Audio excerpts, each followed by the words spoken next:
morning, everyone. Hope everybody had a wonderful day yesterday, and I hope everybody's having a wonderful day today.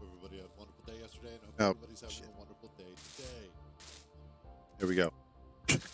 Apparently, I was unmuted in the web browser. Anyway, yesterday was a fun day. So much yesterday. Good God, yesterday. So, we started out working on Salvager, getting it up and running. Actually, no. That was the day before. Yesterday, we were working on Cruiser, getting it retrofitted, when all of a sudden, as I put into the description for the YouTube bot, the Fire Nation attacked. Because that's kind of how it felt. Just out of nowhere, all of a sudden, started getting our asses handed to us, which was kind of interesting and kind of fun. But it has prompted a change to my game plan. So previously, the idea was piracy. I would go out, raid bases, steal stuff, come back home. However, what that has demonstrated after getting attacked is that that plan is no longer going to work. Primarily because I don't have a base that is protective enough currently to keep me from getting my teeth kicked in. So, the new plan is to go ahead and start constructing a new base around this. Currently, I am doing okay on certain things. I just have to grab the right container for a change. Oh no. I need more iron ingots. Okay. Currently making a bunch of steel plate, but I absolutely am going to need more iron ore. On top of that, let's see. Do I have a bunch of stuff in here? Yes, but that's okay. Let's disconnect.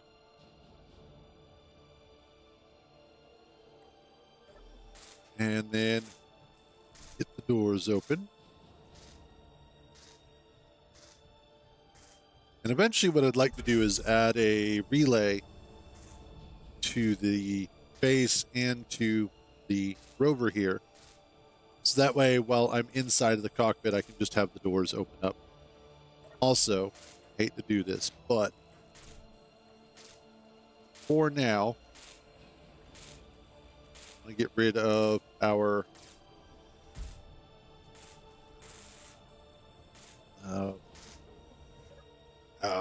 stuff. God.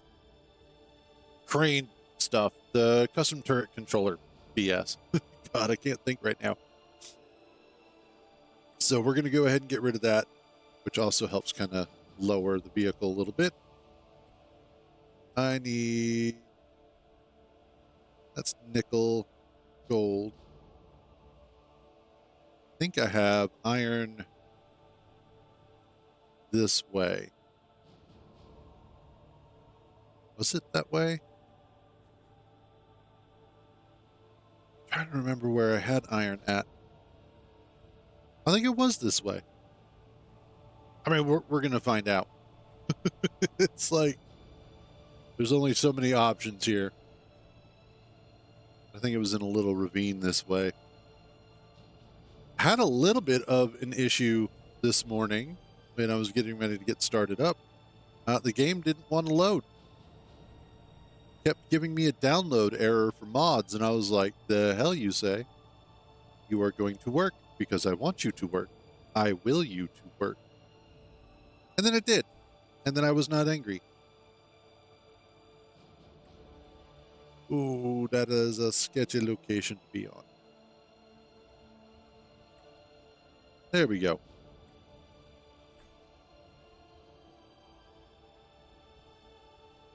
I could have sworn I had iron hole here.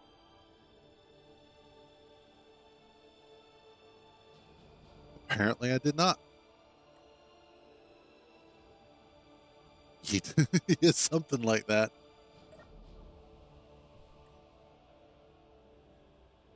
Okay. Iron. How is this not seeing the iron is the thing I want to know? It's just all up under me. Okay. Oh,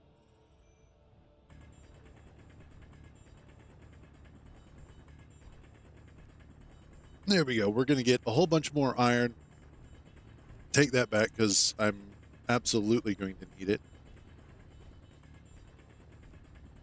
But yeah, as I was mentioning, I was having a little bit of an issue. Apparently, it didn't want to download the mods for whatever reason. And I'm like, the hell you say? And then just restarted it, and it seemed to have fixed itself.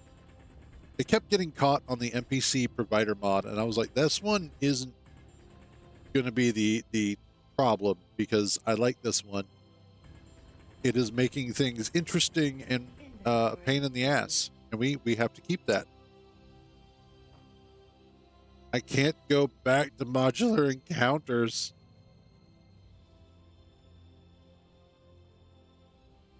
Especially because of just how good yesterday was. As much as I hate yesterday and the fact that it put me through a lot of additional stress I was not prepared for, it at the same time was exhilarating. It was something new, it was something different, and created a fun experience that made me want more. And in a situation where you're playing a certain way for so long, and then just all of a sudden, oh yeah, by the way, you think you know what you're doing, but it's sort of like when you're playing a strategy game and you're used to playing a certain way, you have like a certain opening and you have a certain mid game and whatnot. But then all of a sudden you're playing against an opponent that forces you to have to play differently. That is a good feeling. And so yesterday was a reminder that I was too peaceful. We had gotten attacked by that orc bomber, and that was one thing. Of course, it lost us a lot of salvage. But ultimately, this has been a good experience because it's all of a sudden I now have to start paying attention to my own base, my own defenses, my capability of being able to handle that sort of stuff. And this is also a good warm-up for what the server should hopefully be like. So lots of fun stuff going on here. And I know originally I had that no mining rule, but at this point in time, a lot of the rules have had to be thrown out because they just aren't going to cut it for what's happening. This is new country here.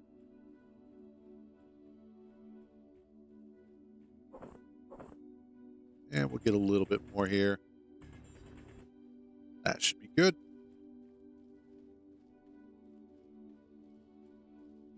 And then let's see how much we've picked up. Shall we? Iron. Got 14,000. About 15,000. Let's get some more. Want to go ahead and get a bunch now because I'm going to need it. But I also am going to need a bunch because I'm going to have to come up with a mining vehicle.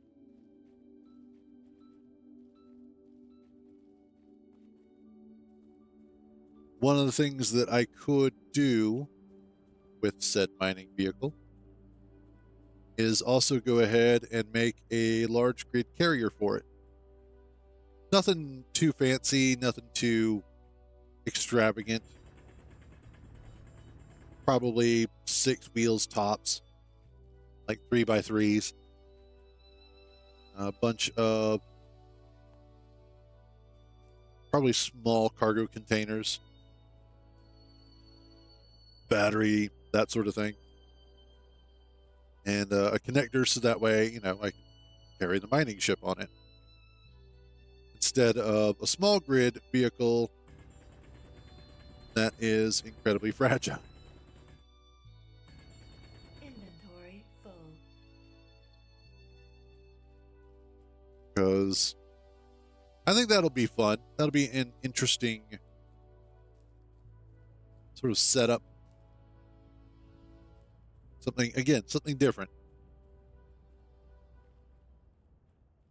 But I definitely want to get the base into a situation where it is stable and protected and capable of handling incoming attacks without it being a huge issue. Because yesterday was a big problem. And if I can also get the base prepped and to a position where I can go ahead and make a new cruiser, I would be happy with that as well. Inventory full.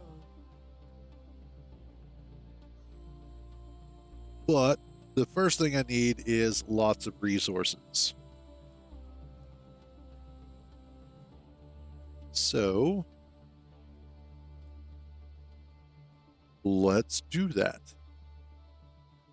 Now, another possibility is to go ahead and look for a location that is underground or like in the side of a mountain or something like that. Very similar to the way that I did my 2-kilometer tunnel base in my bases playthrough last year, year before. God, it's been a while.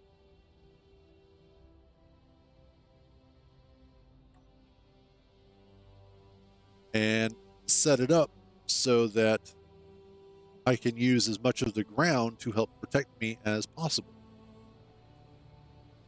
I don't necessarily want to do that because I kind of like the idea of being exposed for this. In that the base is on the surface and I just have to deal with the fact that the base is on the surface.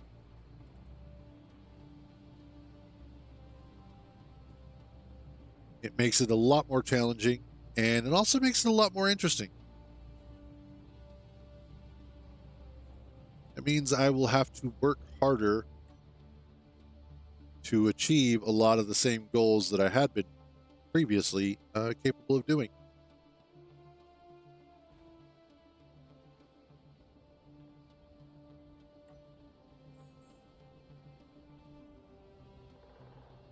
All right.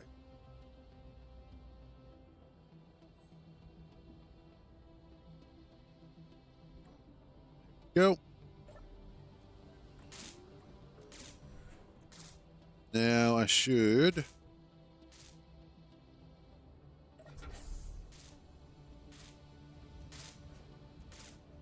thinking what I might do here. Turn that off for a second. And I'm running into a situation where I'm not building enough stuff fast enough to keep up with the sort of demand, if you will. So what I need is another. Oh, what I need first is, let me grab some of those.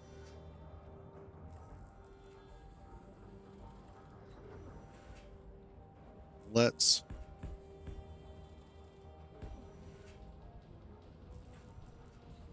make sure we got nothing coming at the moment.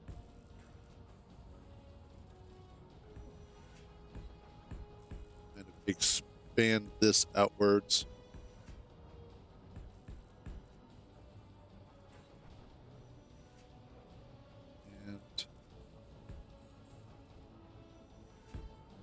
Yep.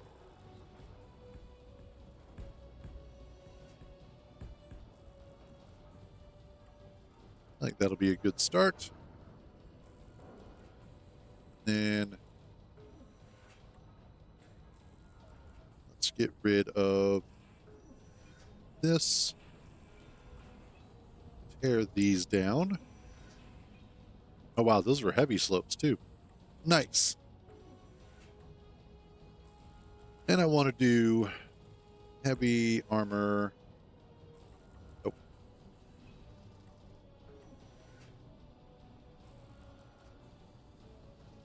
Can't quite get that low enough. That's fine.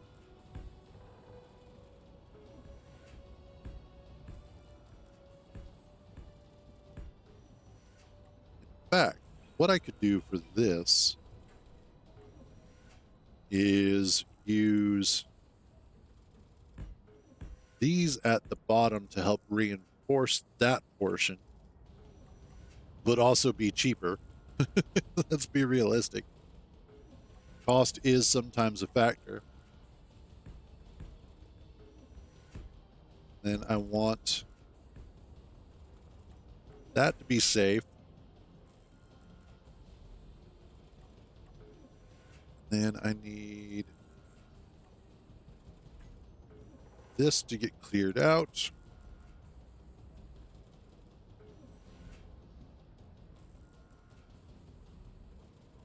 Hey, what's up, Rathmeyer?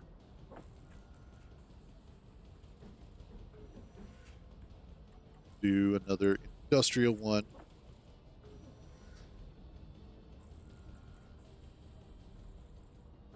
It's not a bad idea. All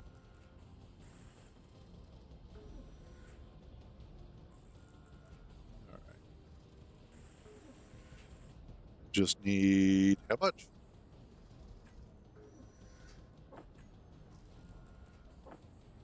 There we go.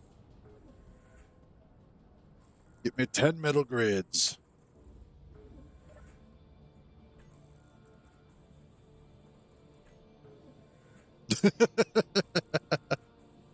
Well, I don't mind.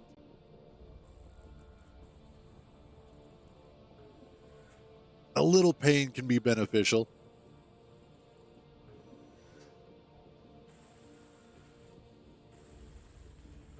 All right, now we got 2 assemblers going.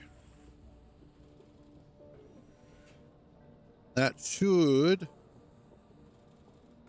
hopefully. Yeah, there we go. I kind of did a little bit, yeah. Not gonna lie, I was not anticipating the attack like that. That being said, however, I am surprised at how quickly I was able to get on the correct footing and start recuperating after the fact. So it's one of those that, yes, I did get kind of beat up and I got a bloody nose, but we got back up and we're doing okay.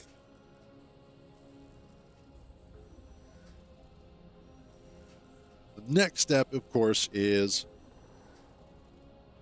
just getting everything back up and running the way it's supposed to be.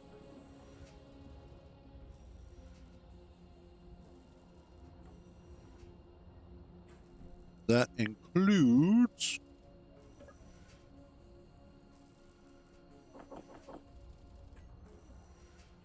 adding in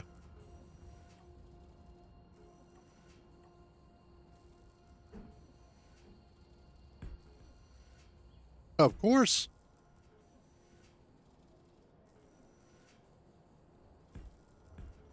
Yeah, you got to watch out for that sometimes. Binge watching anime can definitely get you in trouble there. Need.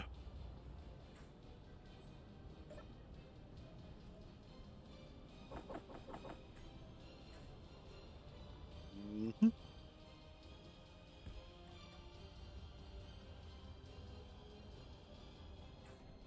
I haven't really watched or gotten into anime since the first season of One Punch Man.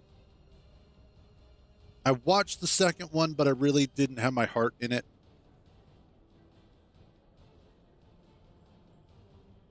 I just, it's not that I grew out of anime. It's just that most anime these days does not interest me. I know what it's about. I've heard about it.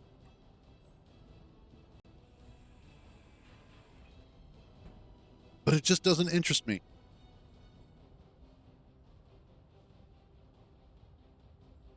Yeah. I know lots of people swear by it. I just don't care. Like, that's one of those weird things, is it just, I'm like, yeah, I know it exists and that's cool, but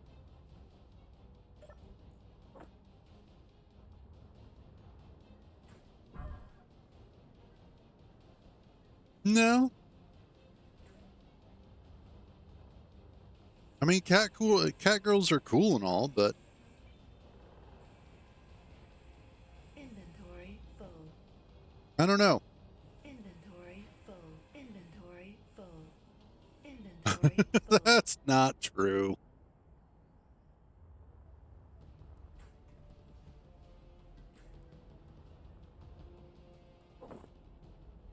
Okay, there goes that.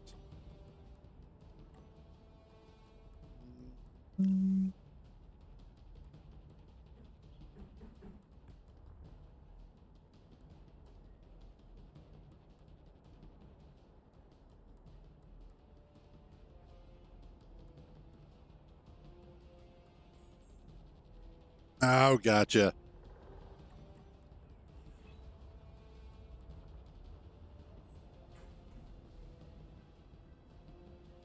I understood what he meant.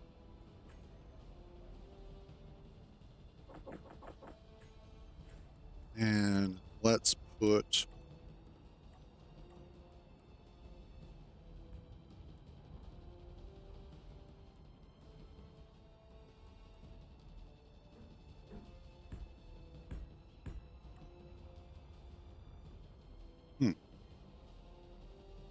okay. That should hopefully work.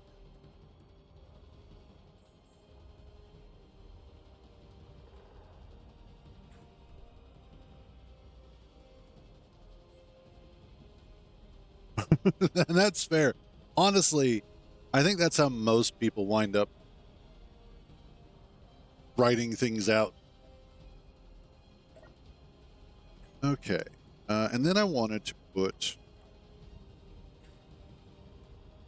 this here.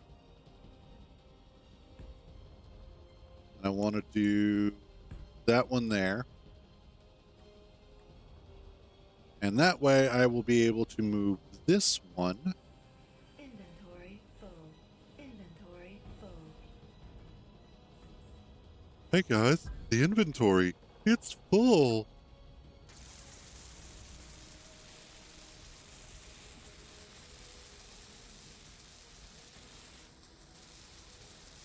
I already have. I expanded it yesterday. That's how I was able to get that stuff up there.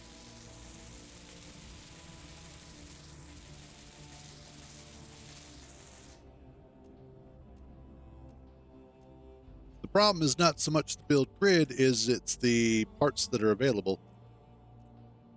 Small steel tubes, what, same with you? Small steel tubes, cool.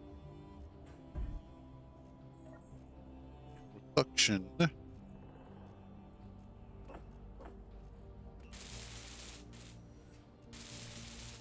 Then iron ingots. Get 31,000. Okay, so I'm going to have to probably go get some more.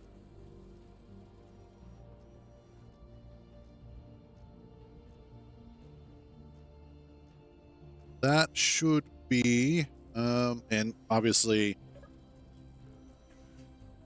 production. Yeah, because then what I can do is swap you out for that.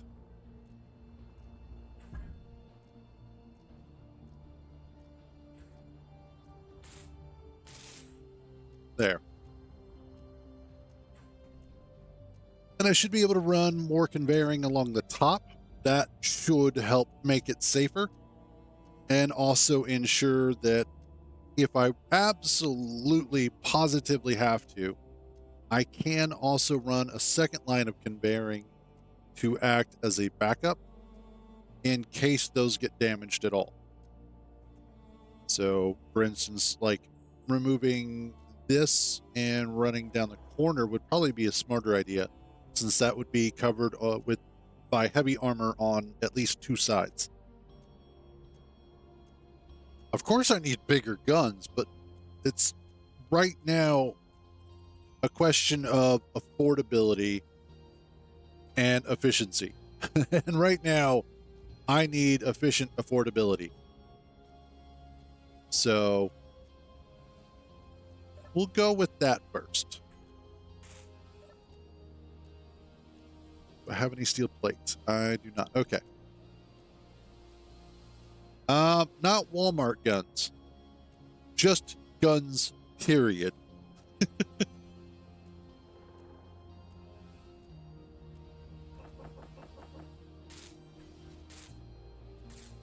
There we go. Where's that at? Over there. Cool. Let's see.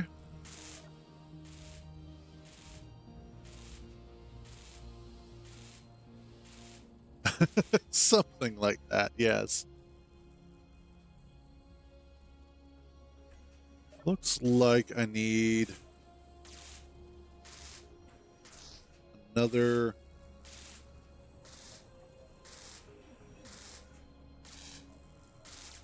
cargo container.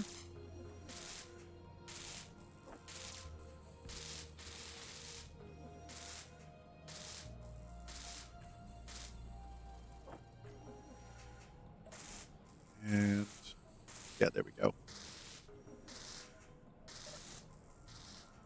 Awesome.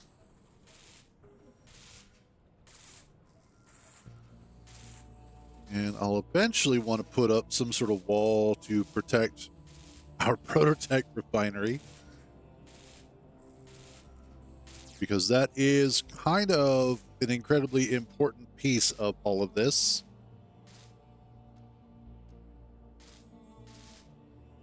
There's actually quite a few, and surprisingly enough, some of them can be recovered. It depends on where the cargo containers went down.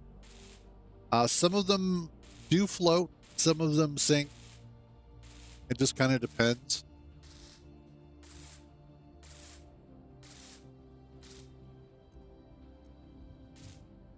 All right, I need...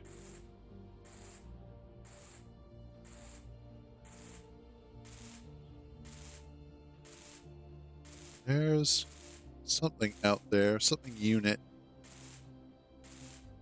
I know, right? Okay.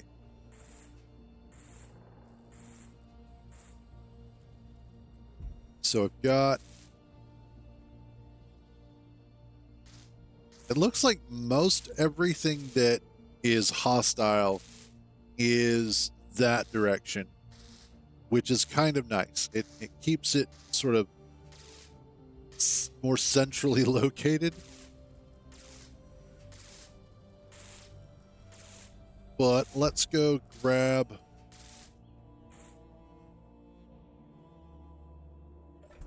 Let us go grab some more... Yep. Iron.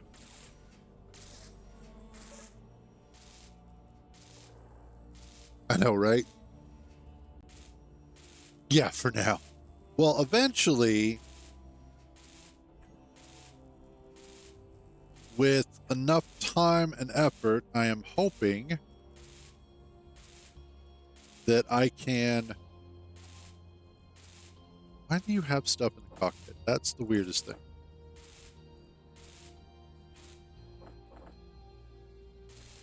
Which campaign are you in? Nope. But I'm hopeful that I can actually finally get a ship put together where I am capable of going out and attacking things. How are you? Oh, you're in that one. There we go.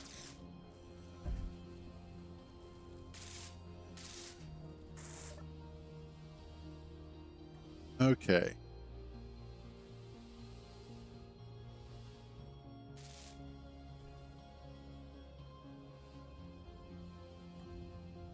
I almost feel like I actually want to extend that ramp outwards a little bit more.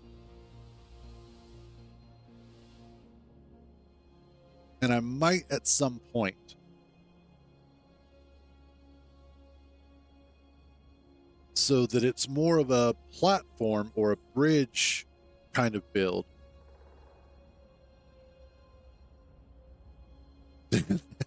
Land is safe. Yes, I totally agree with that one. I'm not too worried about the world snake.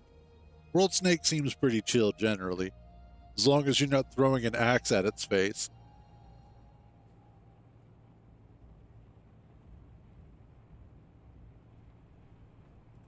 Then again, in all honesty, I haven't come across a world snake in all of my 40 plus years of life. So I think we're okay for now. Should that change, I will go ahead and say something. And I will let you all know that there is indeed a world snake. Let's get this a little bit closer so that it's a little bit faster.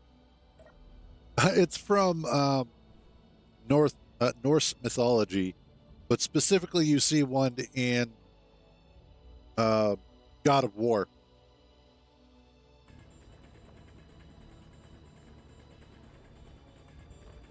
Inventory full.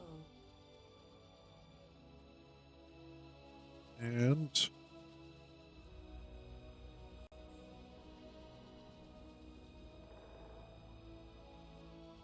I am absolutely paying attention to the red dots these days.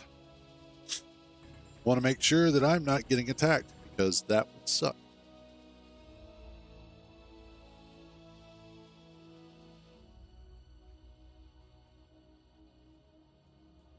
Which, you know, I really should go back and actually try and finish God of War, especially now that I have a better video card. Like last night, I was like, I'm wanting to play something different. And so I know I had been recently talking about Subnautica. I was like, you know, I haven't actually fully played the completed Subnautica. I have not played it from start to finish. So I went ahead and reinstalled it. And first of all, it's so nice being able to play it on a better computer, better video card, and all that jazz. So nice. Because it is a really beautiful game.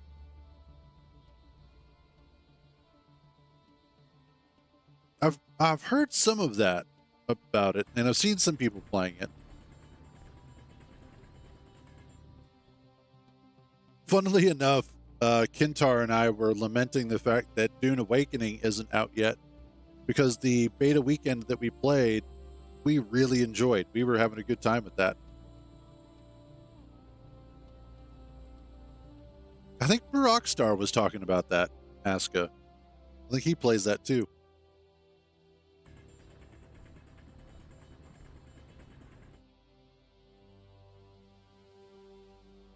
Honestly, if I wasn't going to be paying for the server, I probably would have purchased Dune Awakening already. Like, that's one of those that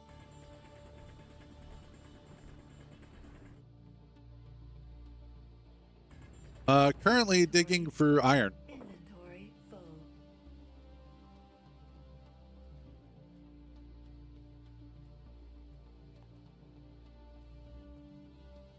The hell are you on about, Hollows? That's not a snake tunnel, it's a regular tunnel.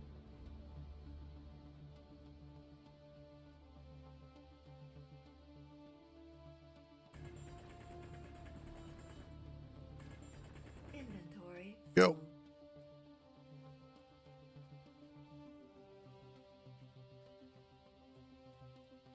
full. Yeah, it's funny.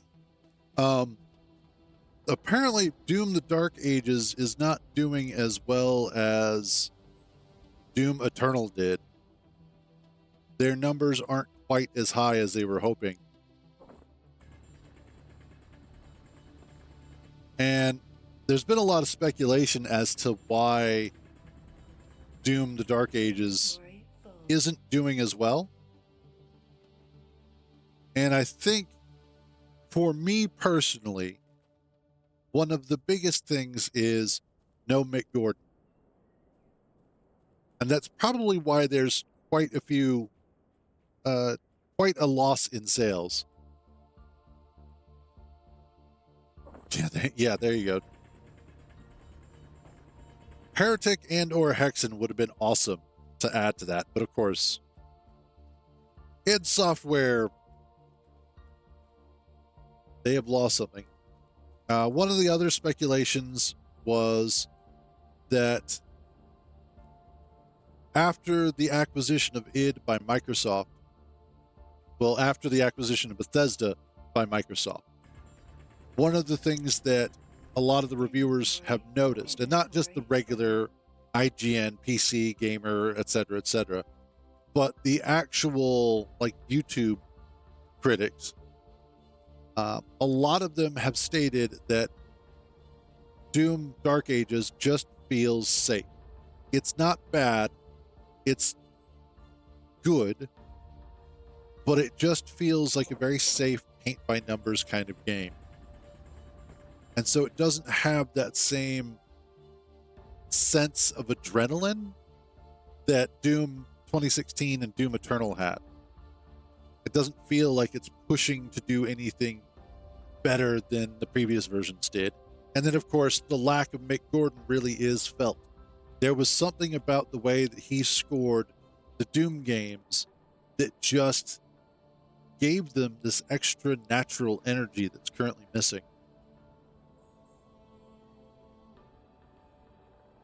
Yeah, Inzoi is getting a lot of negative reviews because, from what I understand, it's actually not Inventory. doing anything.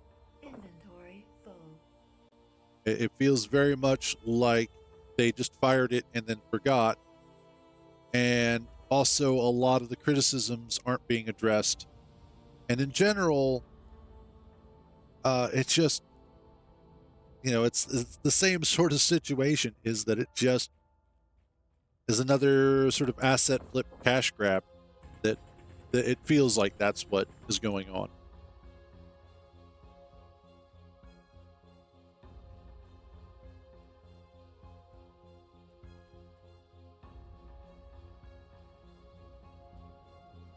Honestly, I liked the fast-paced action and gameplay of Doom Eternal. I have yet to play Doom the Dark Ages, and I don't really want to. Because again, for me, the biggest issue was that id Software feels soulless after Eternal and after what they did to Mick. I know it's silly because I don't know Mick Gordon. He's not a friend or anything like that. But he was part of the original creative force behind it. And because of him and his work on Doom Eternal, a lot of really good stuff, or on Doom and Doom Eternal, it really went a long way towards making it better. In fact, what we're seeing, interestingly enough, is that, first of all, a lot of AAA titles are losing out to indie games. But there's also a surprising number of indie games that are either extreme successes or they start out overhyped and under-delivering. I think Schedule 1 is a great example of an extreme success. You look at this game that came out of kind of nowhere, caught on like absolute wildfire, and now it's just kind of quietly existing with still a ton of players who are absolutely enjoying it. Its developer is still working on it. He's still hard at work on it, which is awesome. And it's one of those that I'm happy to see the passion projects that are out there.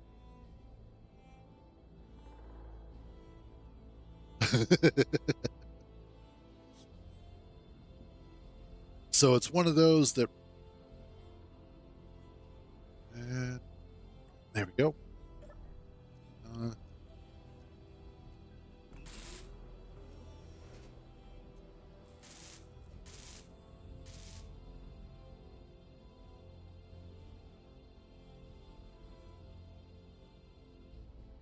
Yeah. Well, and part of the problem is that as an organism grows to a certain size, after it has consumed the things around it to make itself stronger and more survivable, it ultimately leads to a sense of stagnation where it does the bare minimum necessary to continue sustaining itself. This is true for corporations as well. They start out needing to do extreme things in order to be successful and in order to succeed within the market. And those successful things then allow it to grow to a point where then it can start consuming its neighbors.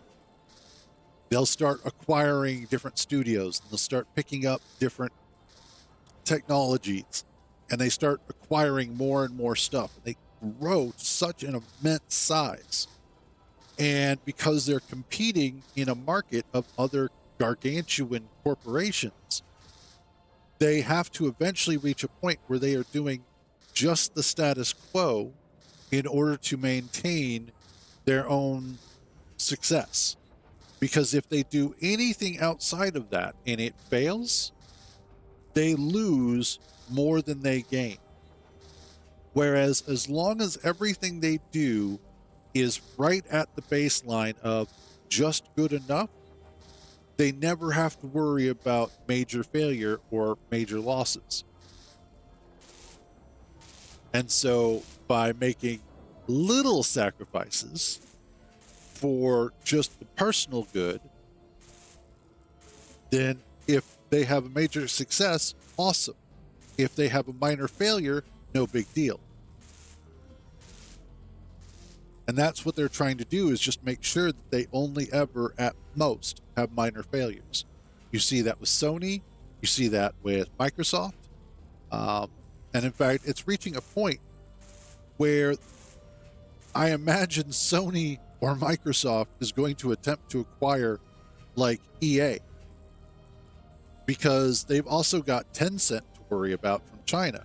And Tencent is so massive and so huge that it does pose a major threat to the American media markets.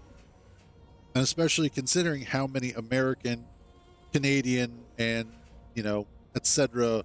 companies that Tencent has been nibbling at. They don't fully acquire, they just get part of. Little bits here, little bits there. And I think it's reaching a point where, companies are just getting too big. And it's kind of frightening. It's frightening in that way that it is doing more damage than good. And if it wasn't for the fact that we have successful, more independent companies and studios doing these games, I would be incredibly afraid for the future of gaming. as it stands, every other day, there's, of course, a new story of, oh, the AAA industry is going to flop anytime now. The AAA bubble is going to burst, blah, blah, blah. It's not going to burst. It's just going to kind of lay there limp, doing nothing. Just feeding itself the best it knows how. That's as far as it's going to wind up going.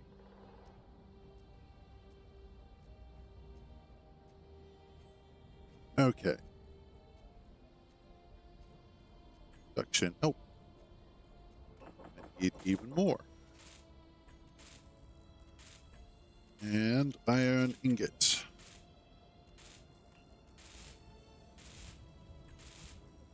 Yeah, I have a feeling that this is going to be a lot of go out, get iron, come back, make some more. In fact, housing unit. Okay. It might not be a bad idea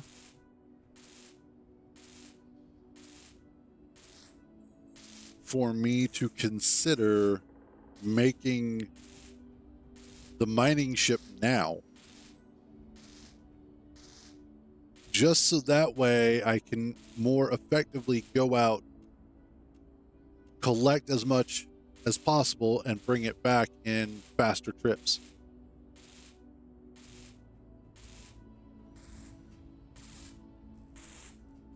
I know that currently, let's see, currently the 3-gun setup that I have is moderately effective against what we were getting attacked by. Especially if they come from that direction, we should be okay. If they come from any other direction, though, I might be screwed. So there is that. Well, let's see. Because I'm thinking what I could do for a route. That is manufacturing facility.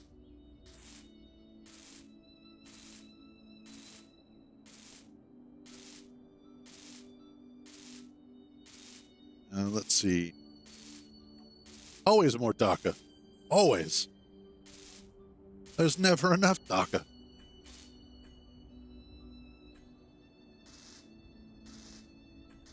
Yes, I don't need...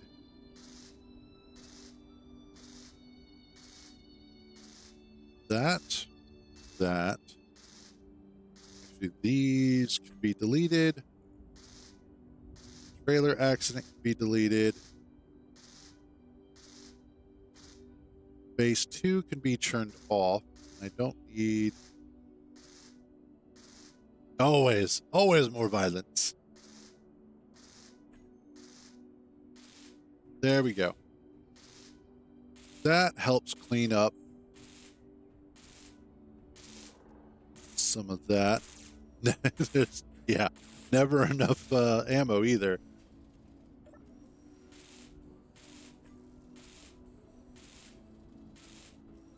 You know, the only problem that I have with the industrial assembler is that it takes up the space that I could put 2 assemblers in. Since it's, what, a 2x2x1? Whereas a regular assembler is 1x1x2. I guess technically 1x2x1.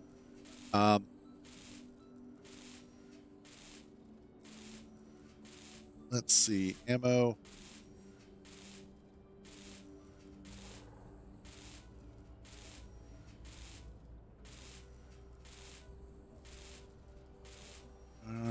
That's the... Oh, yeah.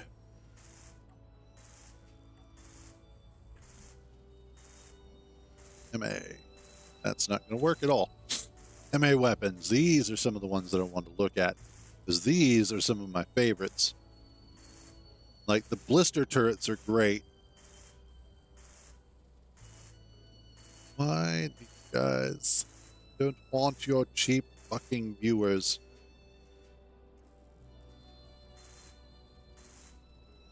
Okay. I like the MA blister turrets because they are cheap and low profile.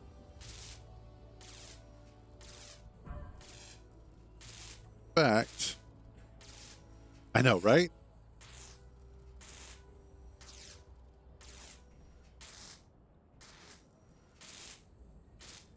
Let's see. I think for now I'll stick with the Gatling turrets and then eventually get some of the blister turrets up. Because again, they are lower profile and they look really cool.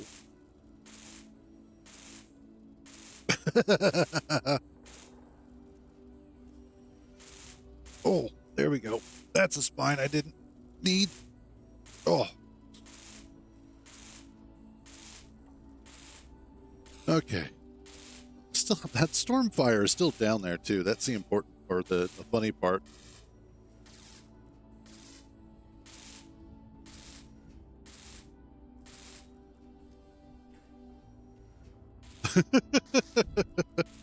That's fair. All right, let's see. Steel plate, production. Still have quite a bit to go through. Let's go ahead and just look at making a mining ship. Because right now, I absolutely need one. So, let's do rotor.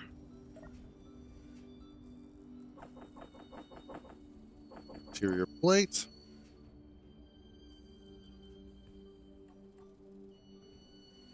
Honestly, homemade food is pretty good most of the time. And small rotor lock. 4, 5.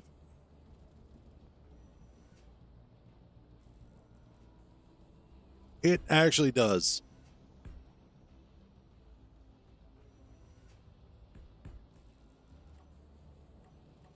It is a skill worth knowing.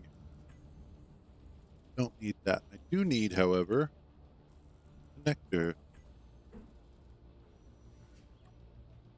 And I need... Oh, there we go. Okay.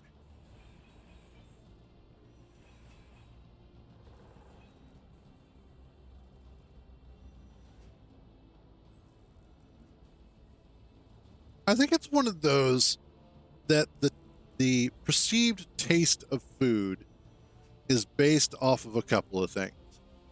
First of all, it's if you didn't make it yourself, there is that sort of like it tastes better because I didn't expend energy to make it, which is kind of a thing.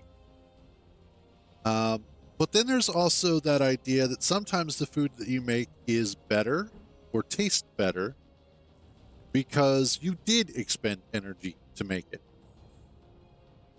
So it can kind of go either way. All right, let's do big boys. Yeah, and yeah.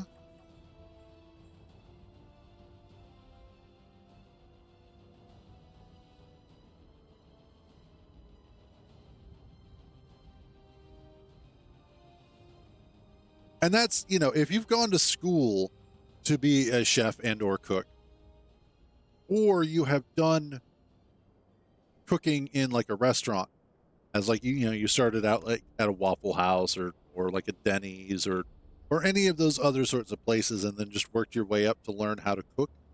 It is amazing the kind of foods that you can make that just taste better anyway.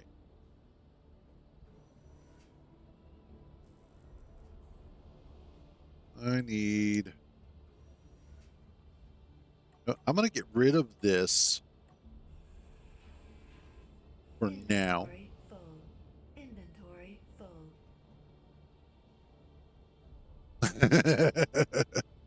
Technically, I'm slightly college learned as well, as I did go to digital art school, or I went to art school for digital arts to learn 3D animation and whatnot. I didn't graduate, but I went there. Okay, let's get you.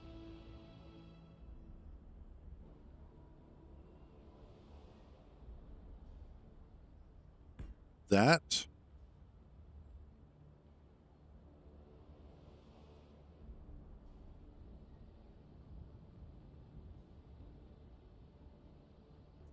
Don't you just love that?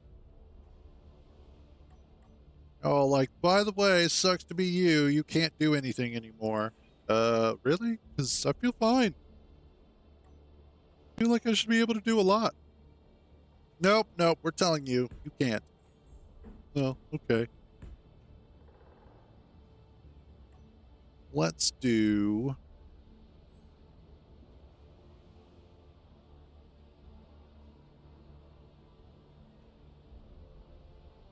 This.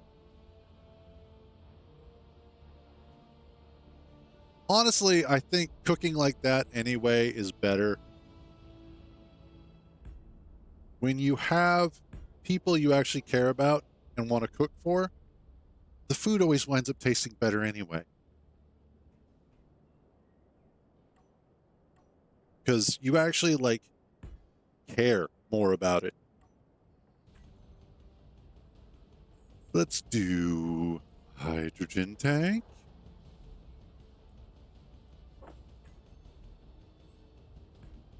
Yeah, we'll do one because I should only need the one. Awesome. I actually like, so for the longest time, my sister was the one who did most of the cooking. And then a couple years ago, she wound up getting a job outside of the house that required her to be gone for most of the day for most of the week. And so I wound up taking over cooking duties. There you go. And so I wound up learning how to cook mostly by trial and error. Like cooking in and of itself is not that difficult, but learning how to cook well and learning how to season and, do certain things. And it's still a learning process for me because I'm mostly looking at like YouTube videos and things. I'll watch a YouTube short and get some ideas and then just wing it. I do have some recipes, and I do actually follow those recipes sometimes.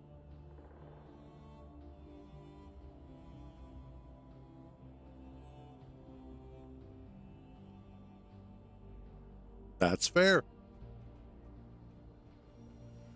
Okay, I need batteries.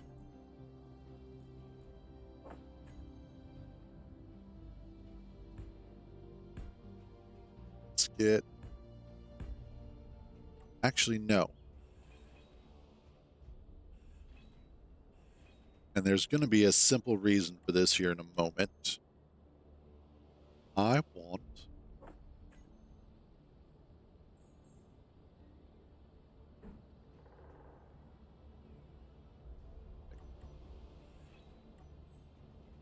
Uh, okay, yeah, you were correct. You were indeed correct. I want a couple of. No, that is not where hemispheric thrusters go. That's where the Hispanic thrusters go.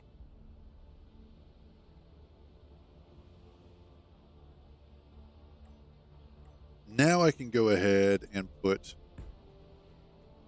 a couple of batteries here. Then I'll also stick some batteries up here.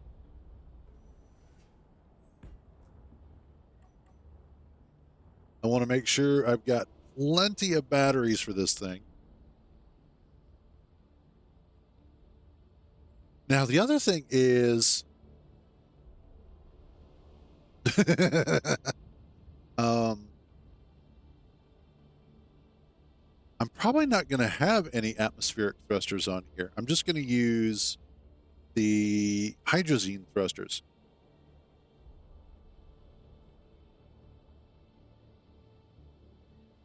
Indeed. Hooray for Hispanics.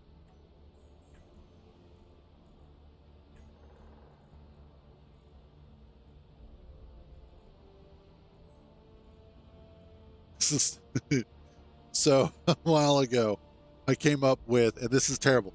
This is going to sound terrible, and I'm sorry if this gets me in trouble, but I can't help it because I think you guys might laugh at this. But a while ago, I thought that a really great name for a a Spanish or Hispanic bridge building company, a great name for it would be called Spick and Span. And that's just, I know that's terrible, but I thought it would have been great.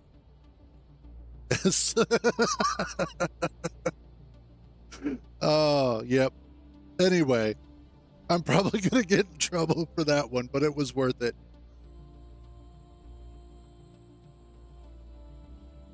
Oh, there we go. Anyway, while I'm not in trouble, let's continue working on the mining ship here. Drills. Don't have Prototech drills. And you know what?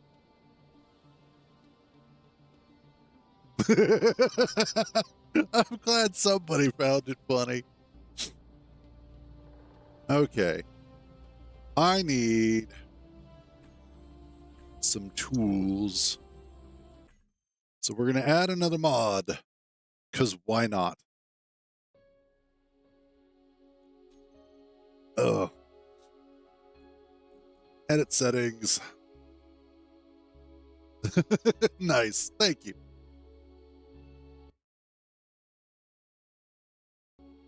Loading. Please wait. All right. MA, was it MA tools? Nope. Nope. It's down here. It's the heavy mining tools. But I thought there was others. Um,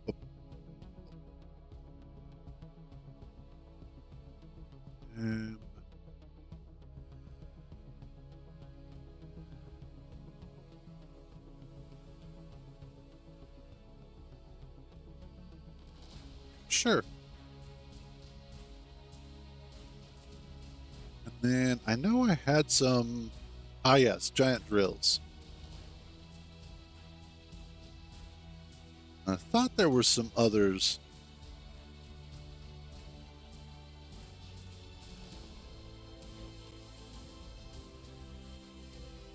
And I'll probably wind up finding them later because that's the way it always works. And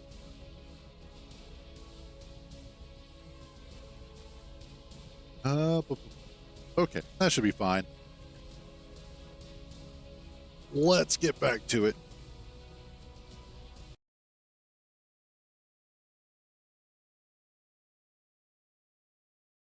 Okay. Let's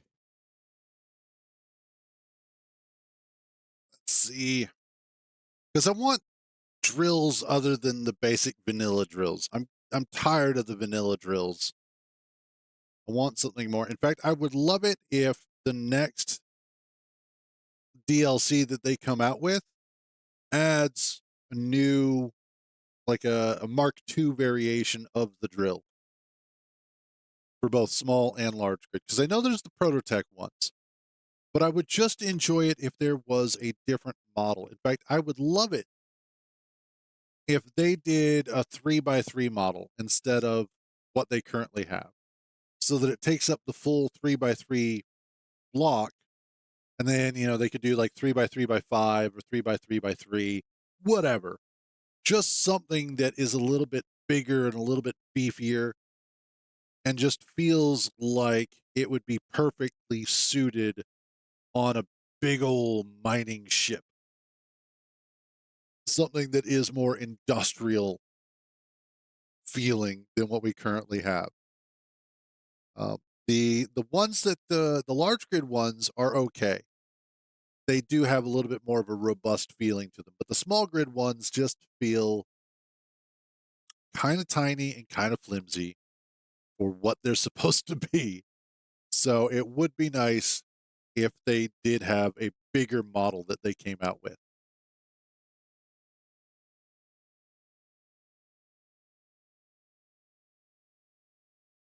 Why is that thing sucking in oxygen? I just realized that they've got a vent on the side of the. I can't see my cursor, but on that little rover there by the loading throbber, um, it's got a vent on the side of it, and it's like, but why? You're not doing anything. There's no oxygen on there.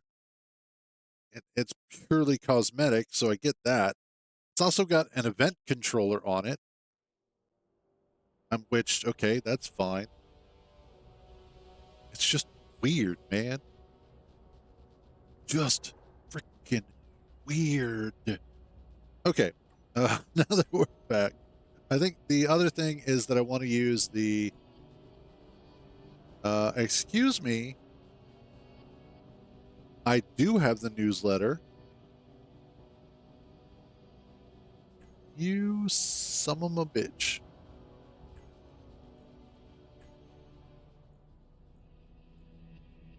Ah.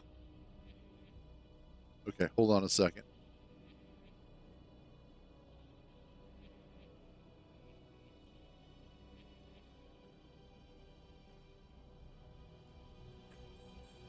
Yep, yep, yep. Okay.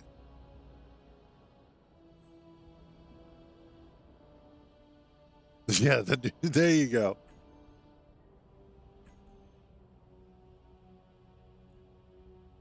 Um, I now I'm not necessarily going to use the flush cockpit on this one. I'm actually going to use the industrial cockpit just because I think it'll fit better with what I want to do. But I didn't like the fact that I didn't have it, so it's like, nope, we got to fix that. We got to fix that in a jiffy. Let's put you there and throw on that cap. And then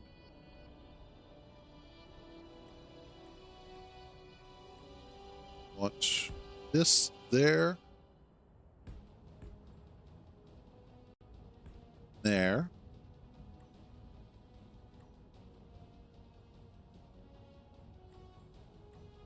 And there we go.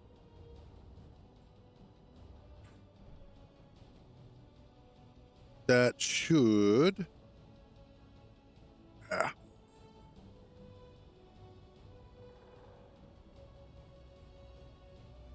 yeah, that should fit quite nicely. I should have plenty of batteries. I will have plenty of literally everything else.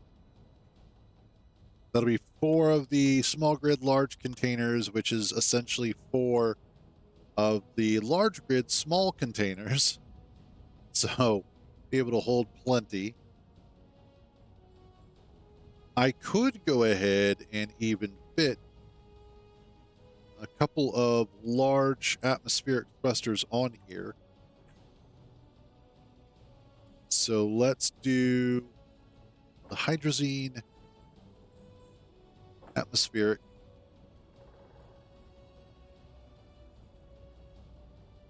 And that should be good. Because then I could do a couple of these, for instance. Fire on it now.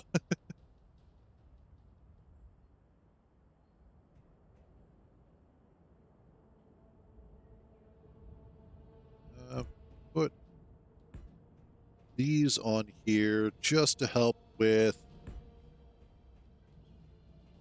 level flight, because I'll have enough power to handle them. Also, I don't want those specific. I want the other ones I just realized, because these... Oh, I want the... Yeah, sci-fi.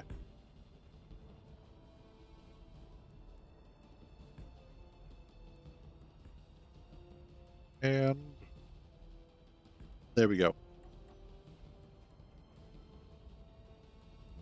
Okay. Gyroscopes. I'm probably going to need a few of these. Let's come up here.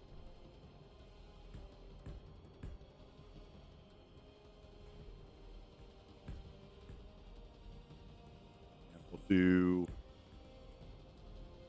I think a total of 10 ought to be fine. Let's drop that, and that for war detector. And an antenna.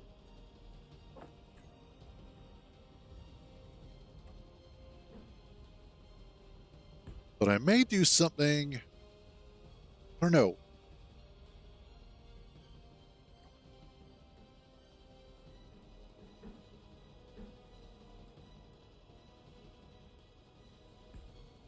Yeah, let's do that. And let's move you down here.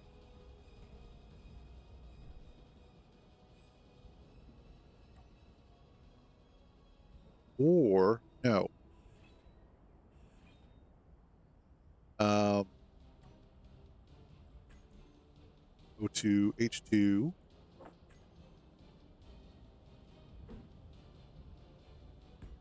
There we go. And then I can go ahead and I'll do you there. There. Okay. So that way I can actually take this out to space if I need to and have it be viable for whatever I'm going to wind up doing out in space. Which, let's see. I'll have to come up with some attachment points for thrusters on it. That part's going to be pretty easy.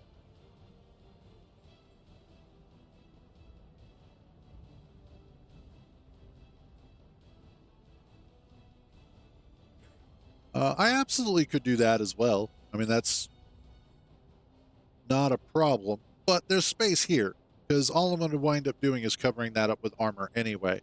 So it's not that big of a deal. I'm not worried about them in that respect.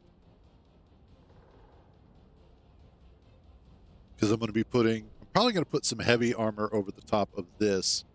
Although, I may want to consider where I put...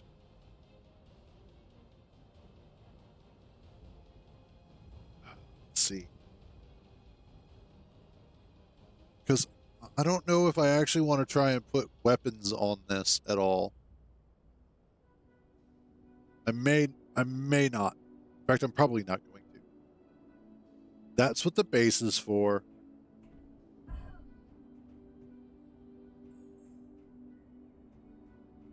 Okay, so that'll take care of most of that, and then I just need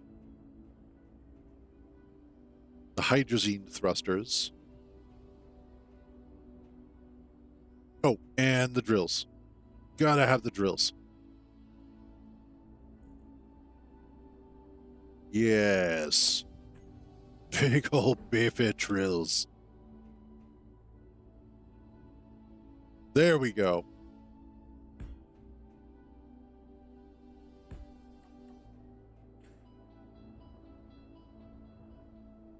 That ought to get the job done. And if it doesn't, I'm in the wrong profession. And then what I could probably do is let's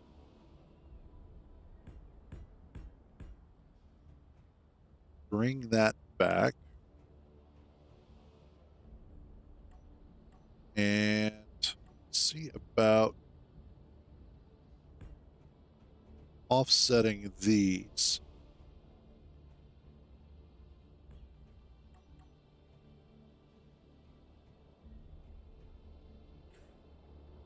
And what I will do...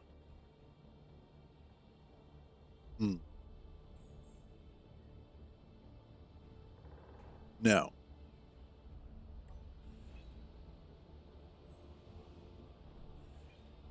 I'm going to put drills there. I just don't want to do it that way.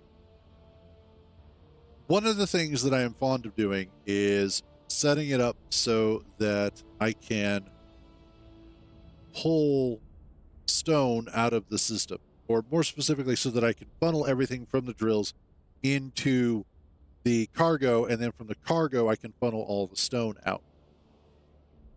So what I'm going to want to do first is make sure that I can get the stone out quickly. I also think, let's move these.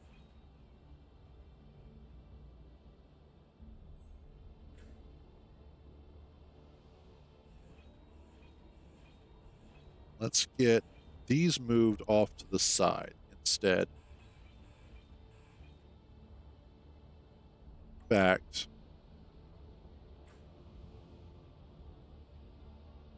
how are you attached?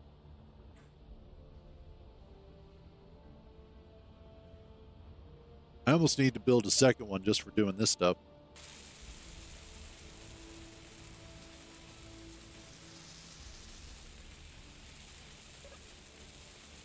Production. Let's do... Oh.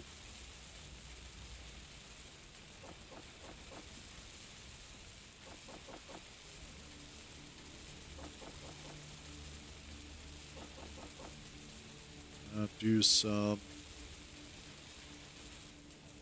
large. Well, let's do bulletproof glass, large steel tubes.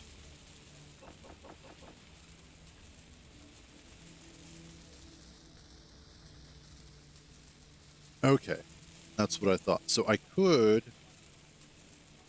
do something like that, that.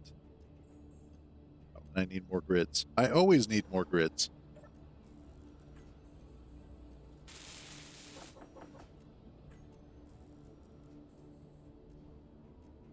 Okay.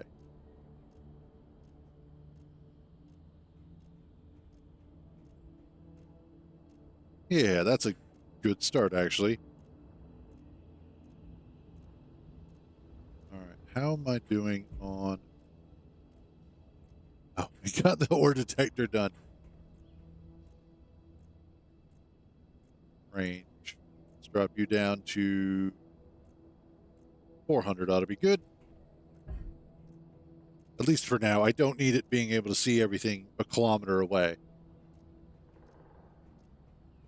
All right, let us go get some more iron because it looks like I am probably out. Also drop off the crap that I have. I said drop off the crap that I have.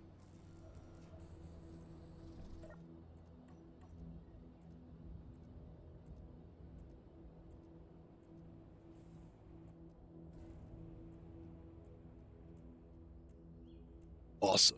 All right, let's go get some more iron. And honestly, these are the times, and especially in circumstances like this, where I do really enjoy space engineers. The calm in between the storms. When you're going out, you're getting stuff done, you're doing your mining, you're doing your construction, and just in general, getting things accomplished. Okay, and why are you having problems? Not yet. But of course, it's one of those that eventually I'll probably get attacked again. What is going on?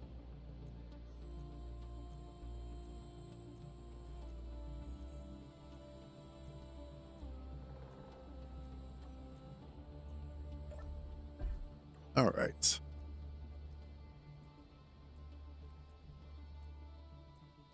And it's only been, what, a couple hours? So I have a feeling it's one of those lull into a false sense of security and then suddenly attack. So I'll start getting complacent and then all of a sudden, oh yeah, by the way, here's a whole bunch of stuff trying to kill you. Gee, thanks. So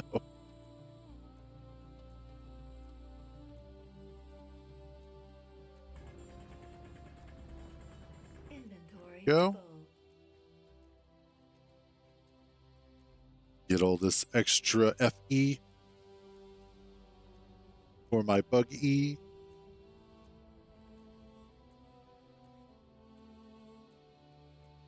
Then hopefully Inventory full.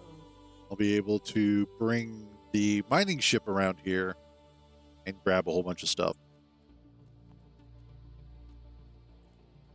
And it shall be glorious. Hopefully I have enough. Hopefully I have enough. Inventory full. Inventory full. Oh, yeah. Jesus, that sounds miserable.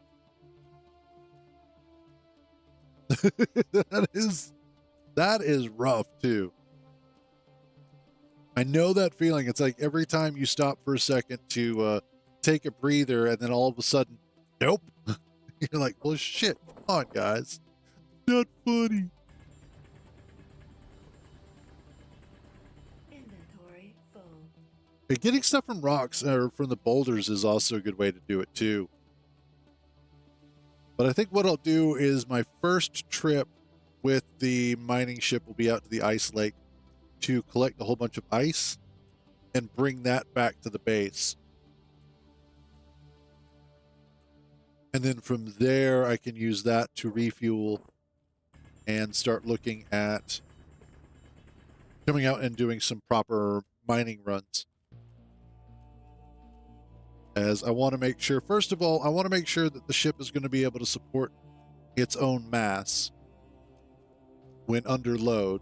But then I also want to make sure that I am capable of collecting enough stuff to make each trip worth it. And I think if I have a combination of Inventory full. the reactors as well as the sheer volume of batteries and the hydrogen tank that's going to be on it, I should be able to do just that. And especially since I won't have, in fact, I could probably even, if it's generating enough power, I could conceivably put a shield generator on it so that if I need it to survive some hits while it's coming back to base, I could do that. And I won't have to worry about it being just blown out of the sky immediately. How are we looking on? About 20,000, 21,000. Let's get some more.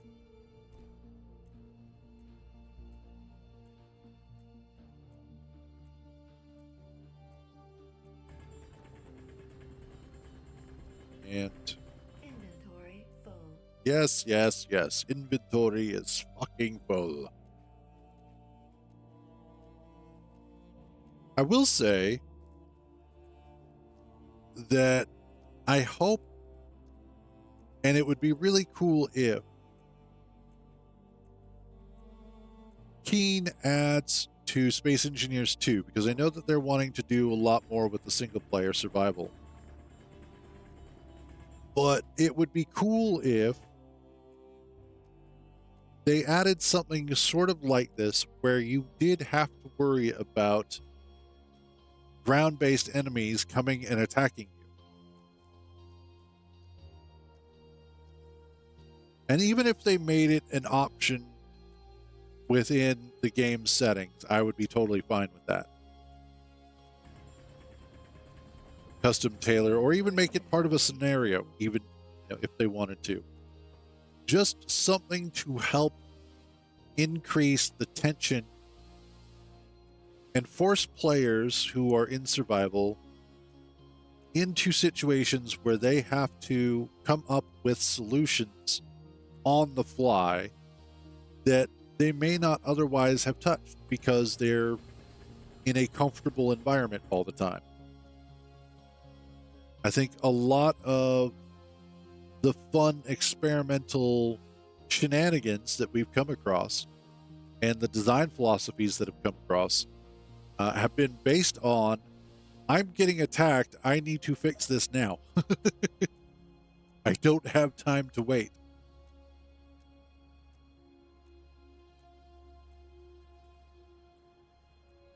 Let's get back home with our load of iron.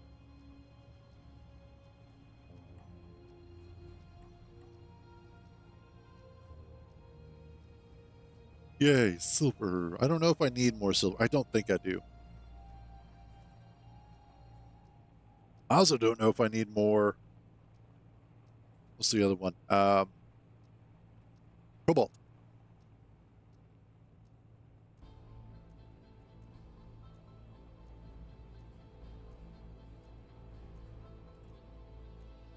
Okay.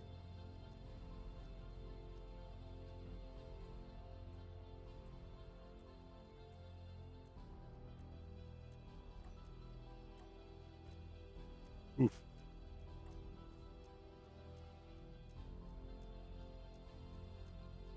And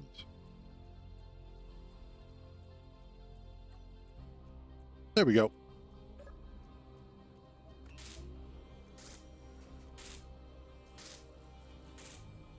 So how many do I need?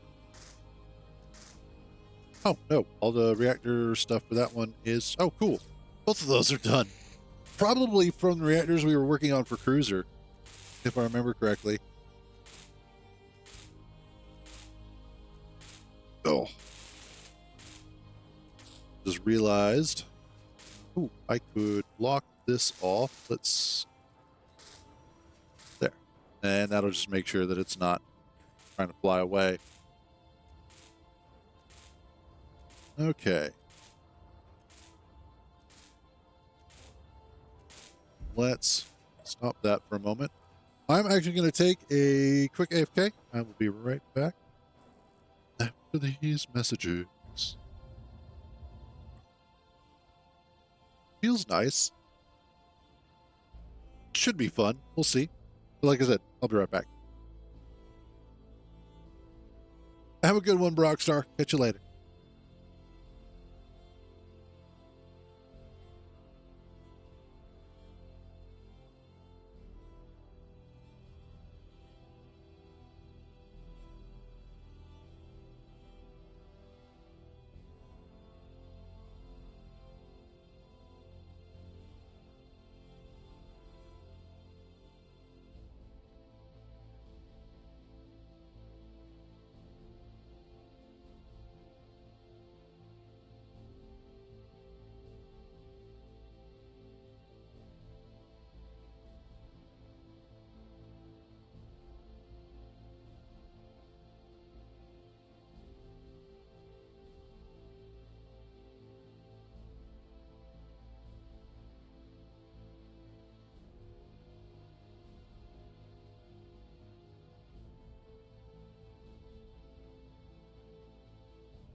Okay, we're back. Sorry about that.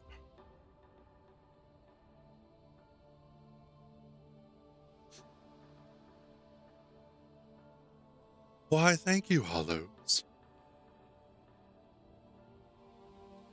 I would call you the metaphorical pain in my ass, but there's nothing metaphorical about you. Thank you, Rathmeyer.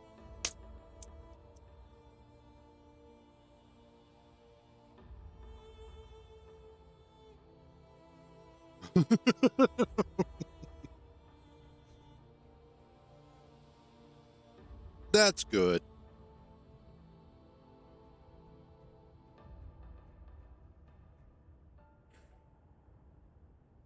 I'm less worried about the base, and I'm more worried about the ship that I'm working on.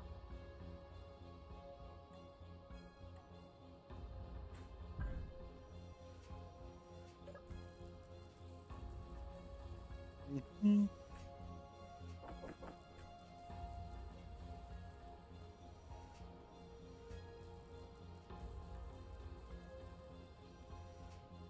Yeah, exactly.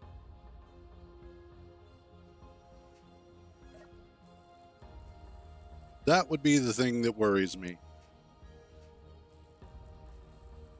Mhm.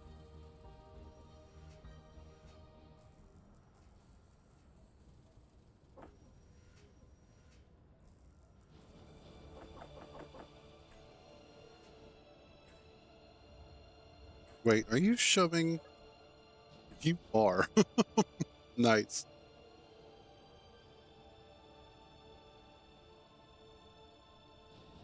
I think I might have to go ahead and invest in a large cargo container for the base because it keeps shoving components into the vehicles.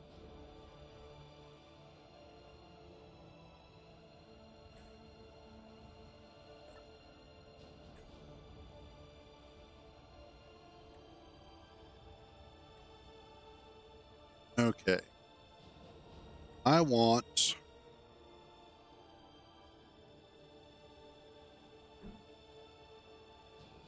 Let's see. No, that.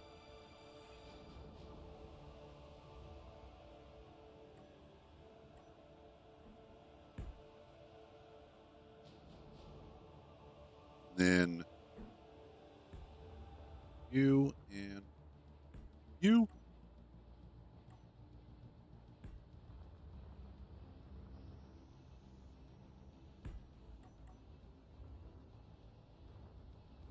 Yeah, there we go.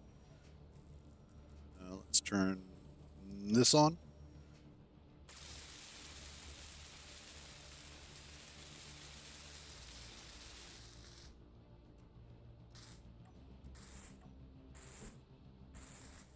You there and there.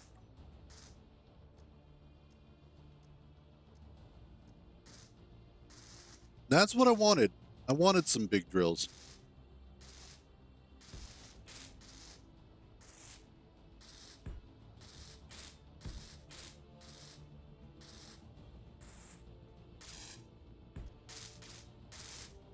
I wanted to make sure I was going to have something that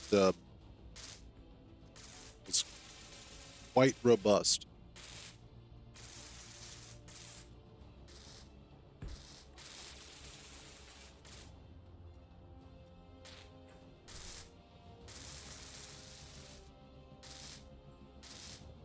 Apparently, see, this is what happens.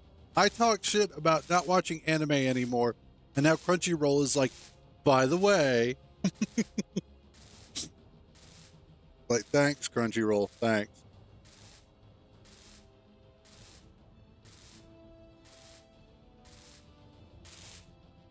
Hmm.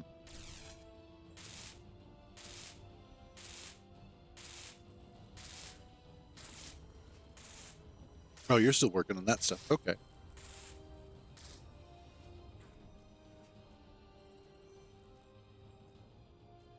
But just lately, I don't watch, like I haven't really gotten into anime anymore. Part of the problem for me personally is that I grew up on anime like Ghost in the Shell, Ninja Scroll, the original Akira, the original translated Akira. All right. But I grew up on those sorts of anime. And so for me, anime these days just doesn't quite scratch that itch the same way.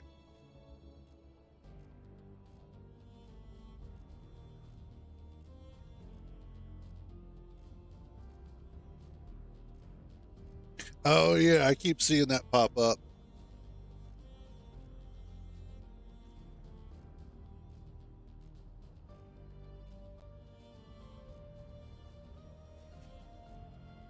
Let's see. All right, now what I need is additional thrusters. Specifically, let's get you there and you there. And you're missing metal grids.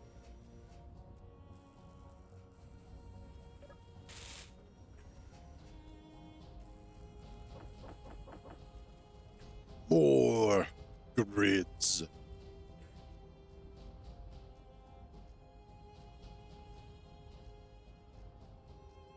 And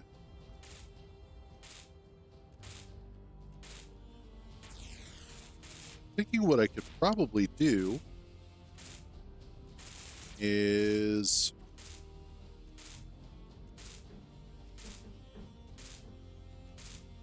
that.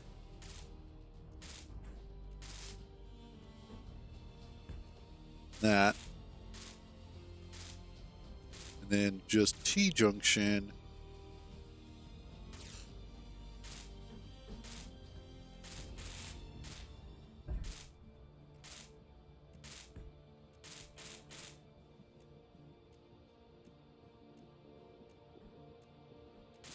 And there. Yeah, that'll work. Then I throw hydrazine thrusters here. There we go.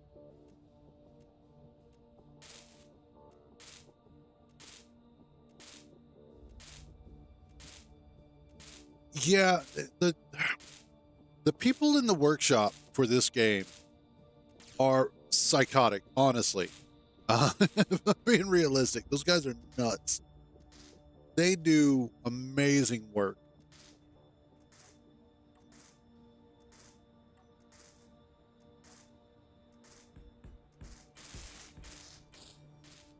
I need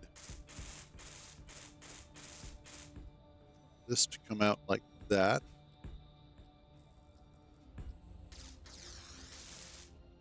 That's off the center of that thruster.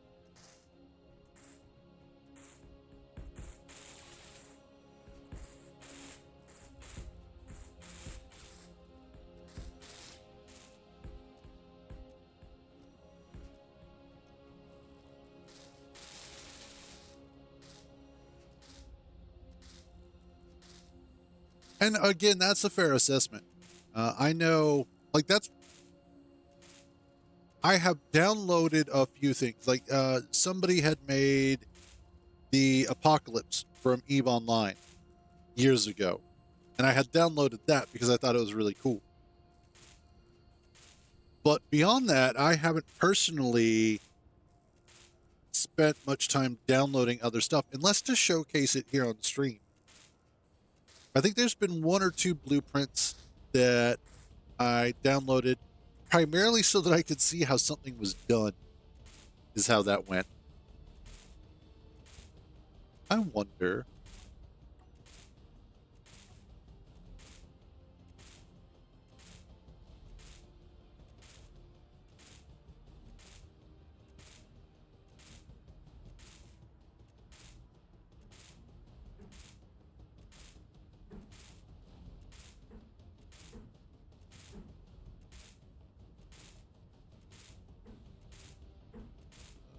if put a couple more in here, and then another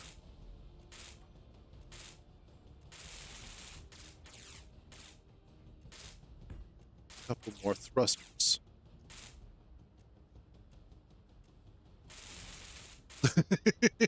I always make mine.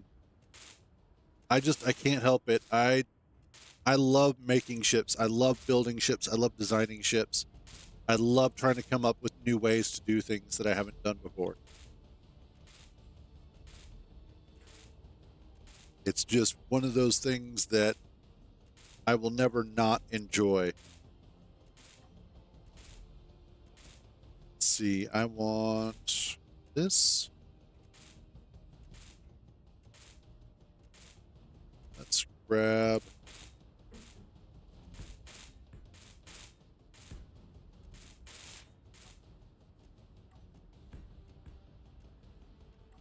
no.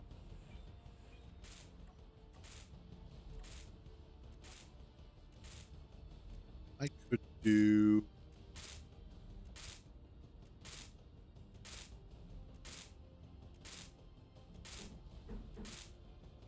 let's do this.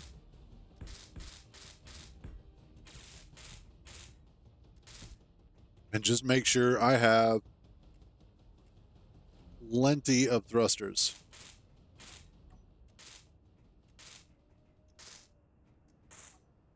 And not that.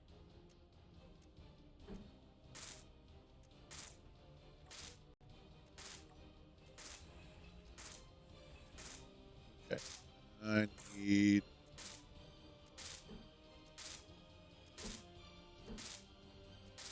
you there. There. And T junction.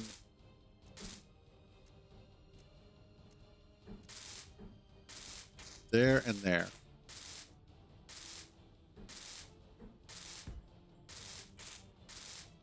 Do a straight junction here. And then a C junction there. And that'll make sure that I do have a couple of attachment points in case one of these gets damaged. Although it won't really matter because if the front one gets damaged, I'm screwed. Sort of.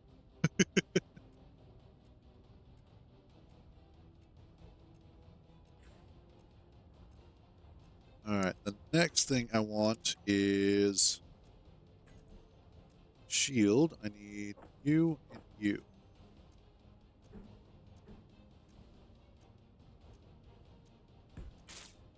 That and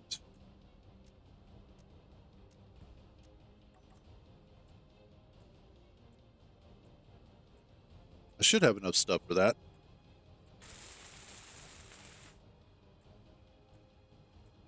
Oh, I just need metal grids, which I seem to be consistently out of.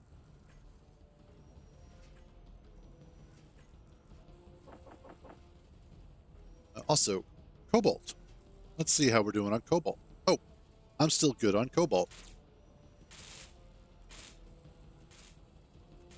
Awesome. Let's see how fast it's draining the batteries. Actually, not too bad. Okay, cool.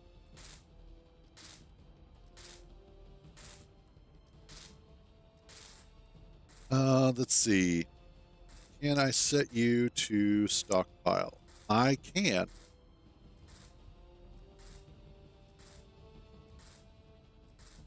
All right, awesome. So next up, I need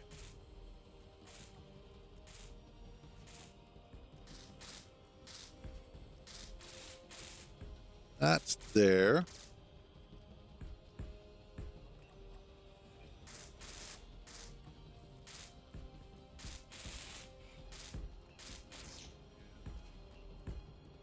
There.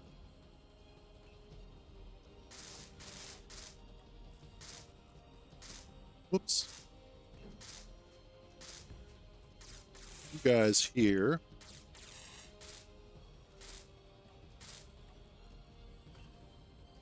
And then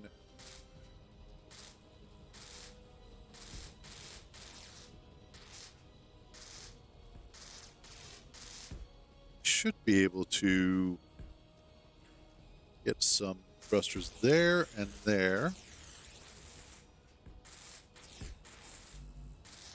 Oh no, I need interior plate again.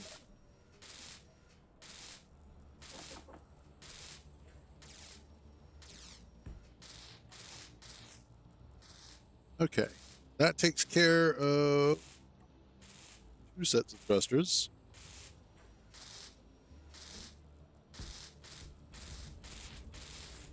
If I need more, I can add more.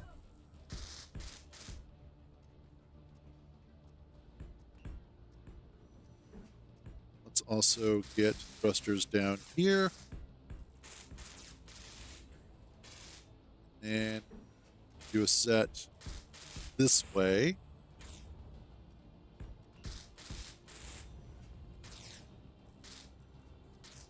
Awesome. I will also want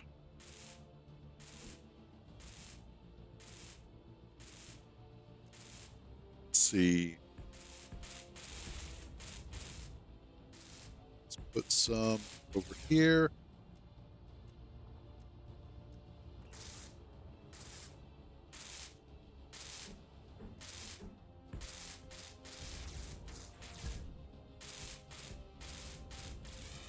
There goes that.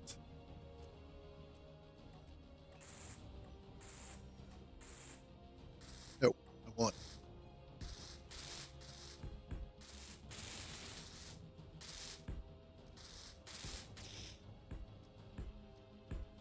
Okay, goes those.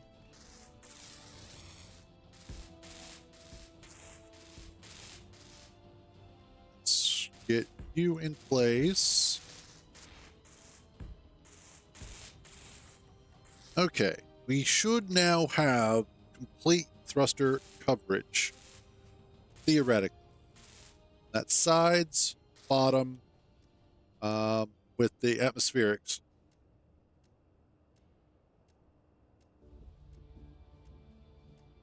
That's possible. That is entirely possible. What you can do is go to location.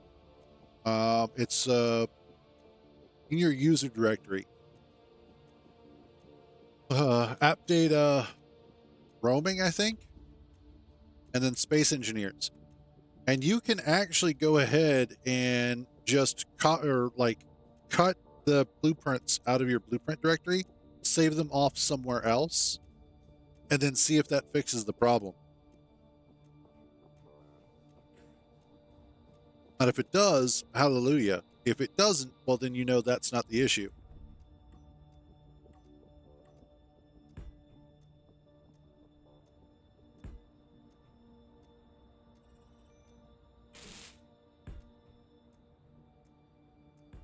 Let's see about, because what I can do here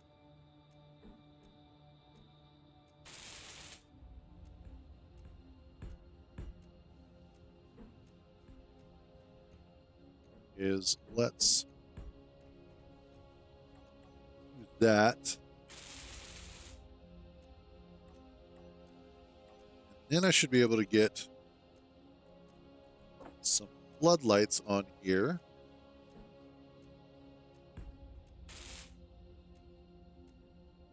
Which way is okay?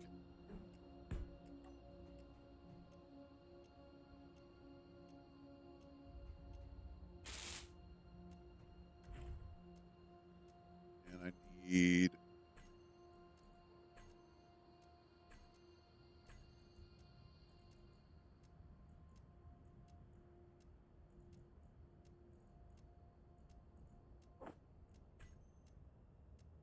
there we go. Hey, nice. Okay. I need a name for this monstrosity. So that way I can start naming the components.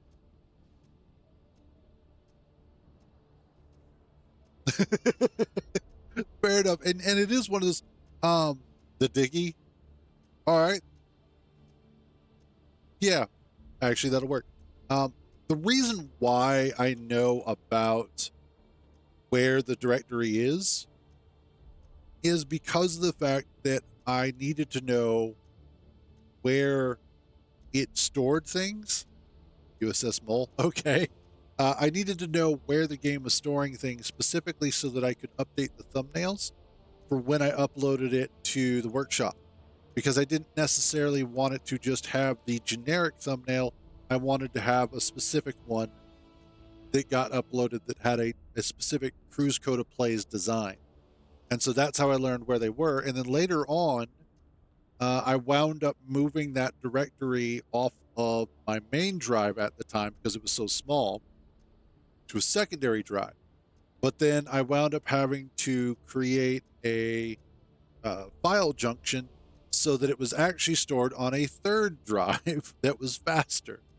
And so, yeah, that's also how I wound up having a backup copy of my blueprints when I did the whole new operating system install recently.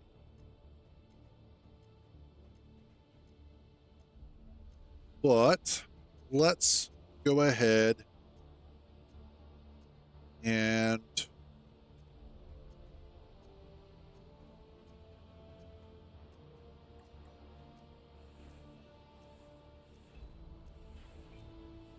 okay. Now disconnected. Um, what's this? Full connector.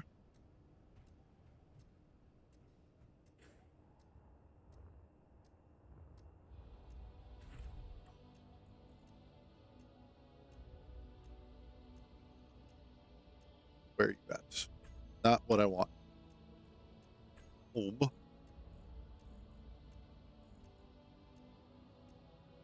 Switch log. Okay. Now, of course, before I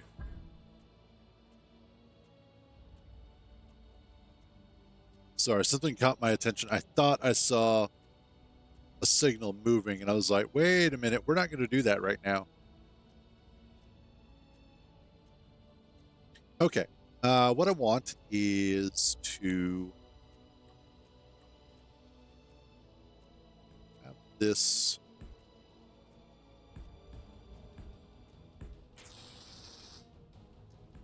down and across like so. That's off.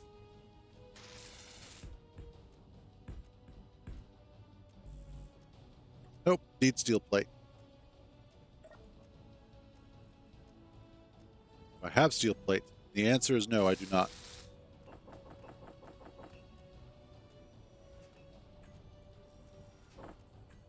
Thank you.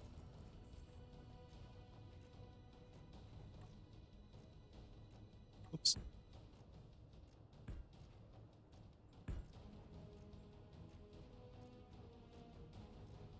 That is slightly wrong, but okay.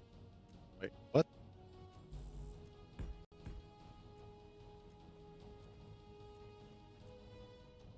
Oh. I see. That is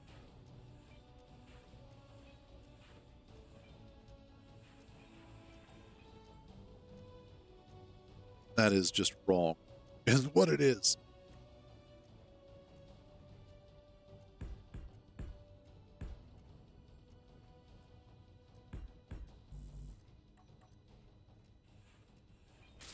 Let's see.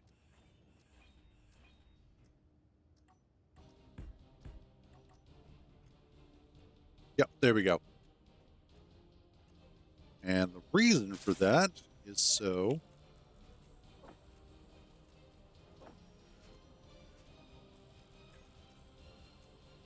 you still welding up this crap? Probably. I need...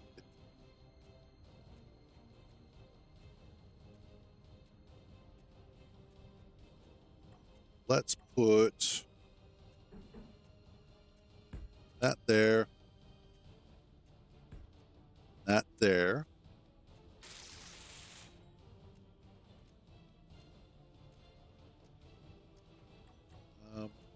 That's kind of in the way, but that's okay. Because I can put these guys here.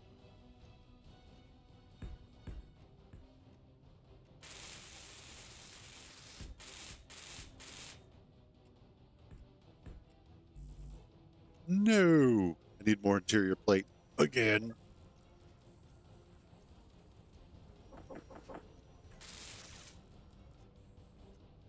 It's those, you there.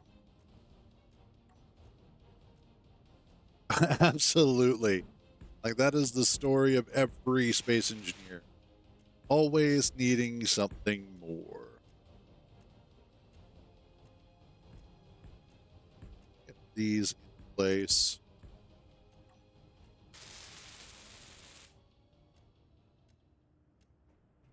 Okay. Now I should be able to turn off the stockpile. Save. Yeah, probably. And there we go.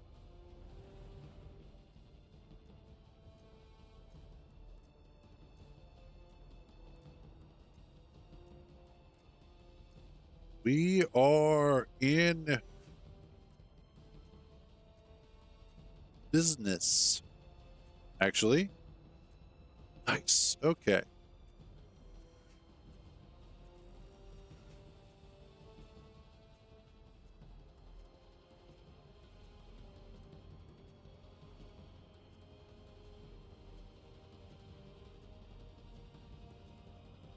Well, and before I go, one of the other things that I need to do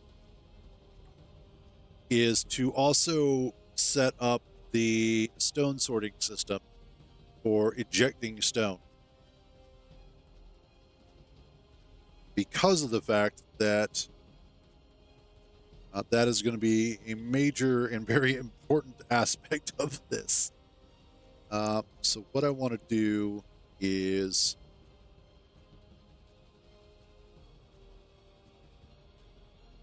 And that's one of those things. A lot of people love playing Space Engineers, but there's just aspects of Space Engineers that they don't feel either confident, comfortable, or skilled with. And so that's totally justifiable. I love the game, but I suck at A, so I'm going to download A. And that's fine. I will never judge anybody for that because, first of all, you know what your limitations are. And that's always a positive thing. There's nothing negative about that. But it's also part of the reason why so many people, put their ships out there.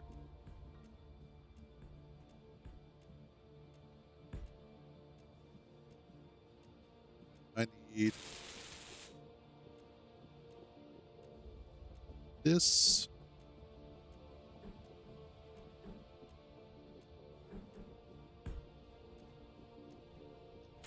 There we go. And then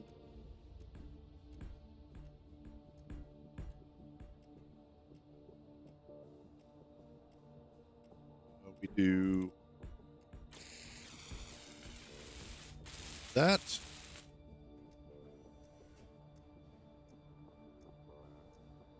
It's because you're also part cat.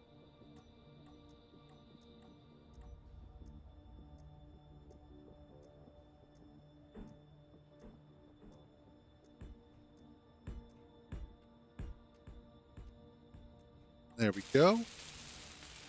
Oh, wait, no, sorry. Thought that was hollows for a second because of the pink.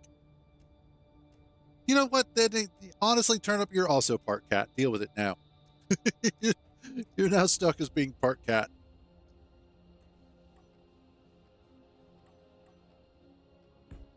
Let's bring nope, not that.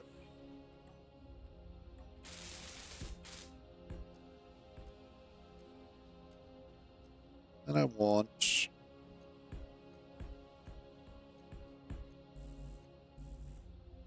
no.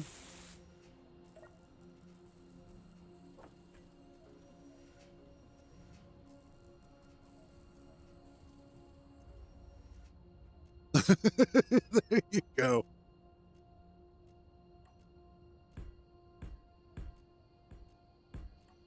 Okay.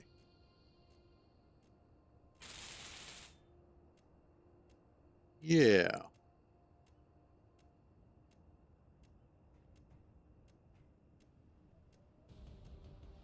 All right. Small, small, reverse order.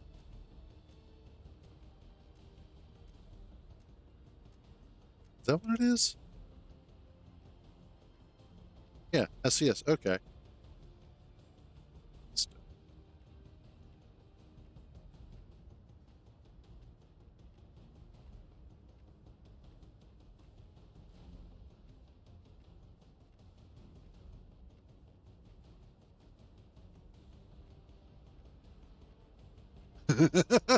That would suck.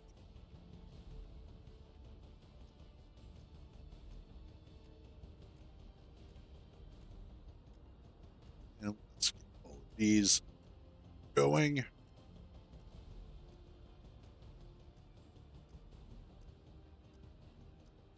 All right. And then you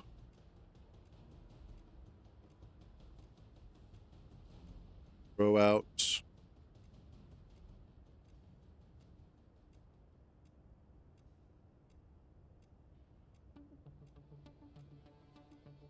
coal. So I see stone.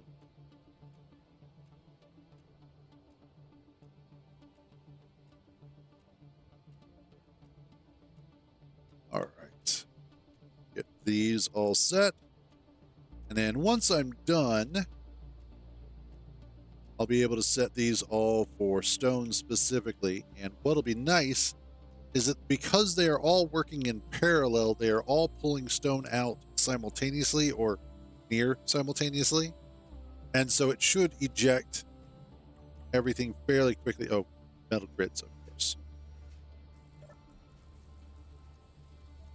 Production. Metal grids.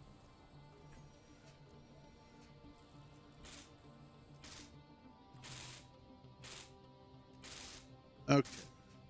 You are straight, straight. T. That. Okay.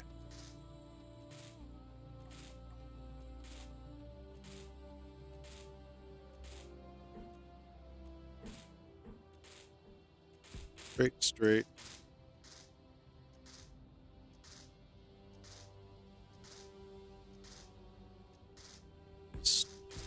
T.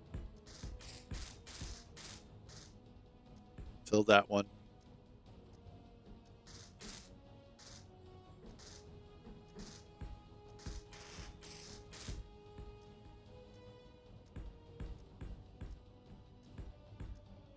And then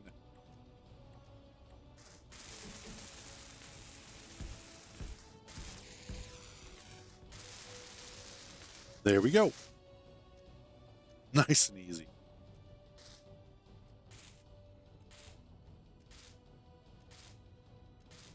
Let's copy that.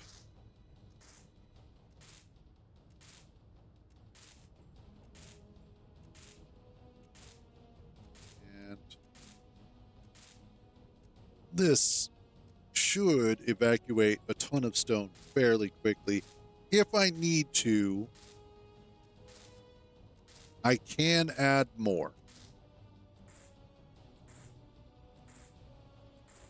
But we should be fine on that.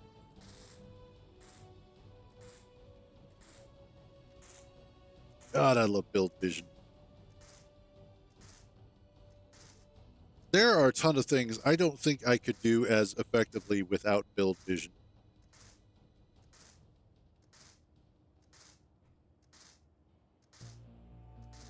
The only reason why I don't keep stone is because I plan to have so much more stuff. I feel like that is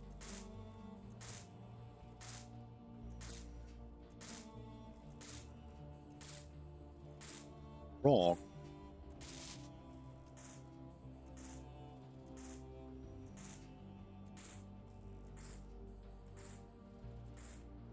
What?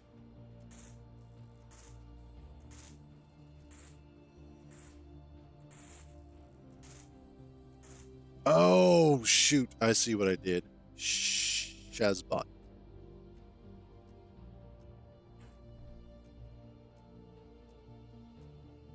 Well,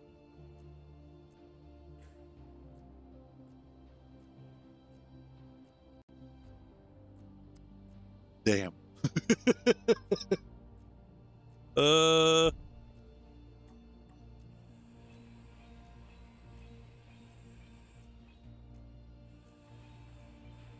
Inventory full.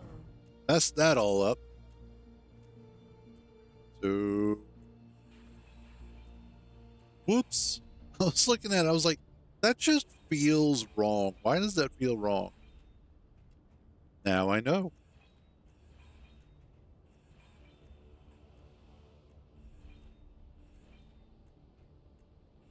There we go. Straight, straight. B, 6. C. Whoops. There we go. Glad I caught it now before I got too deep.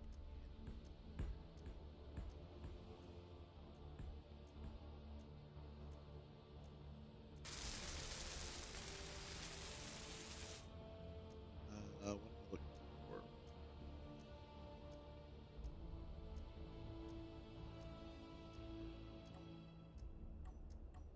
There we go. That's what I was looking for. There we go. Okay.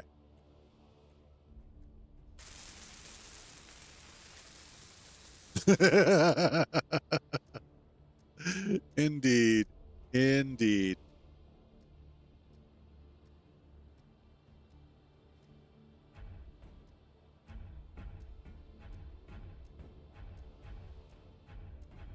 Oh, shoot. Off. That's not how that's supposed to work. All right.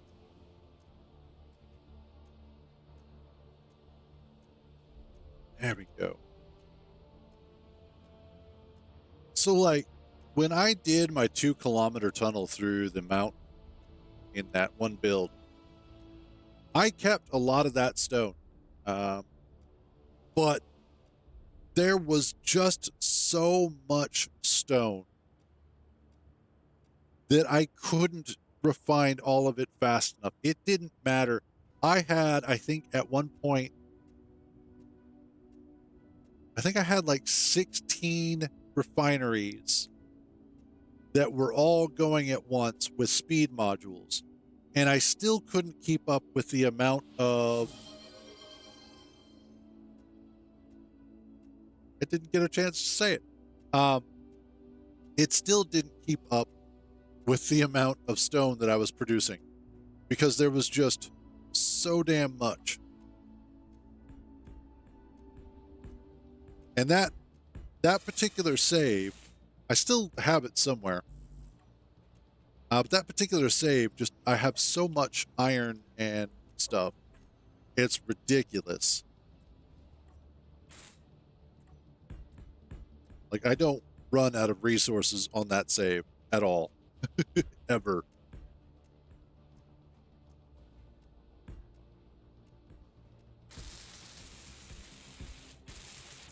There we go.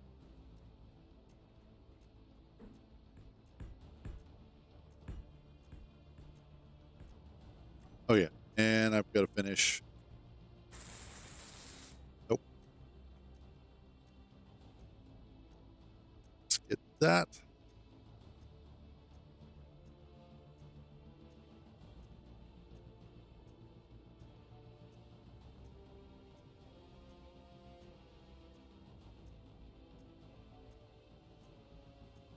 All right. God, that is so much stuff.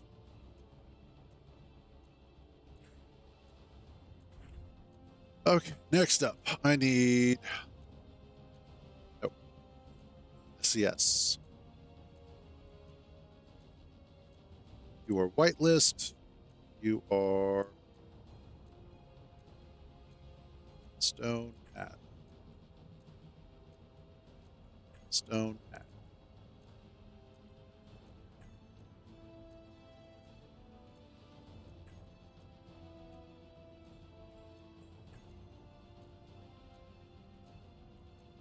Stone add. So much.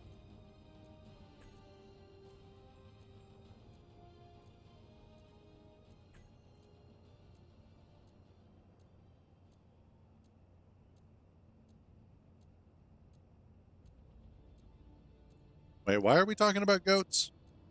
Oh, I see. Mountains. My bad.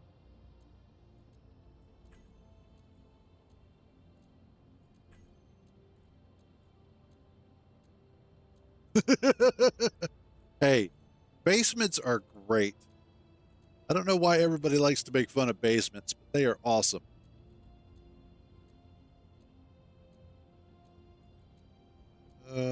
All stone sorters. So I see all stone ejectors.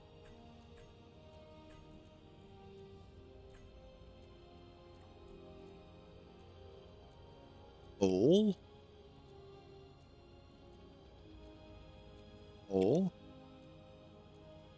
stone ejection system. We'll call this the SES.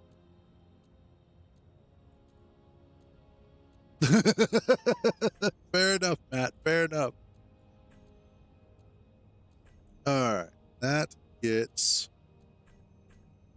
groups. I need the full SES. Toggle blocks on off. Toggled all those off. Next up. What do you say? Let me take this puppy out.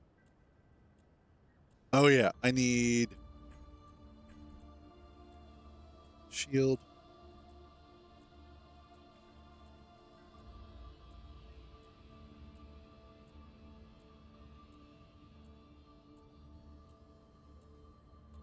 None of those. None of those. Oh, shields up, down. There we go.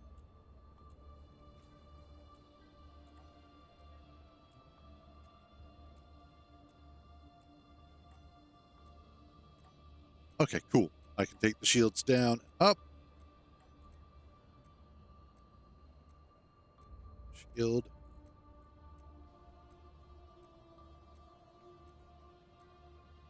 Let's set this to always visible. And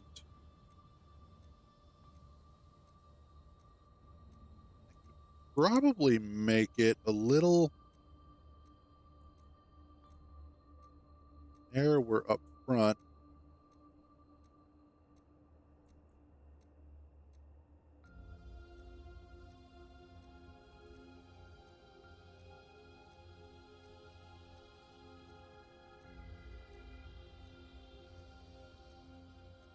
Let's do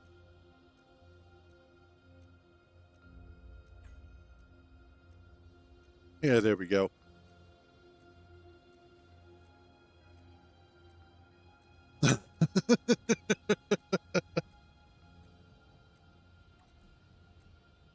Let's see.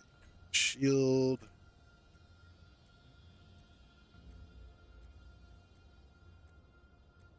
Low reflective. Let's do textured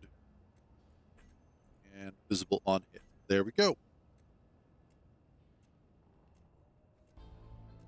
That seems to turn well. Let's bring the shield down because I don't need it right now. Oh, also. Back.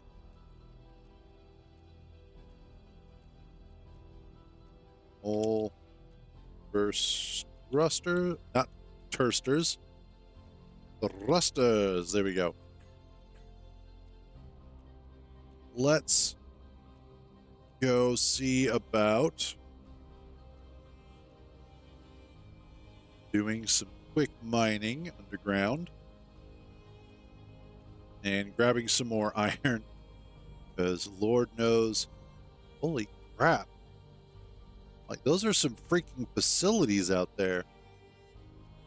Not just little bases, but like full-on facilities. That's pretty damn cool.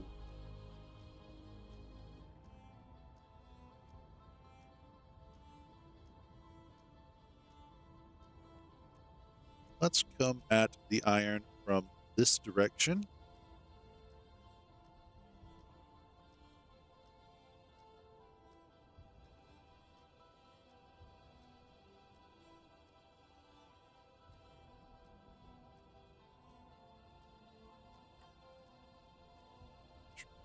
Oh, that was the other thing. Guys, throw out. Okay. Yes. Drain all.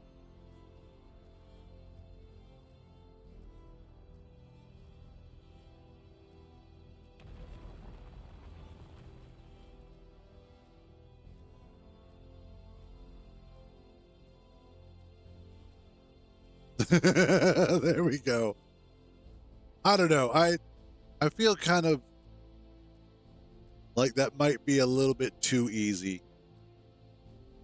I think it's better if we just confront them in a combat-like manner.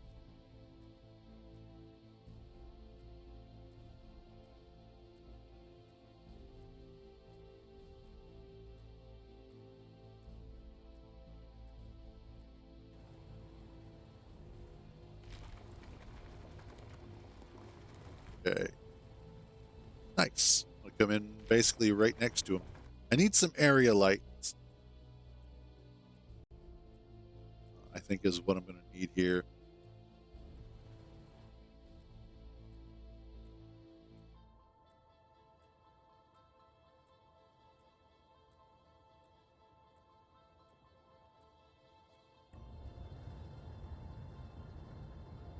Okay, we're getting closer.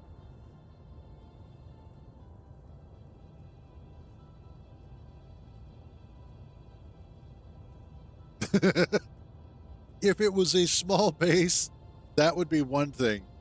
But it looks like it is a magnificently scaled base with multiple parts.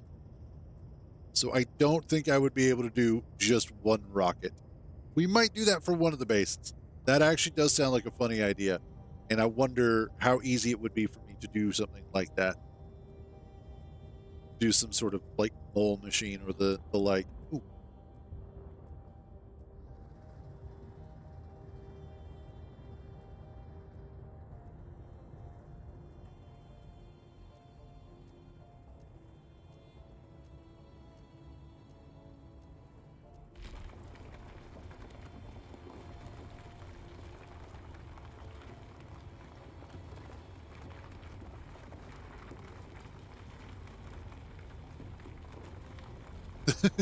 That's, yeah. Do have to worry about that.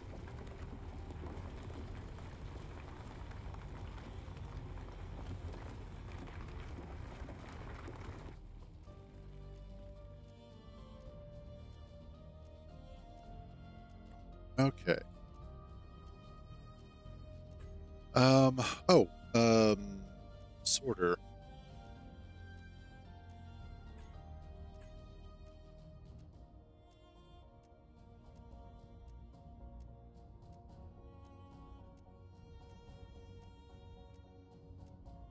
I'm hopeful.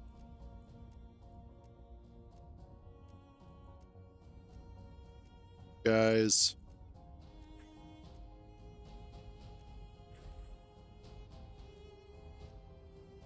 Not.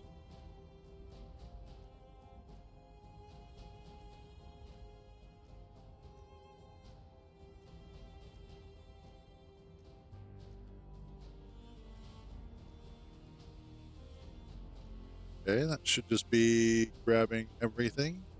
Yes. Maybe. Oh, you guys aren't connected somehow.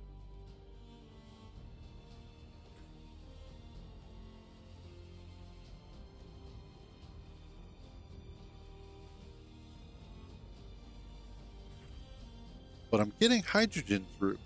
So if I'm getting hydrogen through, why am I not getting...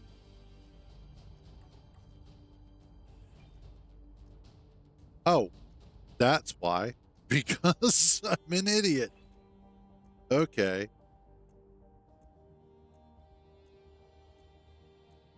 Okay. Yeah, we're going to have to head back so that I can fix that. But that's okay, because that also means I get to fix my area light situation. So that way I can see the rest of the tunnel as I'm flying through it.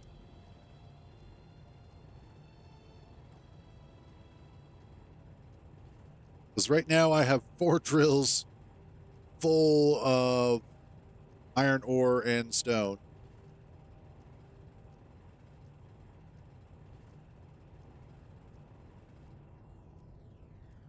And none of it's being evacuated. But hey, the ship works.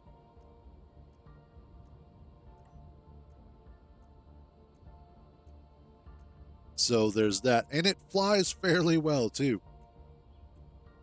For that trip, we used about 12% of our hydrogen fuel.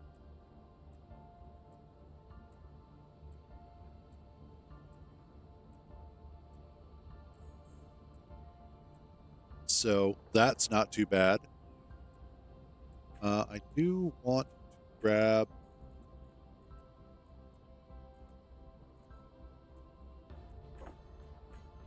There we go.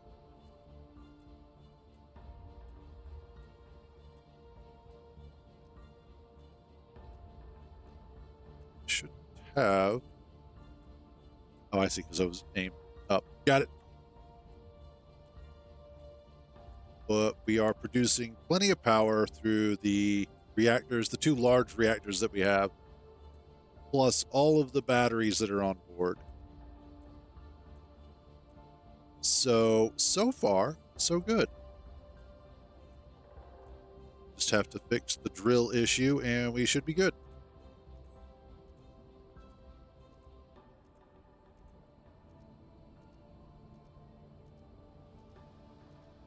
Yeah, that's true. Although honestly, no voxel damage isn't that big of a deal if you know how to drive rovers a little bit better. Like it makes you have to pay attention to the actual road. So okay, I need actually set this up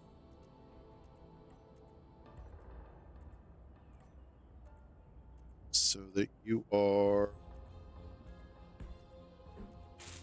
there and there.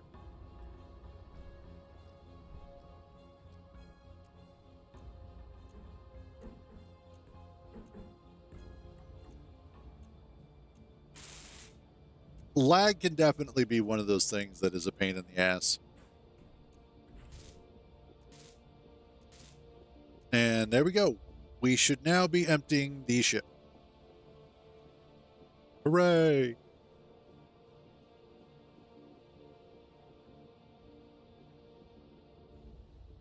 All right. That was actually a considerable amount of iron out of all of that. Oh yeah, that'll be enough for a little while. And should hopefully mean that I can go ahead and look at... Boy, empty, thank you. I can go ahead and look at potentially adding in a large cargo container somewhere.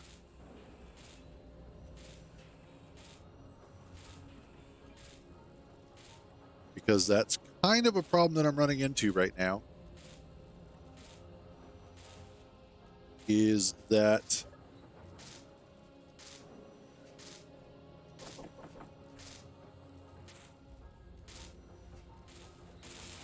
kind of need one.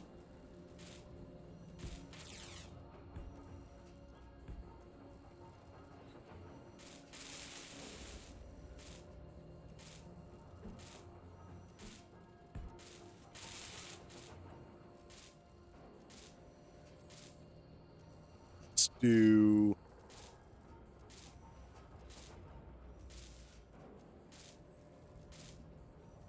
Yeah, let's do that.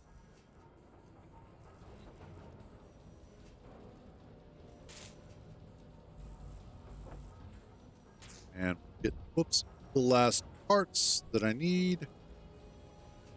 Just make those. Awesome. Now comes the really fun part, is going through and finishing up the armor on all of this. That reminds me, I do need to reinstall Revolt because I don't have that installed right now.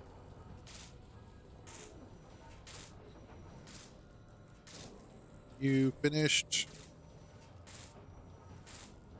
Almost.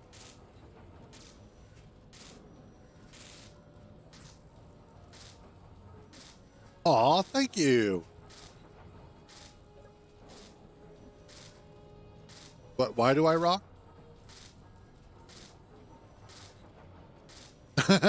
Awesome. Glad to hear it. Yay.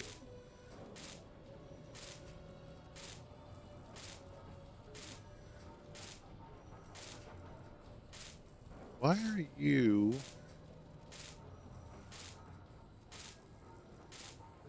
You know, I can actually understand and kind of sympathize with that feeling of not being able to do something. And when you're finally able to do it, it just feels so damn good. Ooh, that sucks. Well, there you go. And not only that, but now you also know how you can manually back up your blueprints, which is equally important.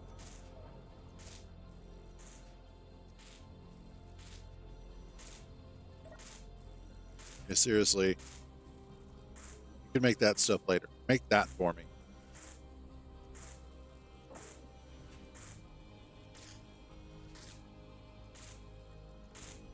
Did you already go through all of that iron? No, not yet.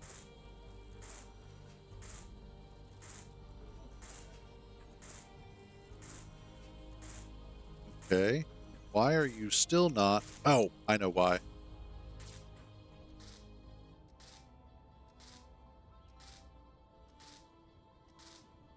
Wait, what? Because Cruise Coda, you are an idiot. Twice.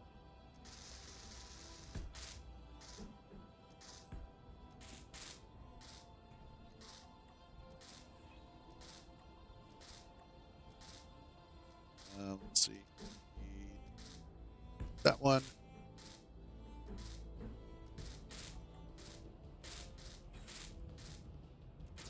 There we go.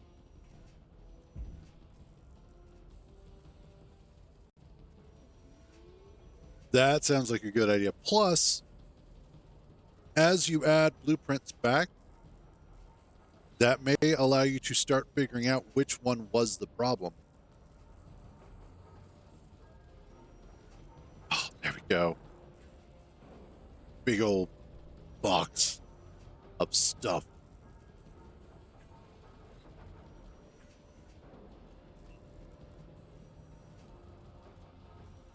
So you see, and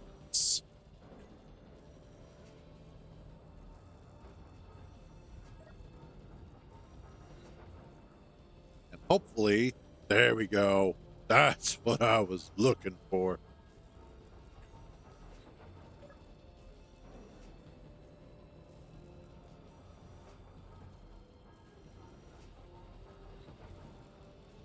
Hopefully it will stop using. Yes, good. It is going to clean those out. Now that I just have a big old box of components,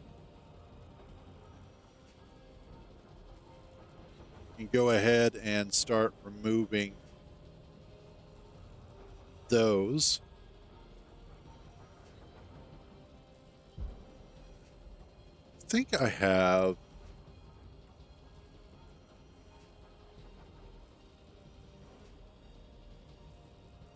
I think there is a 3x1. At least I thought there was.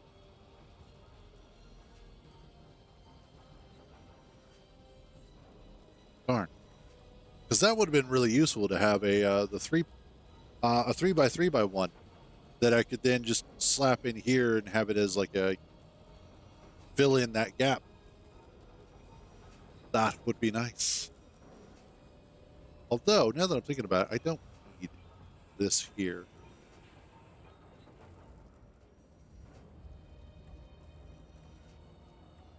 Let's do this.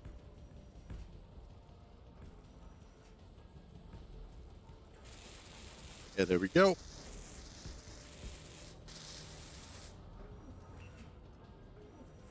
Okay.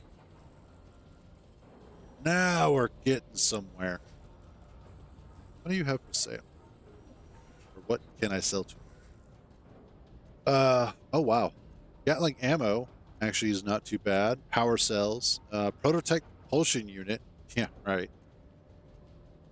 Steel plate. Superconductors aren't too bad. To purchase, I can get some of this stuff.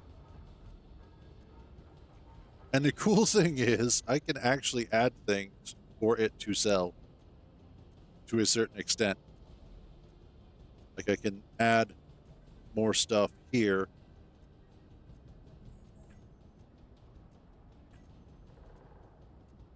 What do we have for prototype? Yeah, so I can add more of the prototype stuff to it if I really wanted to. Like, stealing this store was probably the best decision I ever made.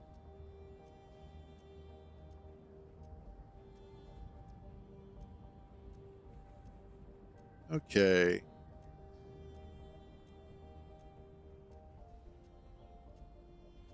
So, that's all taken care of. Yeah, a while back, there was, yes, off of one of the merchant ships that was flying past. I shot it down and then I stole the store that was on it and brought it back to the base, and it still completely functions. But because I own it, I can administrate it. So I can add stuff to it. I can add sell orders, buy orders, all of that. So yes, I do have a store, and it works, and it's awesome.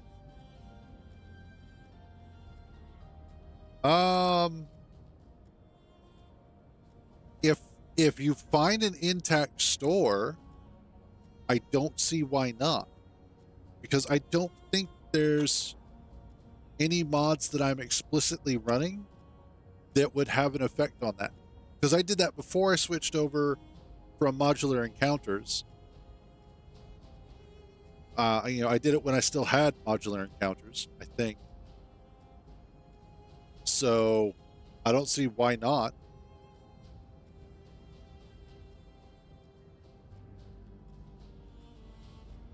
But yeah. So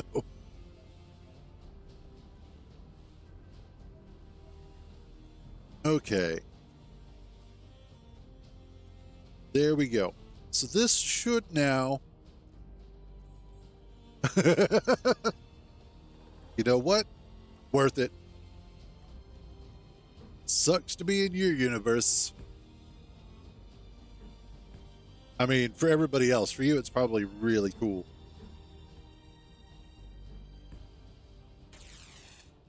All right. And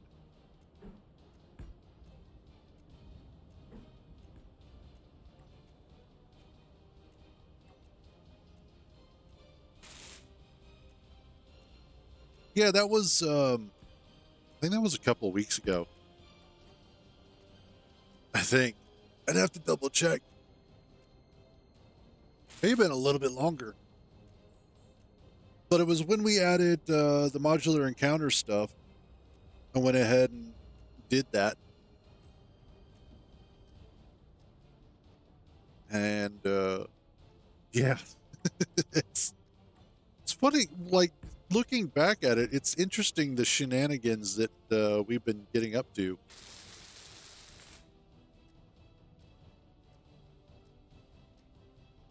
Not quite.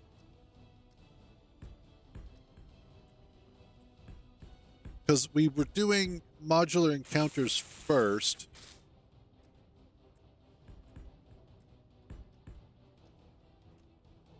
And then it was the NPC stuff, which is what caused everything to go to hell.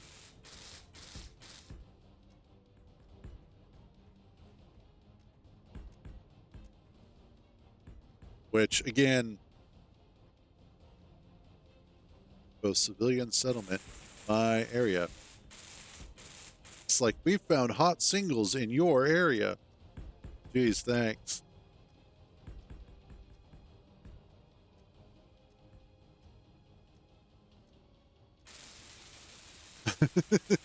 Yeah, that's true. You do have to worry about that if you don't get around a whole lot.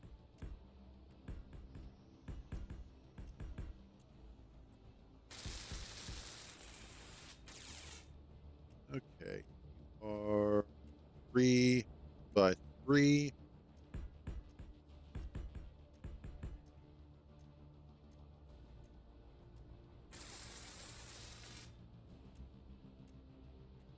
And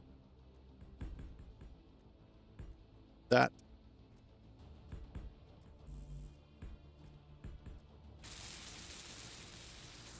Yeah, that's fine. Because that'll lead out to. Nope. That.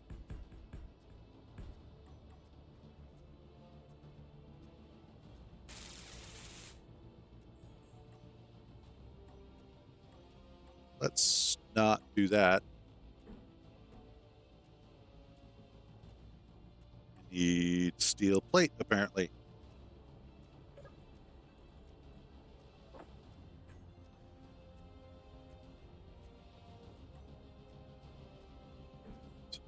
There.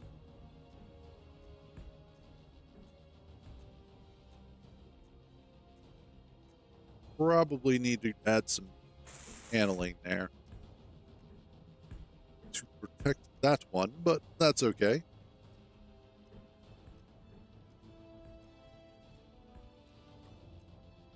Oops.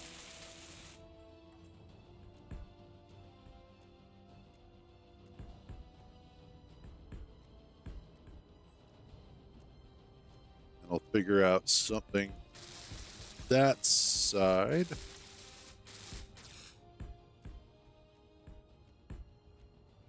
Go.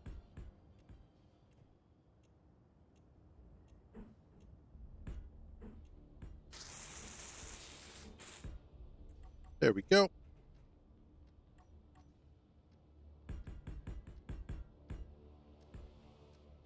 I at least want to make sure that the bottom of the ship is going to be protected. Not as worried about the top.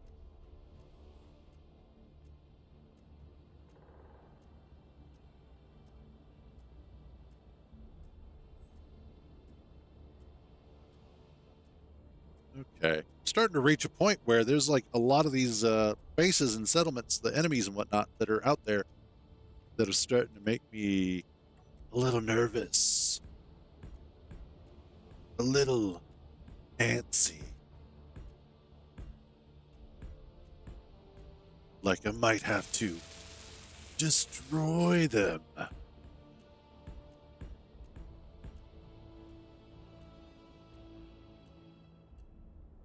Or? Yes.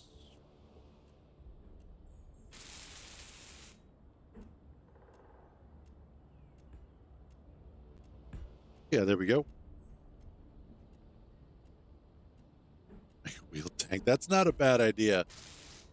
I do enjoy making wheeled vehicles, and making a tank would be a lot of fun. Okay. Now, the other thing that I had talked about is light panel. Making some area lights on here. Let's do one there. Metric ton. Actually, you know what? I think I'm gonna do a metric fuck ton of guns. Not just a metric ton, but you know, really go all out.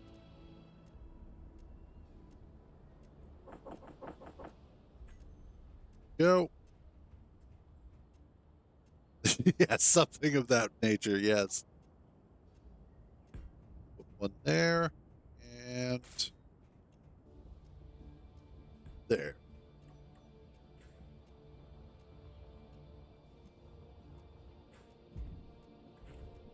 Okay.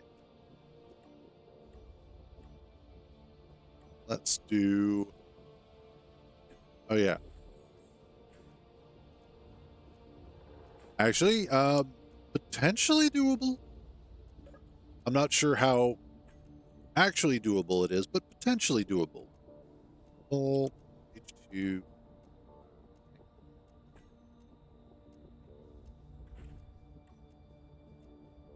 Mole H2 tank. Ooh.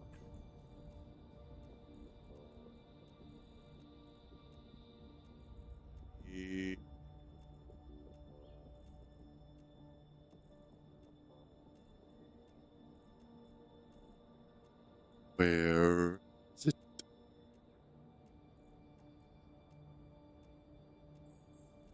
Aha, there it is. Stockpile on all. Go, refilled.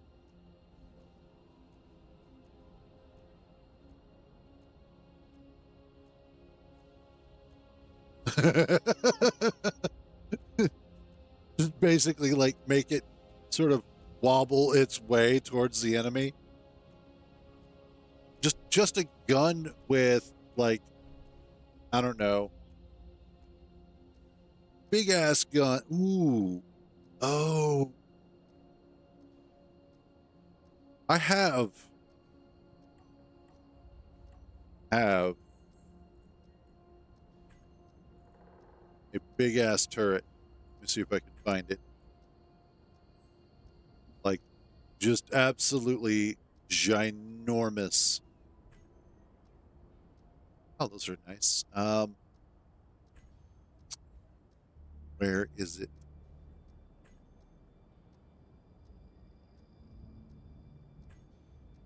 It is... Ah, here we go. I have a 500 millimeter gun that I could essentially armor up and then try and make into a walker with legs and everything. And in that way, it's just this, because it's got not only the main 500 millimeter cannon, but it also has two cannons on, or two machine guns on top. And I'm not sure, but I think those might be missile launchers on the sides as well. It's hard to say. But I could try and make this into its own tank. A big walking fuck you tank is basically what I could try and turn that into.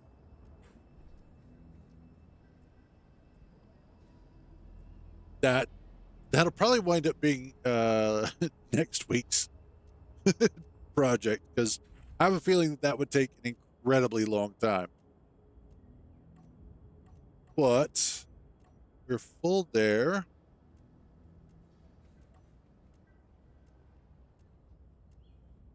God, this thing just soars. It's beautiful.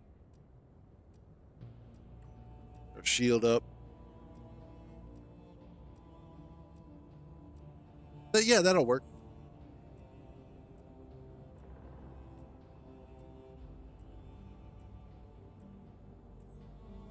Let's see about getting some ice.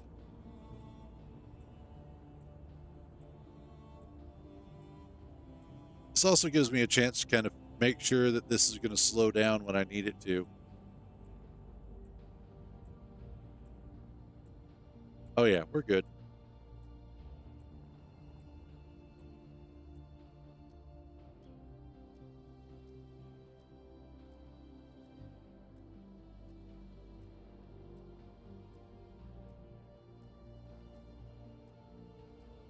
A little bit of column A, a little bit of column B.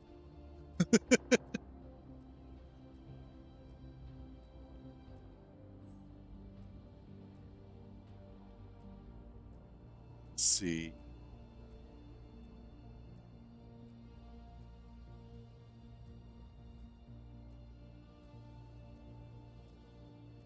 Yeah, this is gonna be nice. Oh, that reminds me.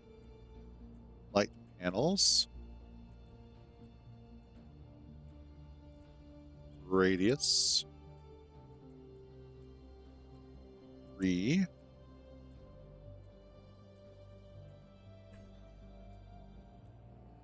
Yeah, and honestly, a lot of kudos to those people. I've actually seen people build full-blown mechs as well, like walking and everything, and it's freaking awesome.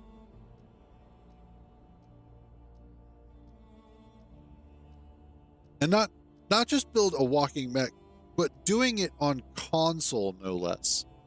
Doing it on like the PlayStation version.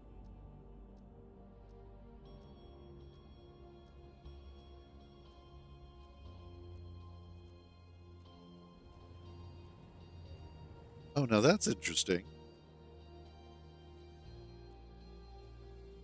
I have a little bit of a problem here. I know YouTube does weird shit with their links sometimes.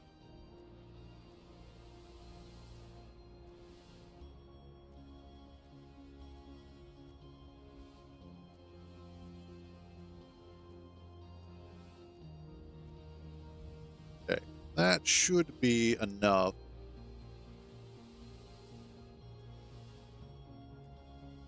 Let's take this back home.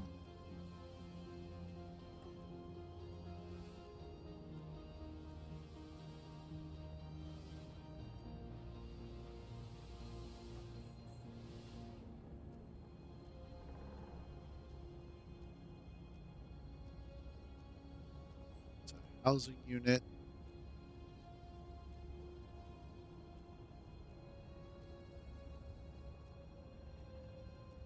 And honestly, at this point, with how potent this is as a vehicle,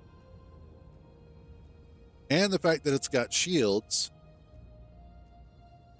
I could conceivably get this into space pretty easily.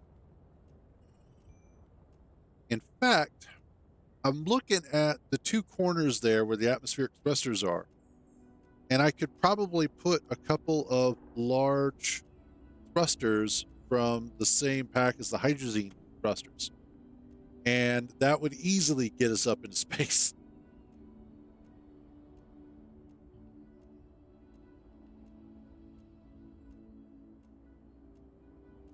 That's true.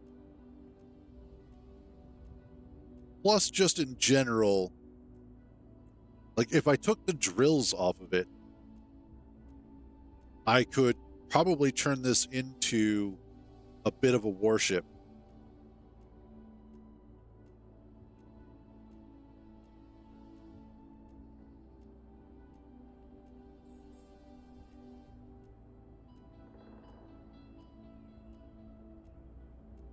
But we should have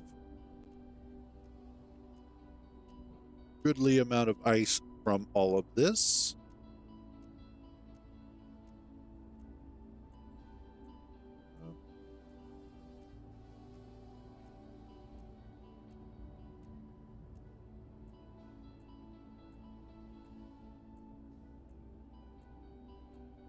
There we go.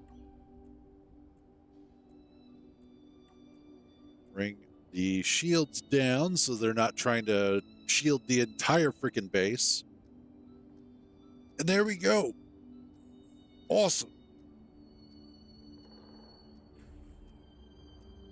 So, step 2. I need...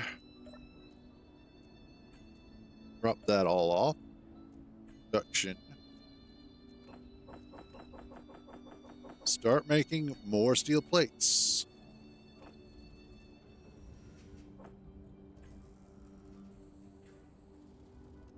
Because...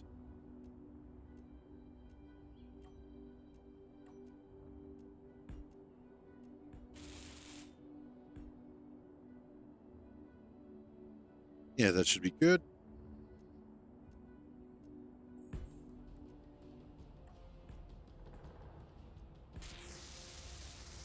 Let's bring this across like so.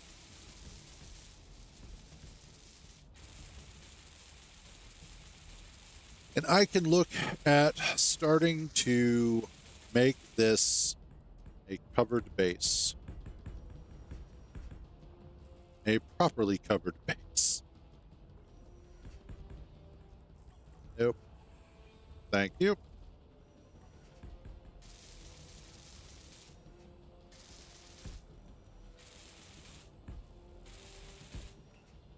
There we go.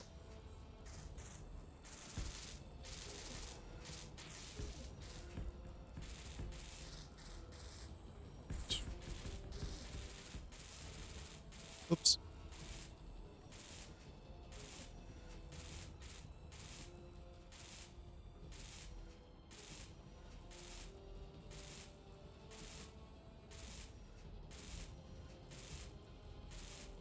Well, I think it's one of those things that they still need to try and keep the two games separate. Because if they start implementing too much stuff from SE2 into SE1, then what's the point? Why even make the sequel? And the same way, if they take too much stuff from SE1 and port it over to SE2, then why bother?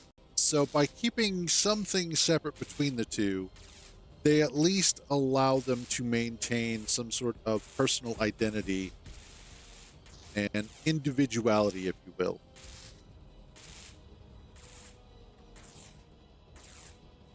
Plus, just means you got to get good.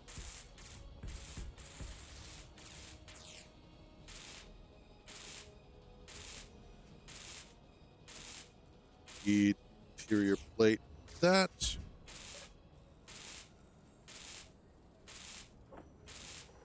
Looks like I need to make some more.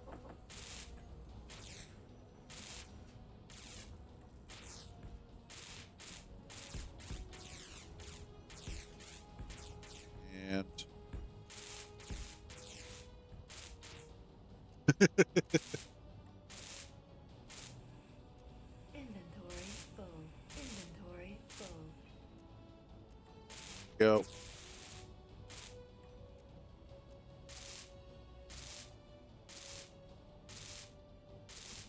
There.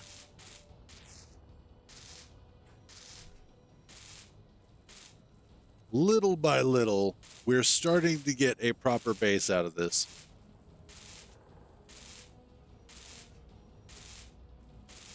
And hopefully, should we get attacked again, I'll actually be able to have a much better defense against the dark arts.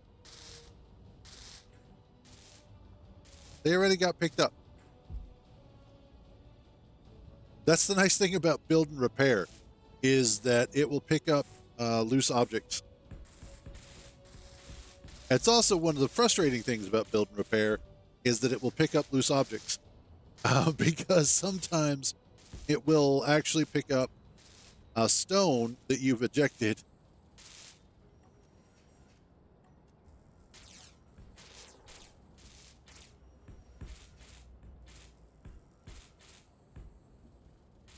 Let's get... There we go.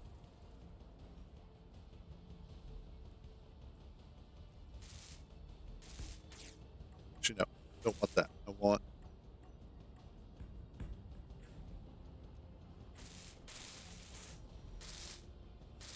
Inventory full.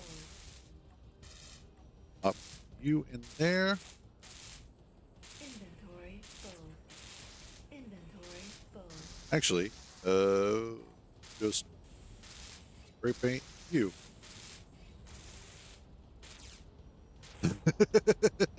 Is it? Is it really? I hadn't noticed. Thanks for letting me know, Wrath. What would I ever do without guys like you? Probably live happily ever after.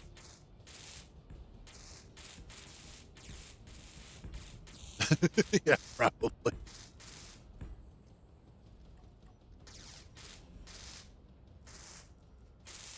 And then I should be able to dismiss that.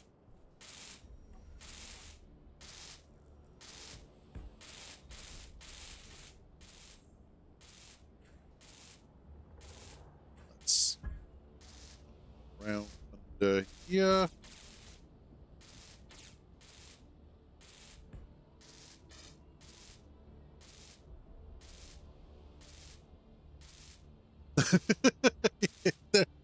Yeah.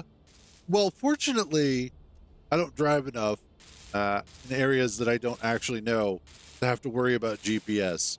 But God, do I know that feeling. And yes, you're probably correct, Turnip. All of the above.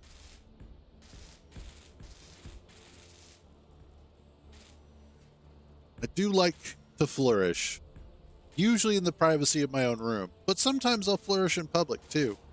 Every once in a while, I just go out there and I'm all like, "Hey, bitches, I'm flourishing," and then I flourish all over the place. Hell yes, Hollows.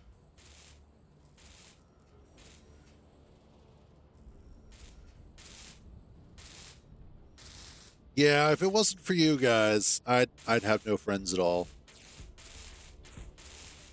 Not sure that's a good thing, but it's definitely a thing.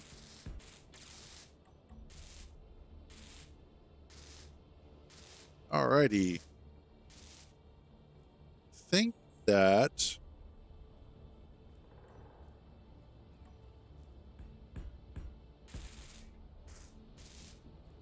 is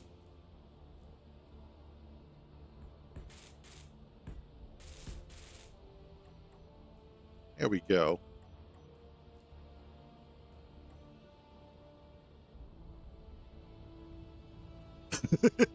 Actually, was it Friday? I think it is.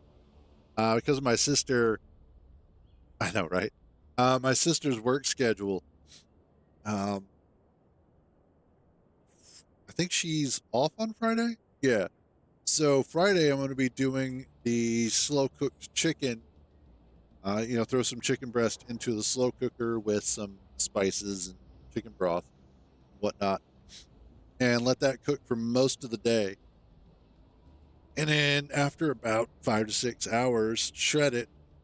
And then I plan on using it for like chicken tacos and stuff like that, or chicken burritos. Yes, yeah, she's actually got two new jobs. She already started the one, but she's got the second one that she's going to be starting soon. So,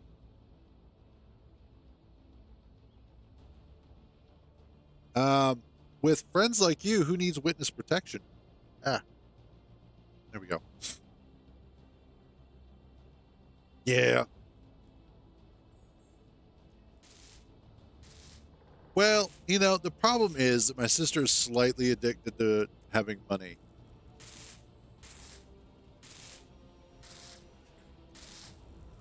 Just a mild addiction, that's all.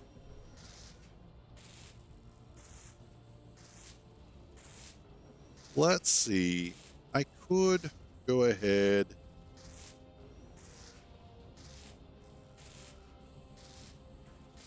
Need.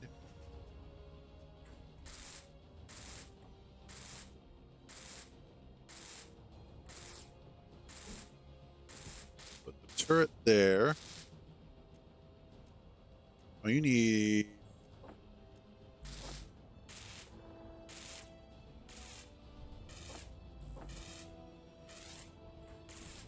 actual stuff.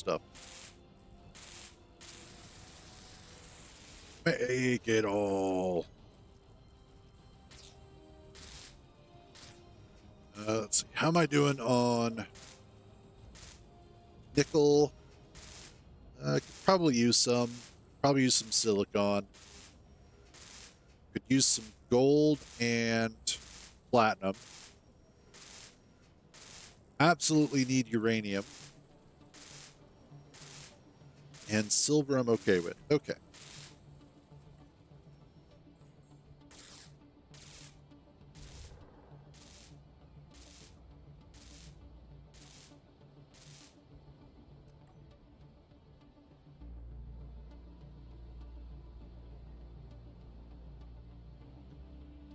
Um, yes and no. I think I should be fine as is. There's the nickel hole.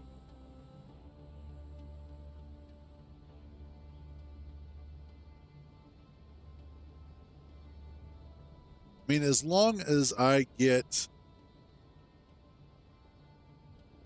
make the hole deep enough, I can get down to what I need to. Then it's pretty easy from there. But let's see. Which way do you go? You go this way.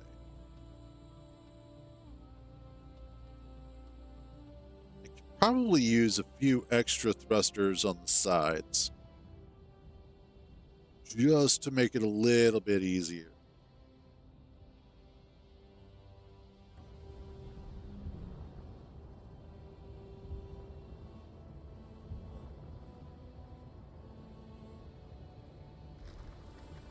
Let's just chew this up down a little bit lower. Ooh, maybe too much.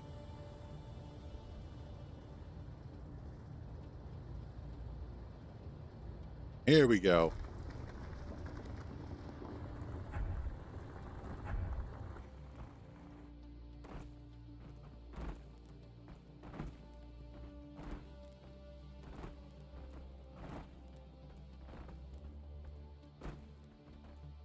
Okay. Oop. Make this a big giant hole. And then let's watch as all the stone evacuates.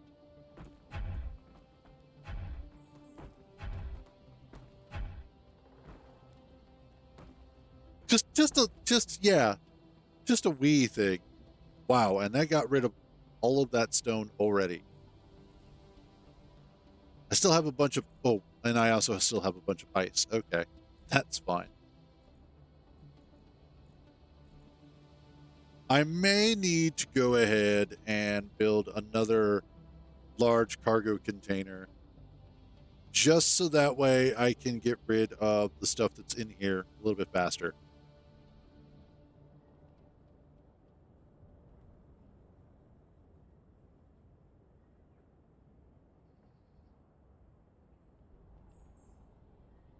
But honestly, I think all in all, this ship has turned out to be pretty decent.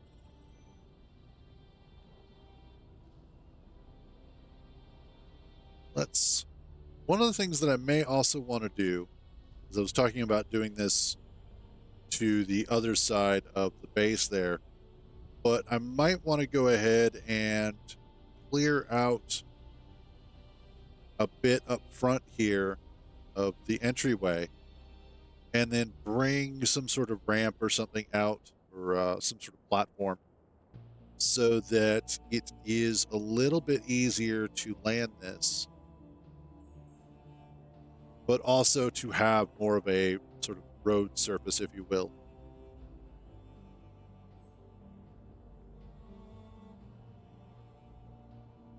Oh, that.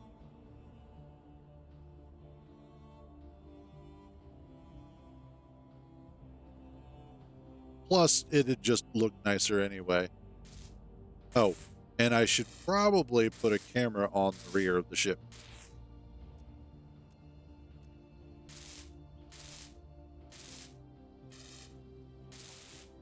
And there we go.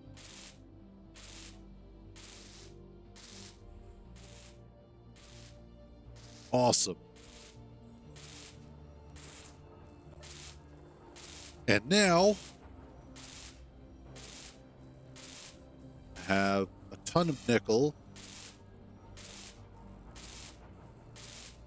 Yep. Awesome. So I could go ahead and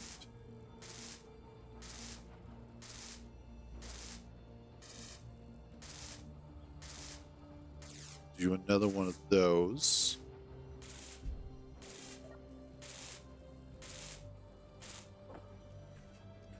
I'm gonna have to make a lot more.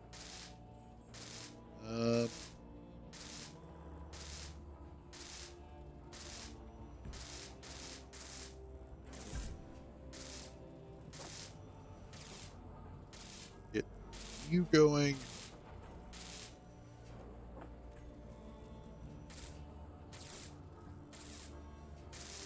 And then that should be able to handle. There's so much stuff. The problem is all of the heavy armor requires just ridiculous amounts of steel plate. And that's kind of where my bottleneck is right now.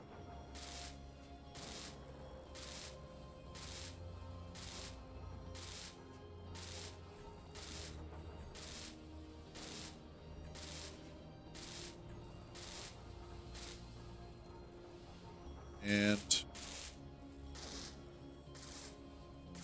I almost need another assembler. Actually, I'm probably going to need a bunch of assemblers. And what I may wind up doing is taking out the industrial ones and replacing them with the standard assemblers. So that way I can get more into a smaller space. Because industrial ones, as you can see, run out here. The industrial assemblers take up essentially 2 regular assemblers worth of space. So I could, in theory, have 4 of them here instead of just 2. Now, the only reason why having 2 here isn't terrible is because it allows slightly better access to more of their expansion ports. But I'm not doing anything with that yet. In fact, what I should do is to go ahead and grab a couple of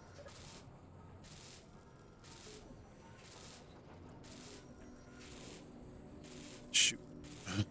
don't have any steel plates for it. Shut that off for a second.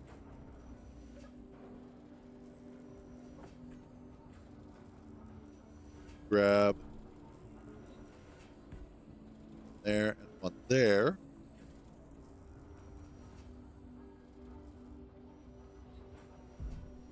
And we can turn that back on.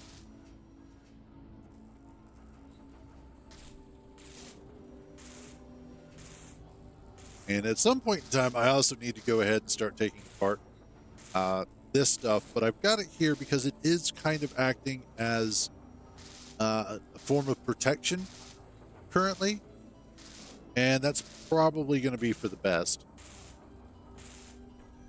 Let's see. Drills, gyros, thrusters. Get rid of those. Cockpit. Actually, let's do the Arlen drive systems and look for one of the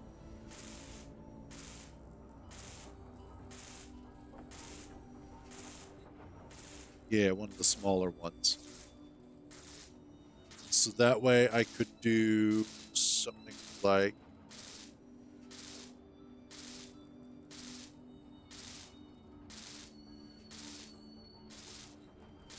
that. And that. Yeah, perfect.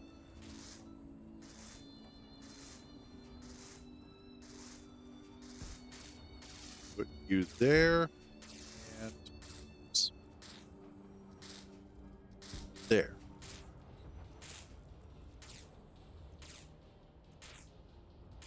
And then once I get,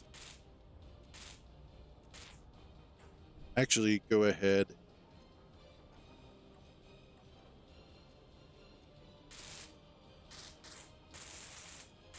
Why am I hearing the music?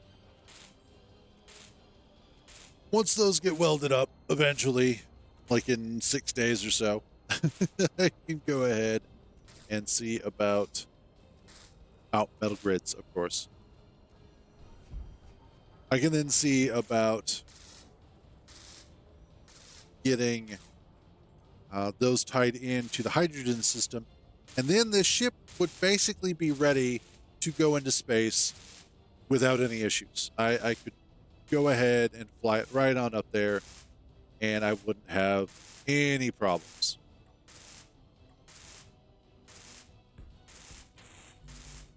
Oh no, out of steel plate. However, I kind of on the hungry side. It is about lunchtime. Yes, new ship, new mining ship. It is a biggin. And it is very capable at doing its job incredibly well.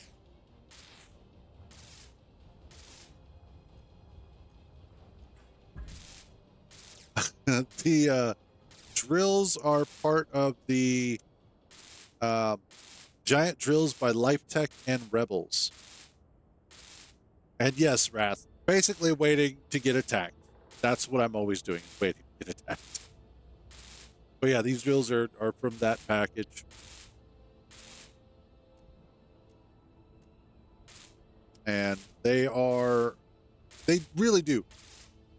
I was talking earlier about wanting Keen to add a new set of drills to Space Engineers.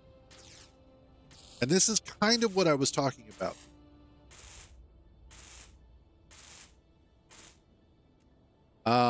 Well, Sam hasn't shown up, so I don't know where Sam's sites are.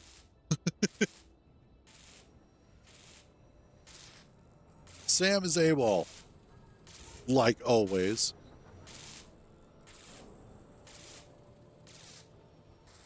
I would need to be able to afford missiles before I could put together SAM sites.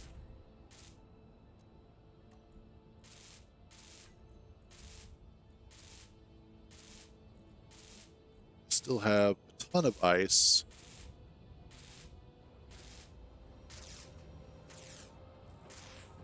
metal grids and that. Okay.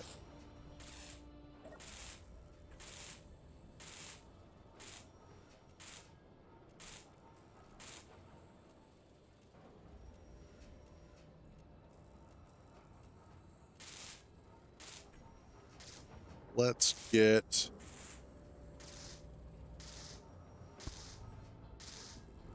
tubes and grids.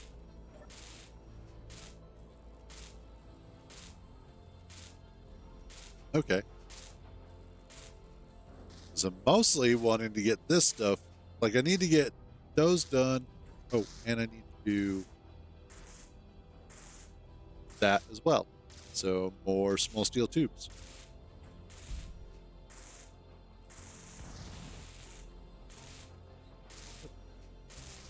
Oh, that's what I just heard. I was like, okay, why did I just hear that noise? That's what I just heard. Okay, cool.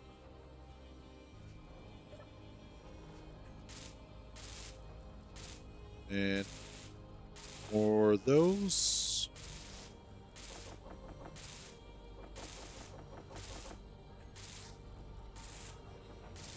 Is that? Yeah, just some metal grids. Awesome. And then that one will be done. Get those finished. What I really want to do is go out and get some more uranium and some more platinum. Go.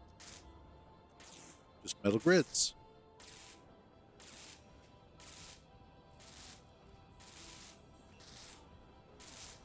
And I would say we're just about golden.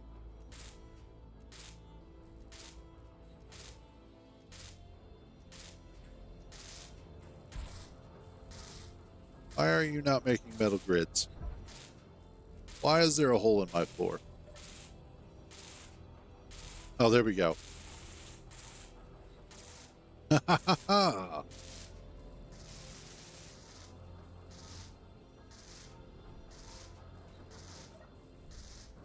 Okay, good.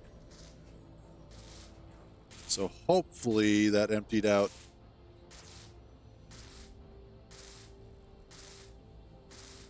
a bunch of the nonsense.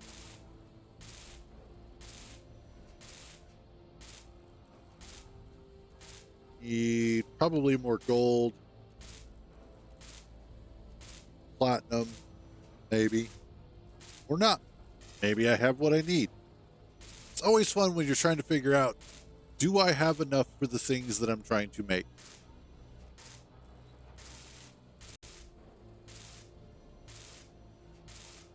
Might have enough for these. Then I just have to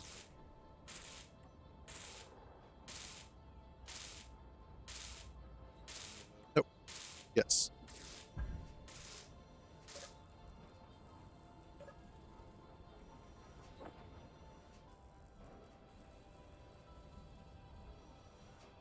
There we go. That back on. Awesome.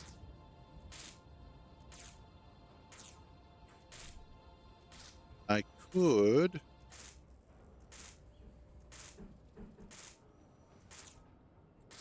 this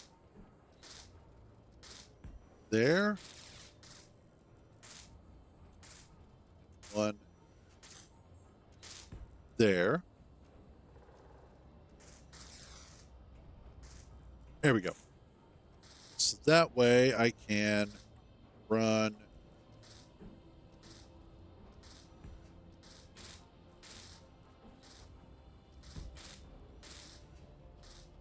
straight.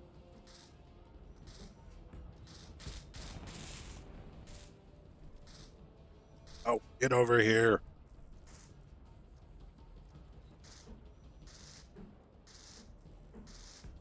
That.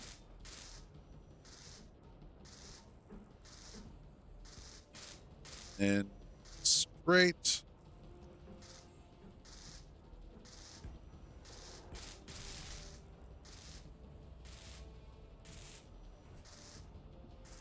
I think that's correct.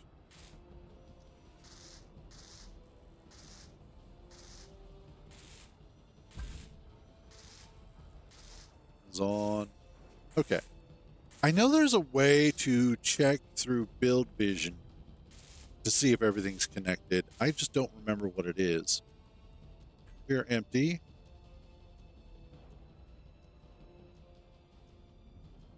Okay. Everything's working though. I can definitely tell that everything is working. I need. Here we are. Hole. Thrusters. Groups. You here so that I can toggle those on and off. Yeah, they get the job done. If I need go fast, they make go fast. Like that's they they have a lot of thrust capability.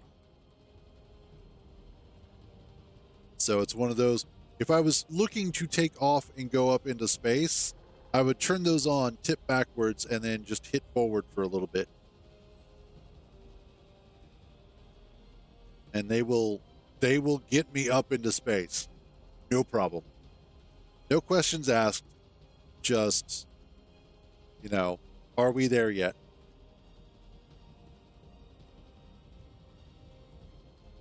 Okay, that's gold. That's silver.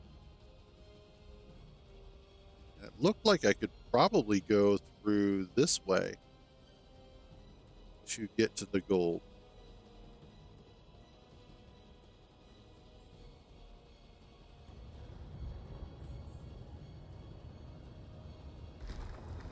So let's see if that's the case.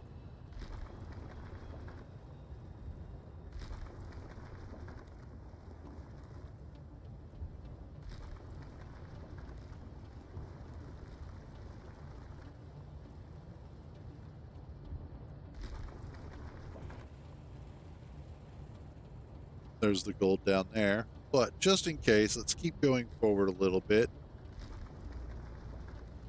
and see what we can find. Come on.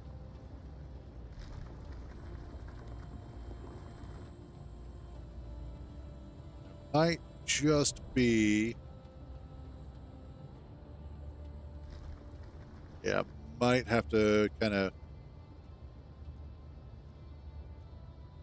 Gold is above me. Oh, there it is.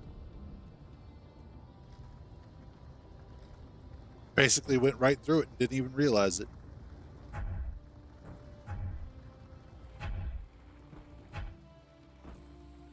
Oh, my shield's up. That's why I was having weird problems.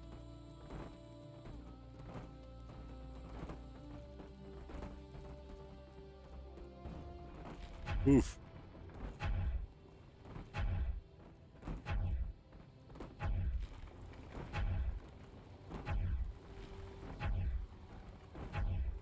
Yeah, I should be able to, like, rock backwards with that much issue.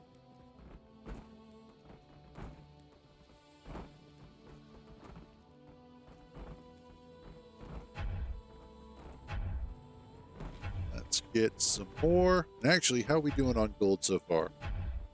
Gold. Nice.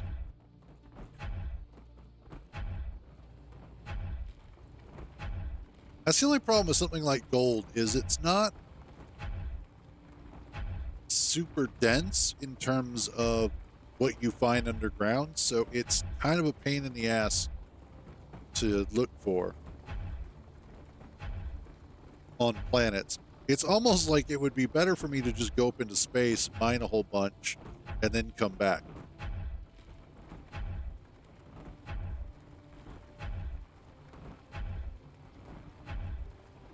But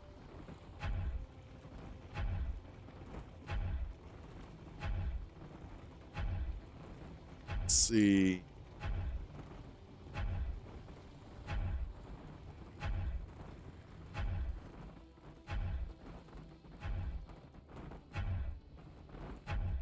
And now we just kind of got to wait for all of the stone to get ejected, which won't take long.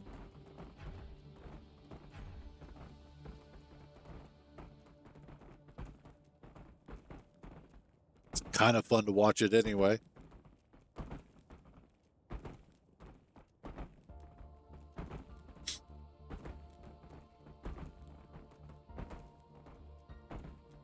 I wonder if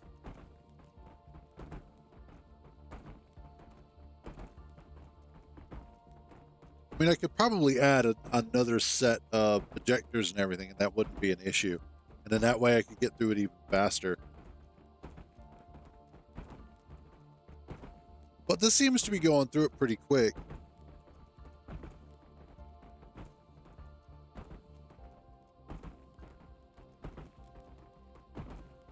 Yeah, a big one wouldn't be too bad.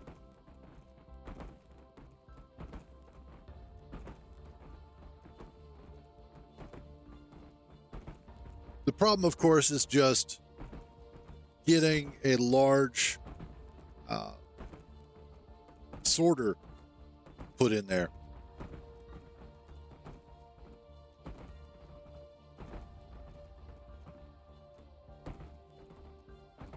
Well, the reason why I don't want to bring back a whole bunch of stone is because oftentimes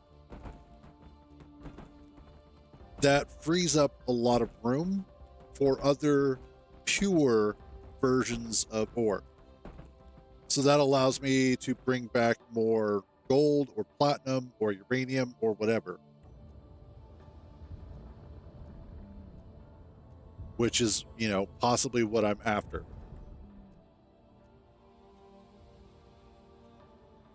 Also, I think I had over by the iron hole, I had some uranium and or platinum that I was mining over here.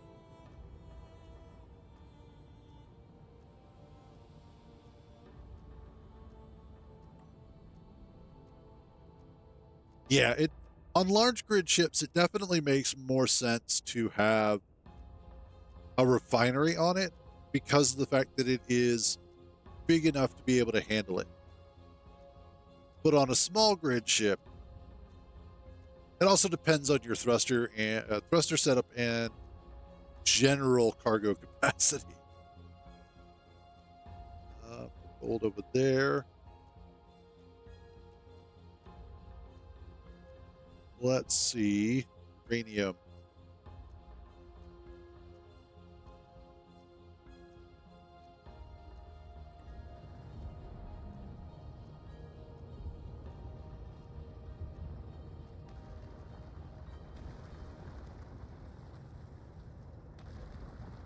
Let's just come down a little bit more like this.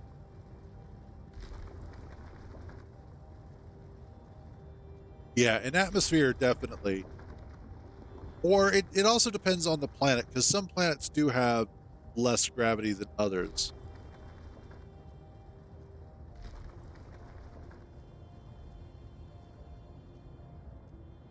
Like I think Mars has lower gravity.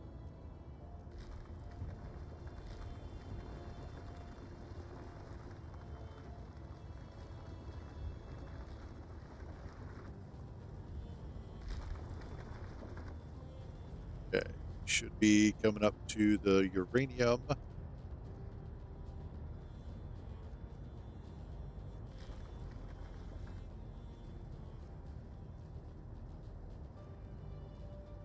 And that looks like it right there.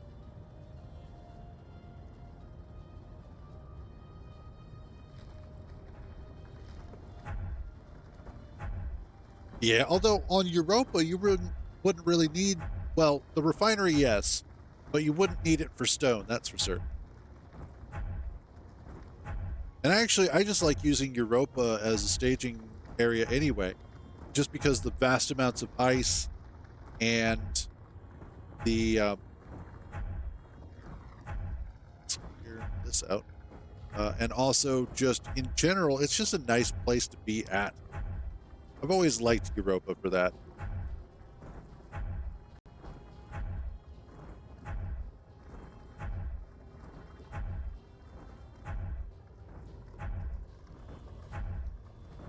Europa, and honestly, I really don't mind Pertum either.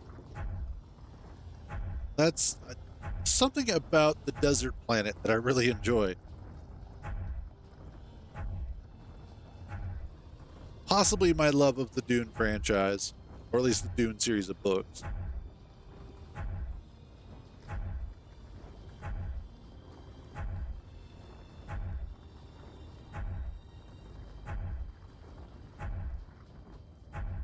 Okay. Uranium.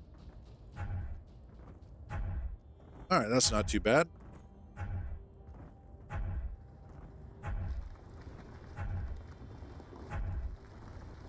Definitely grab more.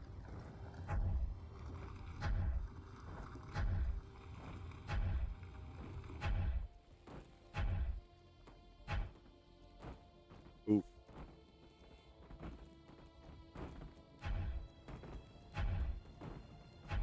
Try and make this a little bit wider.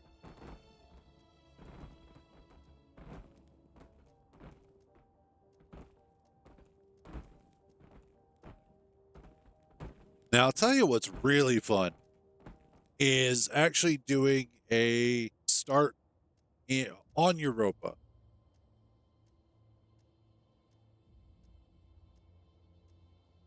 That's not a bad idea. Mars for a starting point for rovers.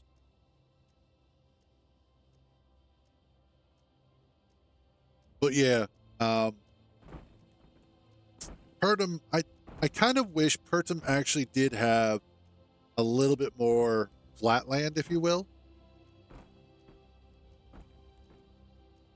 A little bit more area where it was not all ravines and whatnot. In fact, I hope they do that for Space Engineers 2, where it's not quite as aggressive terrain all the time.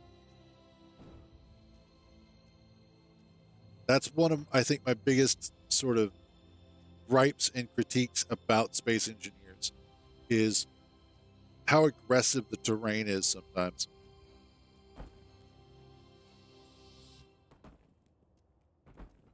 True, to a certain extent. Like there are areas of Pertum that aren't as flat. They are incredibly aggressive with the ravines and the crevasses and the canyons.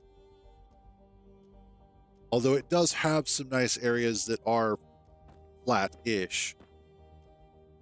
Actually, there's one particular playthrough I recently started for myself that I really like because the area that I found, there's a lot of wide open sort of plains, lots of trees and whatnot. Yeah, it sucks.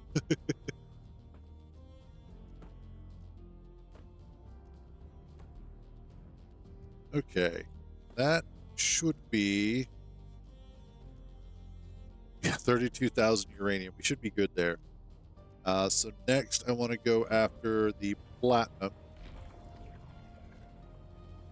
Let's tip down and kind of, oh, it's right there.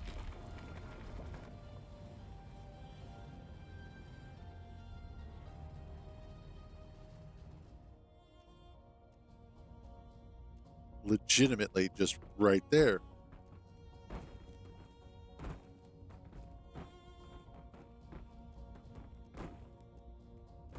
In fact, there was one playthrough that I had started a little while back where we did start on Pertum.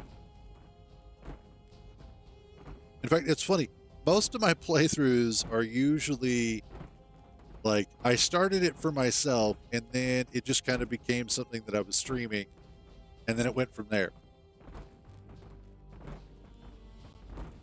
Like this one, I added the uranium and platinum mod or Earth-like planet because I was wanting to just kind of chill and have fun and be kind of lazy. And then I started it for the stream, and then it has progressed into hell on Earth.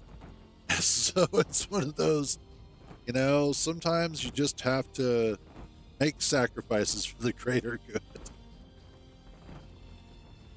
But I will say I've been enjoying it. It's been a lot more interesting than I originally planned for it to be, and that is a-okay with me. Oh yeah, that's going to be good, actually. Let's back out of this a bit.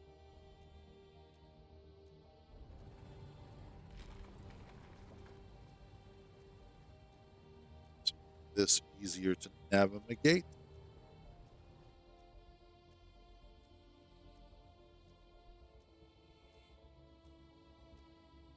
Okay. And we'll carve a little bit more out of this.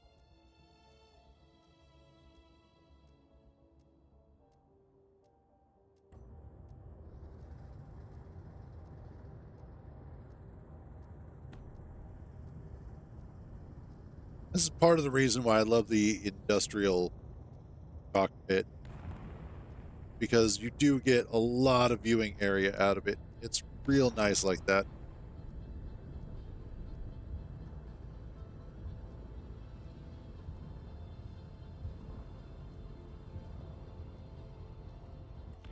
Okay.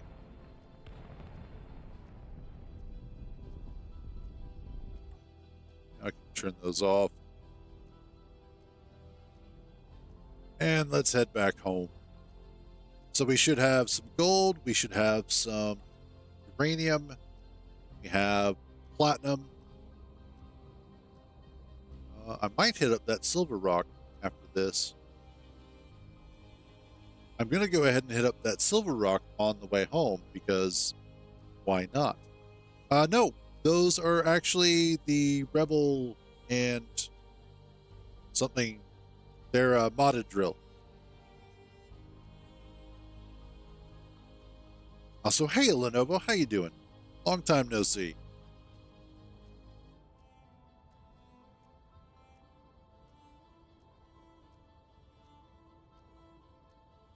Let's get this back on.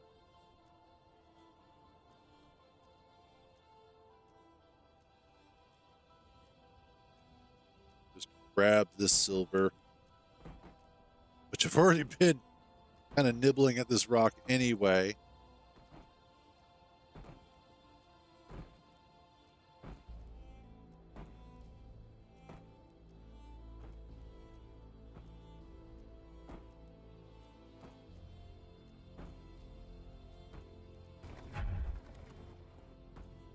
Yay.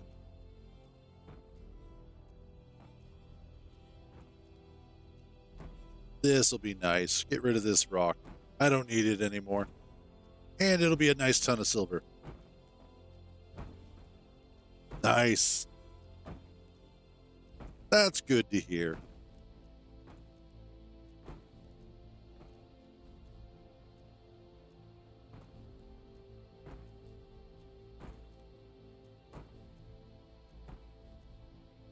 And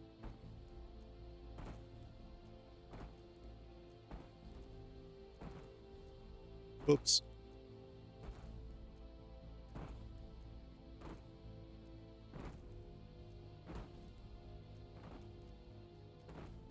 Well, that's kind of a good thing, I hope. Sometimes it's a good thing. Sometimes you gotta worry about that a little bit, but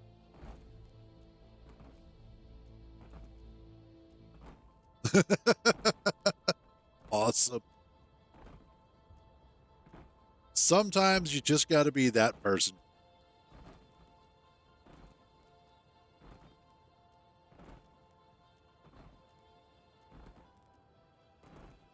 All right. I think that's about it.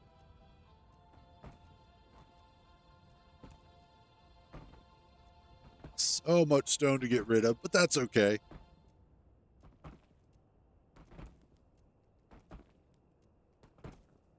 we'll be getting rid of a lot of this anyway. Although, you know what?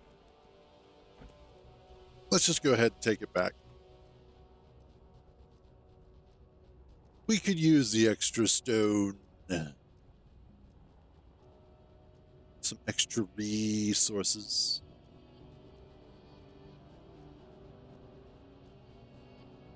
And one of the things that I might do now that I'm thinking about this is I'm thinking that once I actually start getting more of a roof put on here, I may go ahead and also put solar panels on top and in effect to allow for additional charging of stuff in case the turbines get wrecked like they kind of did last time.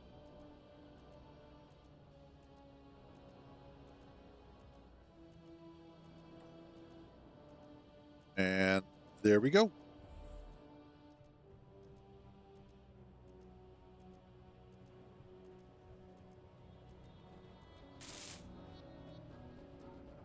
Alrighty. That should... Oh, good. Those did get finished.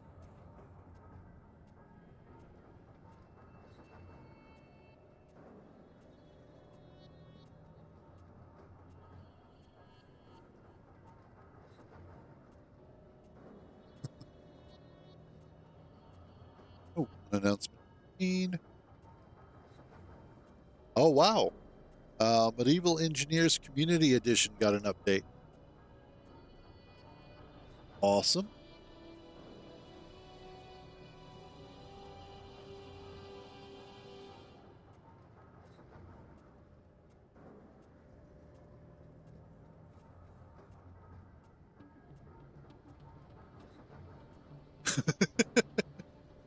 It's nice to have the power to look at something and make it cease to exist. It's like that whole joke. You see that over there, Corporal? Yes, sir. I don't wanna. Yes, sir.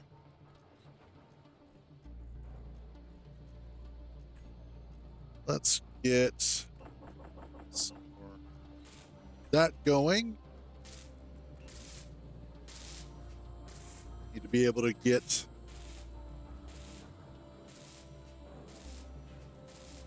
there we go.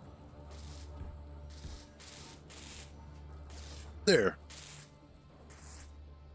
Then what I could probably do, let's get rid of these.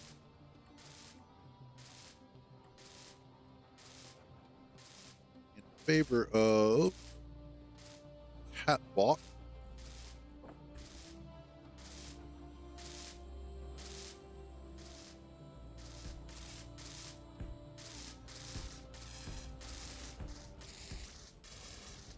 Go.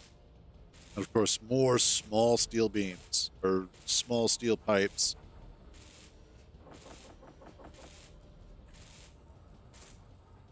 There we go. Awesome. And that way, that'll help kind of cover them up. That'll also hopefully keep the hydrogen tanks from getting shot until I get the roof on here.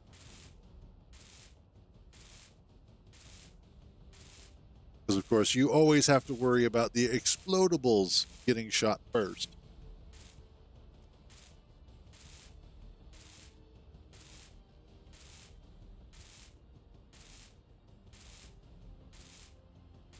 But, like I said, I'm going to go ahead. I'm going to go make myself something to eat real quick because I am hungry. Hopefully, knock on wood, I won't get attacked. And then when I get back, we'll see about maybe putting some more of the armor on the ship. And once I get this finished, what I may do is go ahead and turn this into a basic ship platform in terms of having a blueprint and then, like, let's say taking the drills off of it and replacing the drills with guns. And so that way I will not only have a version for drilling, but I can also have a version of it specifically for combat, because it is a very capable sort of thing. And what I would do for the combat version is go ahead and add more thrusters to it so that it is a lot more maneuverable, but without the impediment of the drills on the front. So I think that's kind of the direction I want to go with this, because I like the look of it. I like the feel of it. And it is kind of cool so far. Plus, it's capable of handling atmosphere and space currently. I would also like to add some ion thrusters so that it is a full hybrid flight vehicle. But, like I said, I'm going to go and make myself something to eat. And then when I get back, we will take a look at it.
All right, well, I'm still in one piece.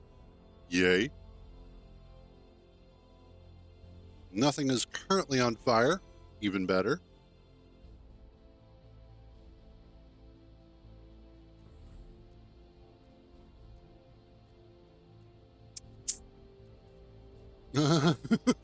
You're welcome there, Matt. That'll restart the heart. I'm very quiet like that. And yeah, you're right, Yorishio. Not yet. It's the yet that's always frightening.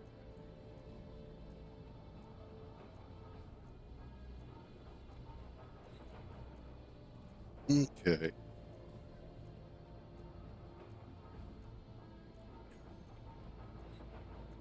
Awesome.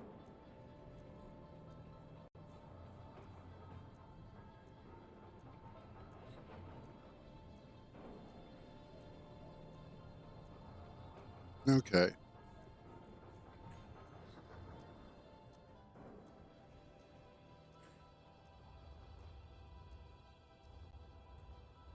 That looks good.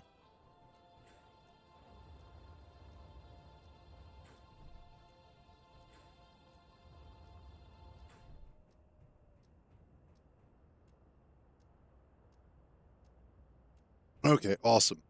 Just kind of making sure we're all sort of taken care of here.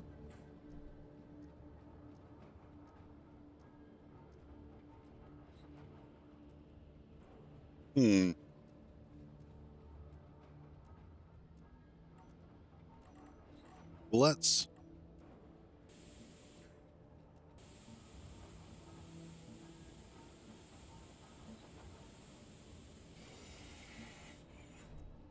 There we go.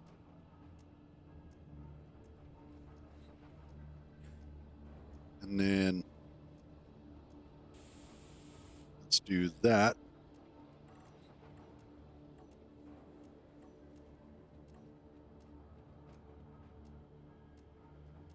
I could do.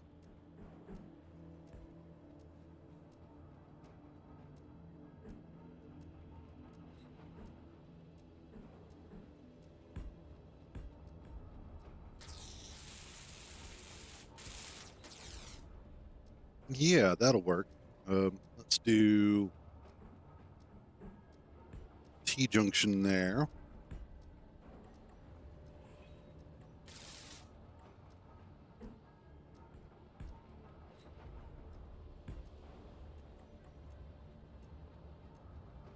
And I want.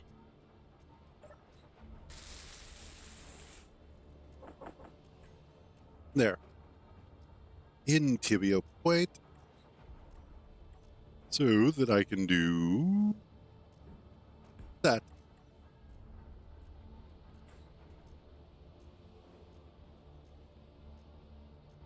Oh.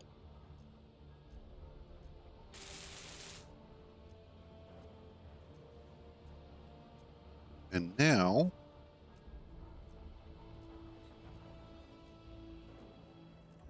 I need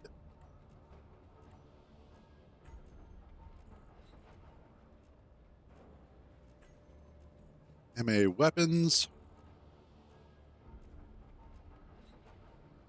Hmm.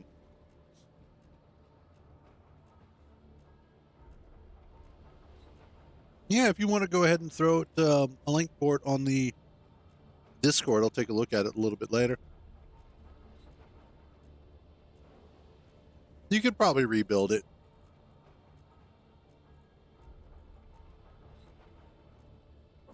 Let's see. That is.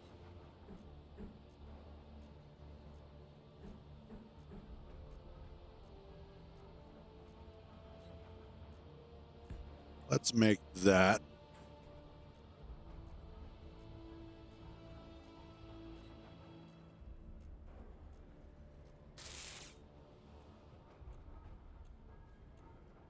Oh, of course. Metal grids. The bane of my existence so far.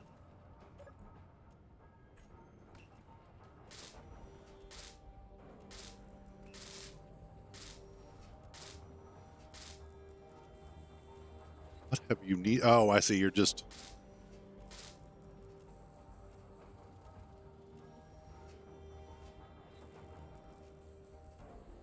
Oh, gotcha.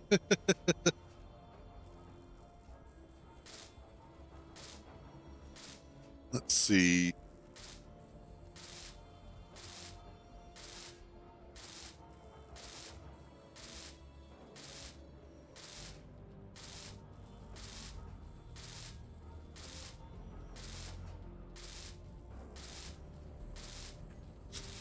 And let's believe.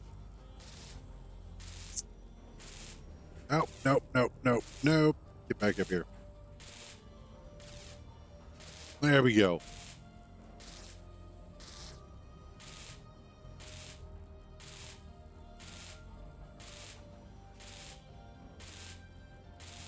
Okay, and then production, I need the AC 50. What do you take? What? Slinger. Ammo. What ammo do you take?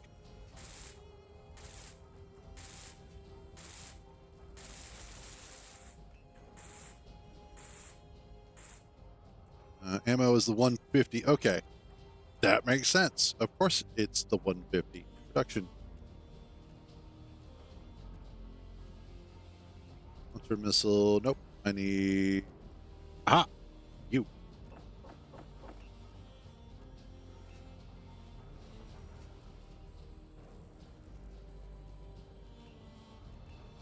Don't think I need that much. Let's do that much. In fact, let's go get some beautiful magnesium.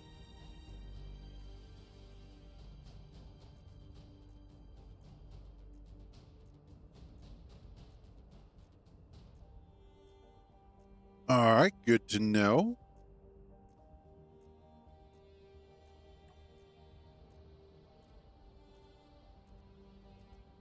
Let's see, if I remember correctly, there's some magnesium over here. Yep, there it is.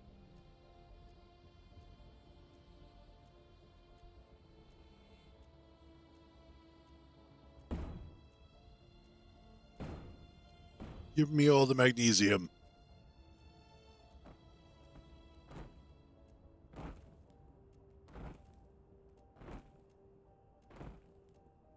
Oh yeah, I was already working on this one too.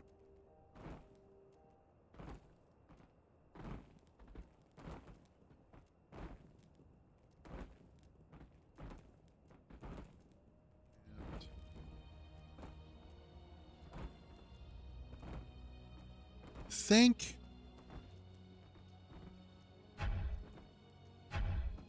I think I might need to move the interior drills in one more so that I don't have that narrow strip between them that isn't getting drilled.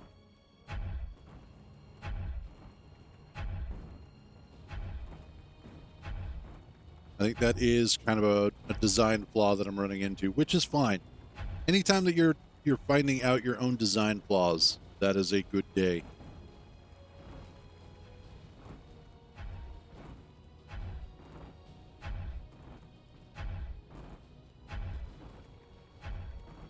Just get the rest of this cut down.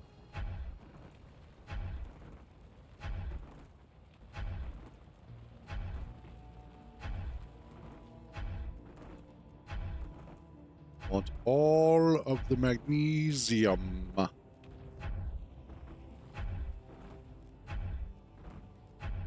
All of it.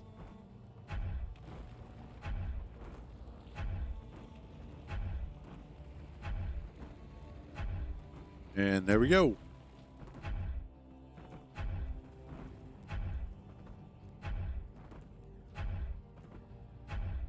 Let's get this last little bit.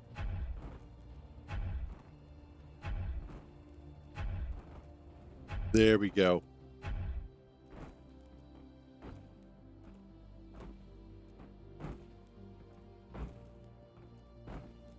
That's that's actually kind of a nice sound.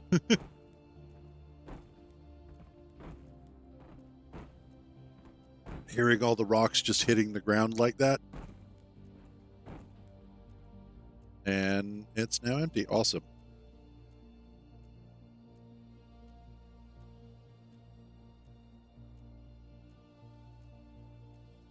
I also need something else. Just realize this. Okay. Also, I need some silicon now that I'm thinking about it. Might as well grab it while we're here. But I need a drone that is easily printable, that is legitimately a camera and some thrusters. And that's basically it. Something that I can very easily just fly out to a location, do some reconnaissance. If it gets blown up, no big deal. It's cheap and does its job, and that's all I need it to do.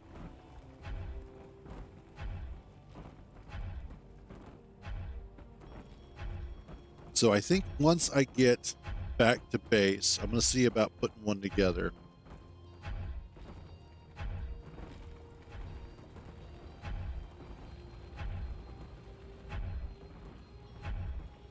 Because I want to look at, if not check out,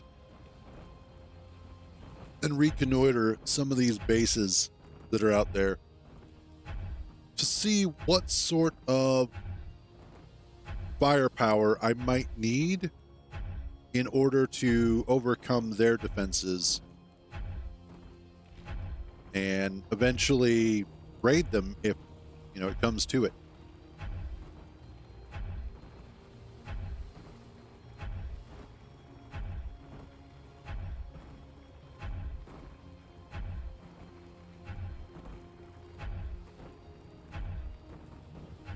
Oops.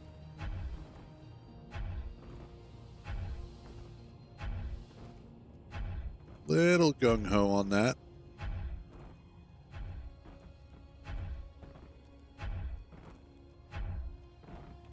Let's get this last little bit.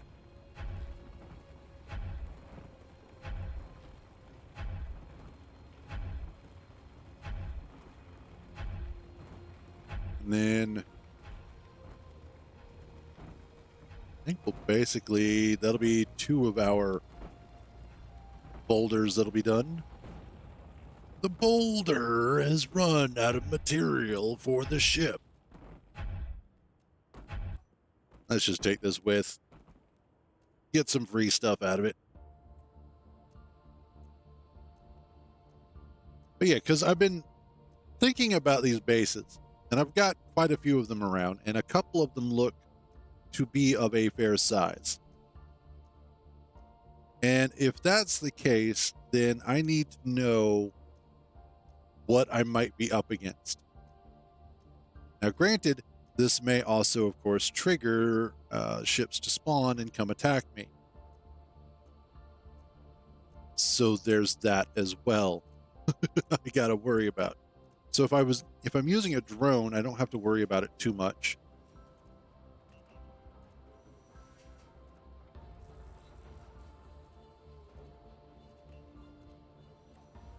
There we go.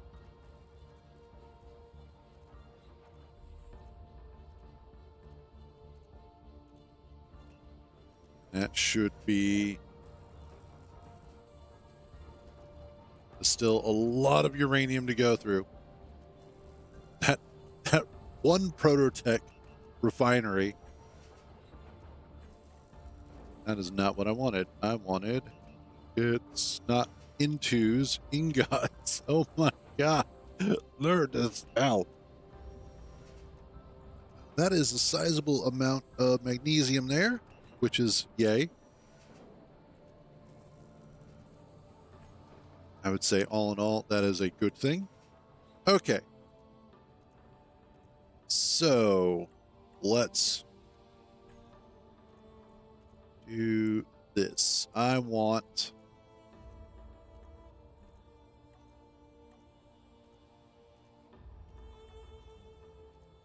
battery.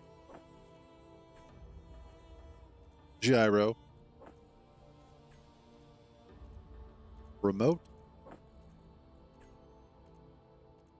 thruster, and we'll use spheric camera and antenna.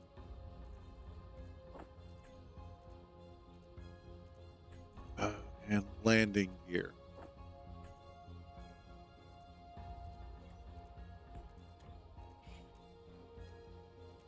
Nope, that's right.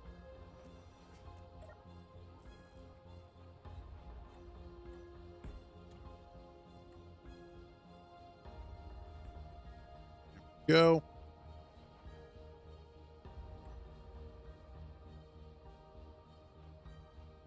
I just want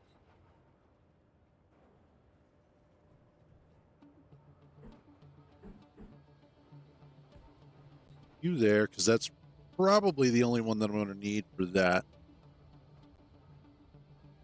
Do thruster there. Steel plate.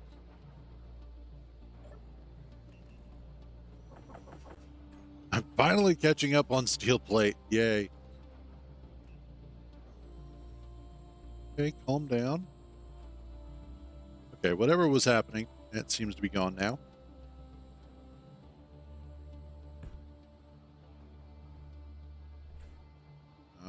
Let's do that and oh, I see. It was spawning something new. Honestly,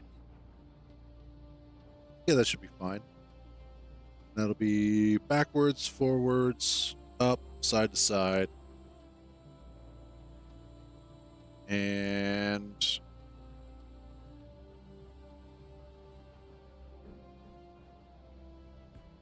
just in case it goes upside down.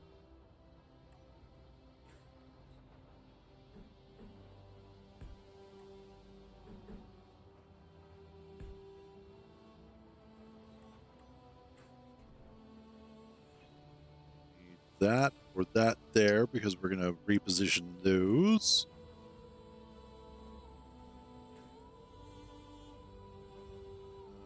Back. You there. There.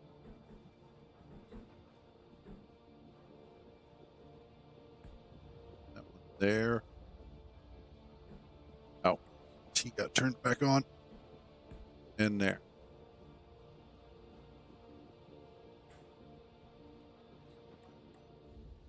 That is, yeah, that should be a nice, tiny, and all I need is an antenna. Oh, and do that there. And that there.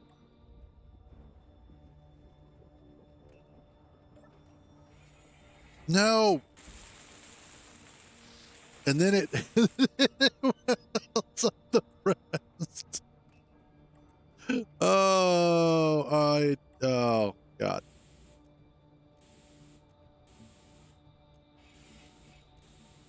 Okay. That's fine. What I need to do is just set this to weld only. Oh, weld only. There we go. In fact, here's an idea. Wonder if this will work. Let's not use that color.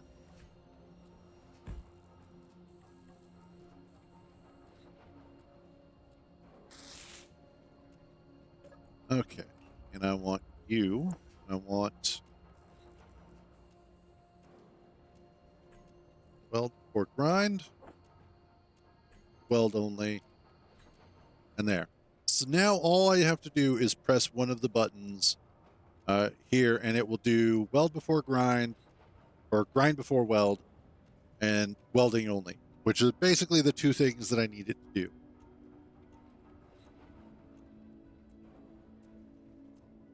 So that takes care of that. Let's switch you to welding only. Let's also turn this off so that I can try and do this again. Okay. Wonder, do I really need that much battery?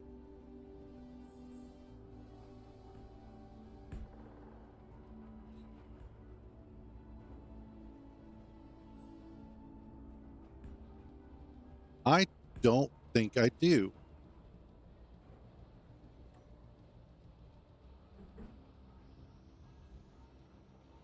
And especially if I'm doing something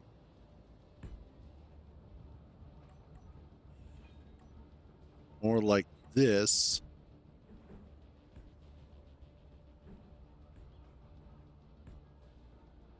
And then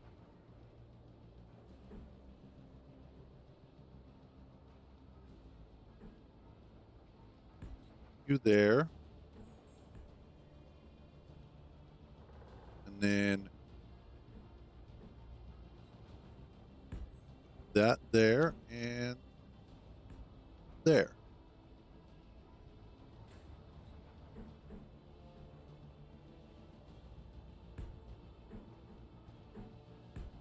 Okay.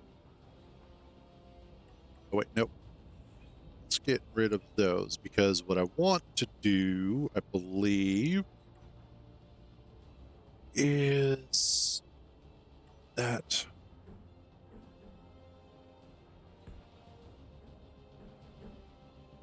That. You there with camera.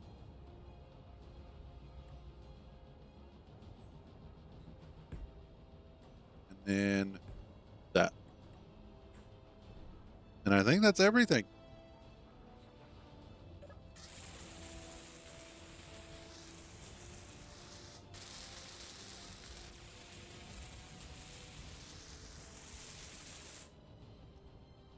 Just need, of course, metal grids. Again.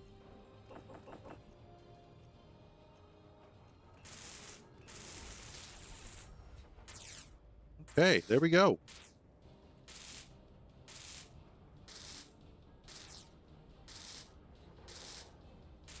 That should work.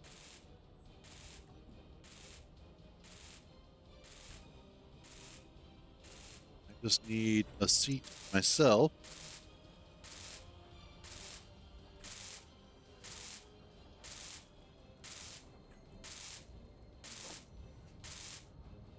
You.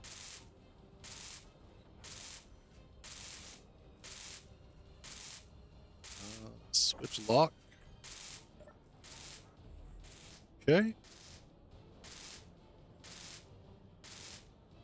Auto lock off.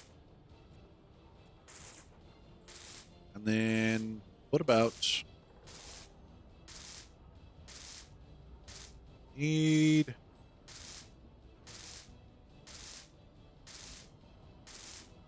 a button panel.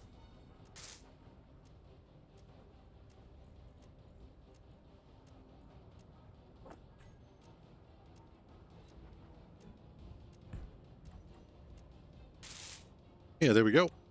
That way I can get access to this recon drone Mark 1.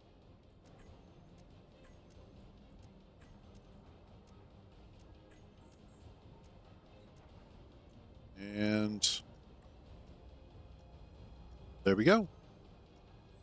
Should be pretty easy to replicate those.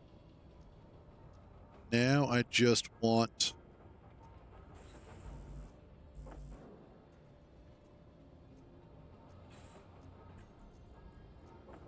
rid of that. Let's put in a control seat, or right? I guess a control station. Put you right there.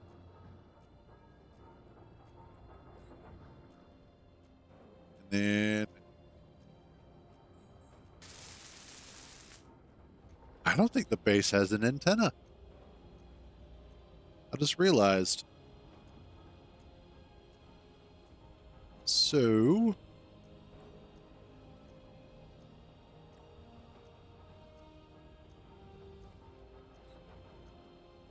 let's put, yeah, nice. Oh, that's the beacon. I want,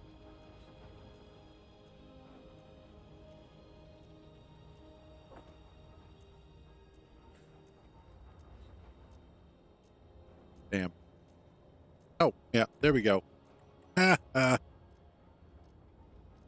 Nice big old radar dish.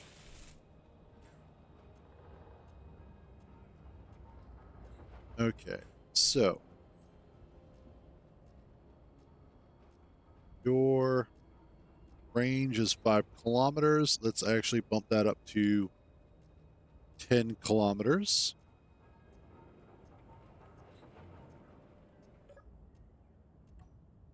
And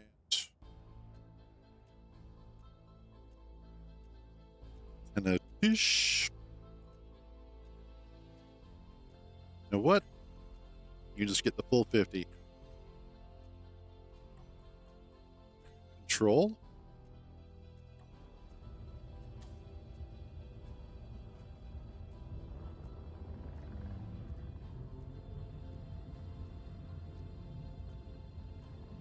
Okay. I don't have a lot of time with this, but I should have enough time. And again, they're basically disposable. I'm not too worried about it being lost or destroyed. Oh no. It's mostly, I just need this so that I can see what's going on.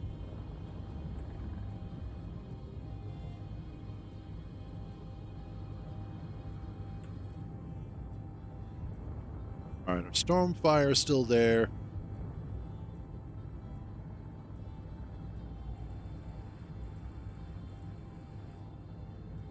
Damn.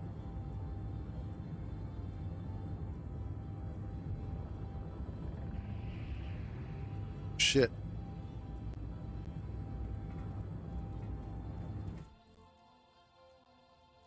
All right, there we go. So they have a lot of firepower.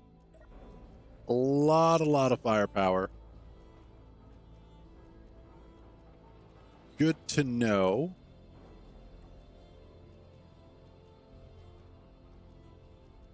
So what that tells me is I have a couple of different ways that I could try to attack the bases.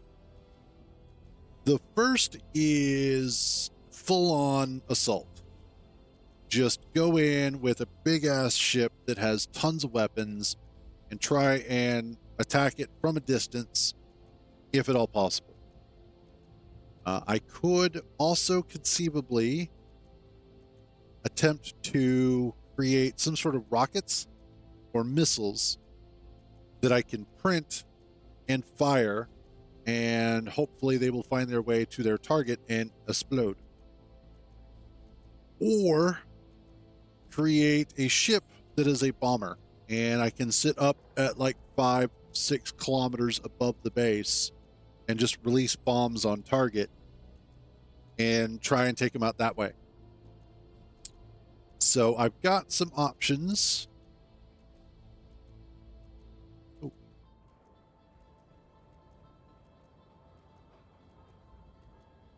Twin-tailed Chiv. It's going for the Stormfire first, which is fine. I mean, that's salvage that I could have, but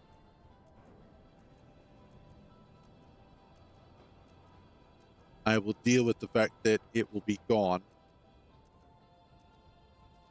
But I should probably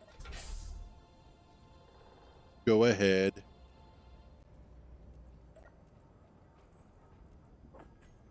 and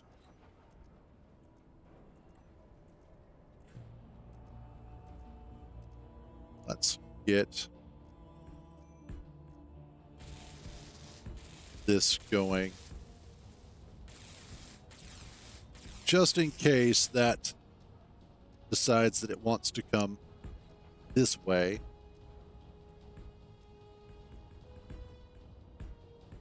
And at least have the side armor up in place while it's attacking. Oops.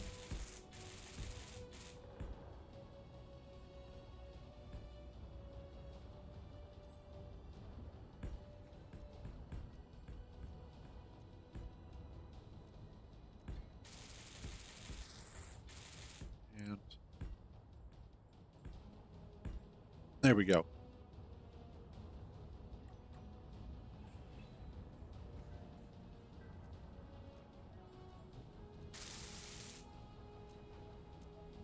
Right, did the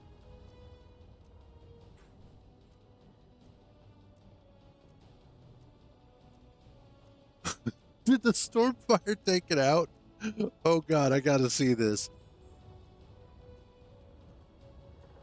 I think the Stormfire actually took out the that enemy. Okay, we gotta see this real quick.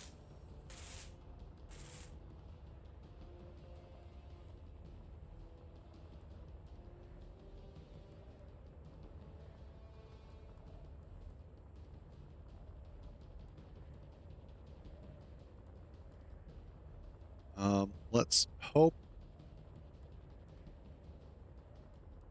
Well, that drone is on fire.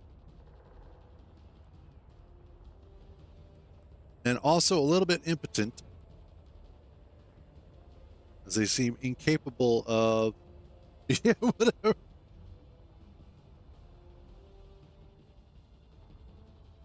Yeah, they're not hostile. Alrighty then. So somehow the Stormfire is actually acting as a protective barrier against enemy attack. I am A-okay with this.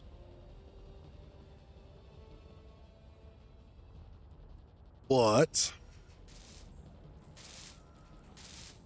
let's go ahead. Ooh, I need some steel plate, which of course I'm not going to have any on hand. That's fine. I'll just wait.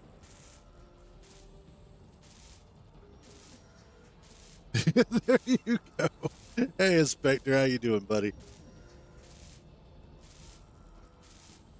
I'm honestly surprised. And its name is Stormfire. It's okay. The fire just means it's going faster, that's all.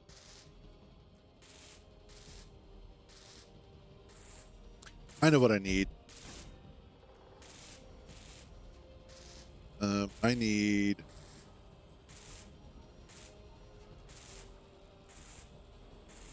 First of all, I'm glad it's getting that done. Oh, also...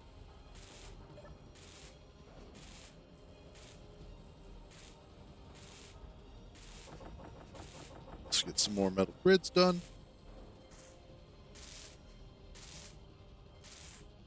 That's all good. Honestly, I'm surprised we hit, knock on wood, haven't actually been attacked yet today. But I'm kind of also happy we haven't been, because of the fact that I don't think I'm like completely prepared to deal with it.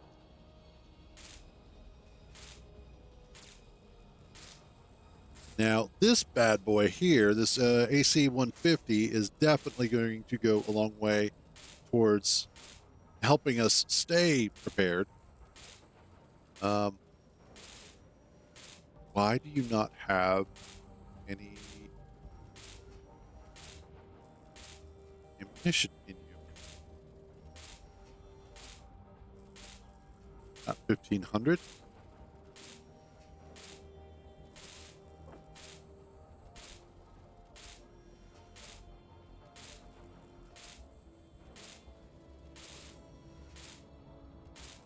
because it keeps taking stuff out. That's fine though. So yeah, the 150 is definitely going to be doing some heavy lifting there, which is great. That means that we're going to have some actual firepower here. Wonder. Can I change? Okay, it's aiming ranges. Yeah, awesome. No target neutrals.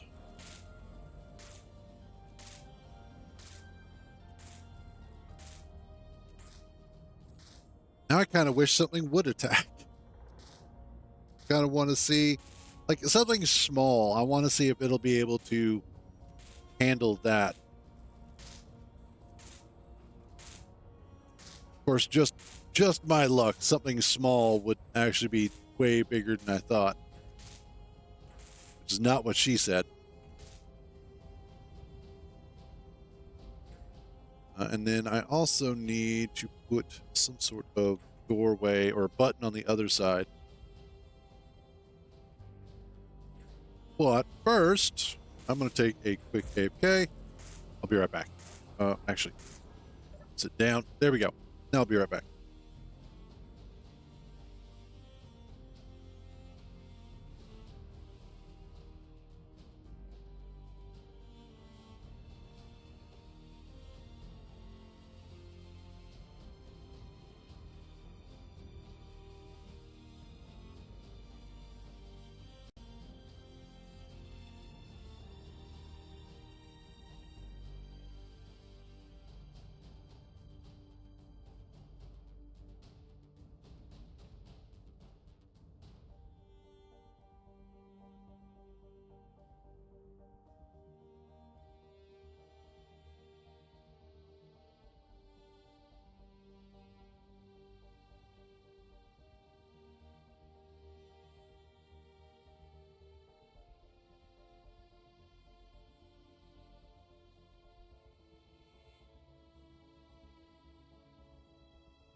All right, there we go. Also, I was reminded I wanted to go over something that I had figured out the other day.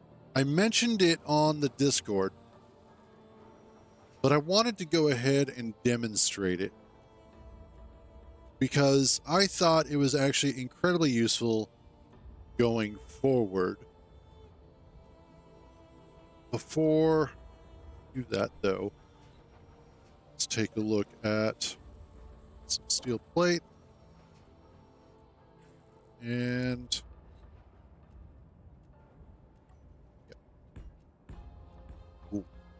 Okay.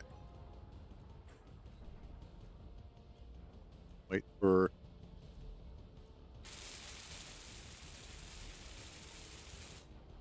Awesome. And did you have. You don't have your metal grids yet, but you're getting there.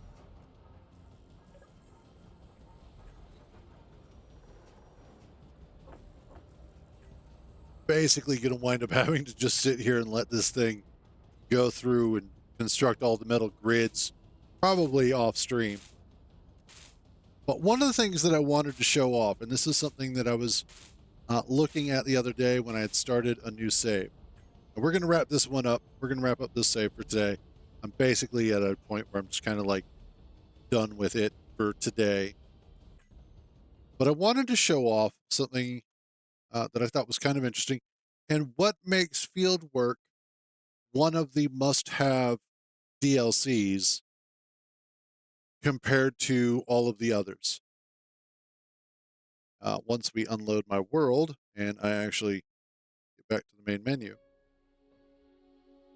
But let's load game real quick.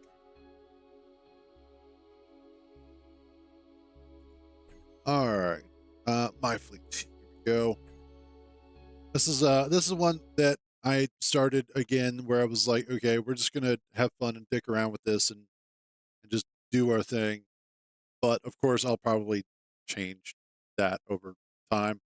Uh, but, one of the things that I noticed when I had first started out, and if you have watched any of the tutorials that have been made over the years, if you've watched Splitsy's tutorials, one of the things that you wind up doing is starting a small sort of mini base to at least get a basic refinery and basic assembler started. Now, early on, very, very early on, just after landing, one of the biggest things that you need to deal with is, of course, a lack of resources that are available to you. So, there are a couple of ways that you can handle that. And what field work does is help extend that even more while also just giving you a great opportunity to start a nice little base or a bigger one. But specifically, what I wanted to point out, once this actually loads up, is the floor slabs. The beautiful thing about a floor slab is that it takes one interior plate in order to construct it, or at least to put its construct it in the world. The thing that makes that important is that when you're looking at components, one interior plate is 1 unit of iron ingots, compared to one steel plate, which is 7 iron ingots. More than that, if you were to just use interior blocks, which also require interior plate, to get the same area of coverage that this gives you would require 9 interior plate and therefore 9 iron ingot. So for just 1 iron ingot, you can get a 3 by 3 by 1 slab of floor in large grid that will give you plenty of space to put down the basic refinery, the basic assembler. You can even go ahead and put down a cargo container to go in between them. And then if you really, really wanted to, you can also use them to stack up towards making a wind turbine, or just go ahead and use interior plate for interior blocks or columns leading up to a height so that you can your wind turbines up and start making power that way. So that's one of the things that I wanted to go ahead and talk about real quick, just because personally, I feel like that is one of the best ways to get a really good, cheap efficient start in Space Engineers. So if you're on the fence about field work, if you're not sure if you want to get it yet, go ahead, absolutely get it. Not only does it have just a lot of really useful blocks that are part of it, but the floor slab here, the 3x3, is going to help you with a new game, period. But on top of that, the floor slabs themselves are not expensive to weld up. Once you get to the point where you're starting to weld everything up, you should have enough iron at that point anyway. And so it should be pretty easy and pretty straightforward to get at least one of these welded up, let alone several of them. So just thought I would go ahead and throw that out there. Let you guys sort of get an idea of how you can make your starts more efficient. And honestly, this save I've been kind of having fun with. I've been dinking around with different ideas, one of which being that in order to park my rover here, I actually have to jump it up onto the connector. But like in order to get connected, I just kind of wheel backwards slightly and then hold X so that it lowers the suspension, and then should be able to jump it up at the connector. There we go. But yeah, things I've been messing with. Always trying to find new ways to do stupid things. One of the other things that I was messing with is this system here for the connector. If the rover is connected to this connector, it's actually set to turn the speed of the rotor that I have underneath to 0, as well as make sure that it rotor locks the rotor. It sets the speed on the piston to 0. And then as soon as I disconnect from it, then the speed resets to 5 meters a second, or 0.5 meters a second, and the rotor lock turns back off again.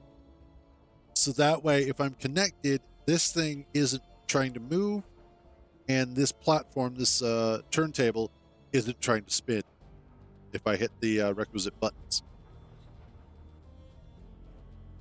So again, just some stuff that I'm messing with on the side.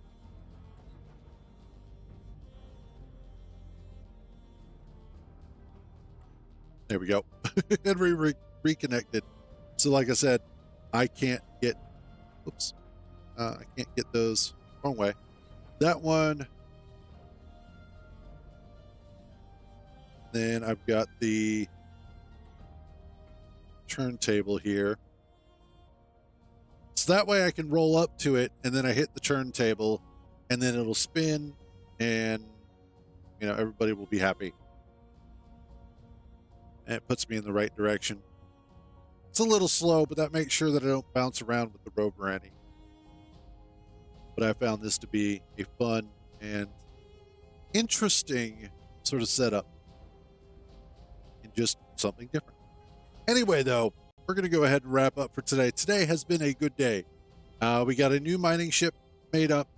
We got more of the base put together. We're now collecting a lot more resources. I'm kind of hoping in the next day or two that we do actually get attacked by whatever enemy, whatever faction, because I would like to see how the new defenses are going to wind up holding up against attacks like that. I also, we're probably going to want to expand the base at some point, get a second garage so that way I can get another ship in there and be able to have a ship specifically for battle. Absolutely. Aw. Well, there's always the VOD for you, Matt, after the fact. But yeah, that is going to be it for today. As always, thank you all for joining me on these misadventures. So glad to have you guys along for the ride. You all have a wonderful day. Stay out of trouble. And remember, if you get caught, I don't know you. I will catch you guys tomorrow.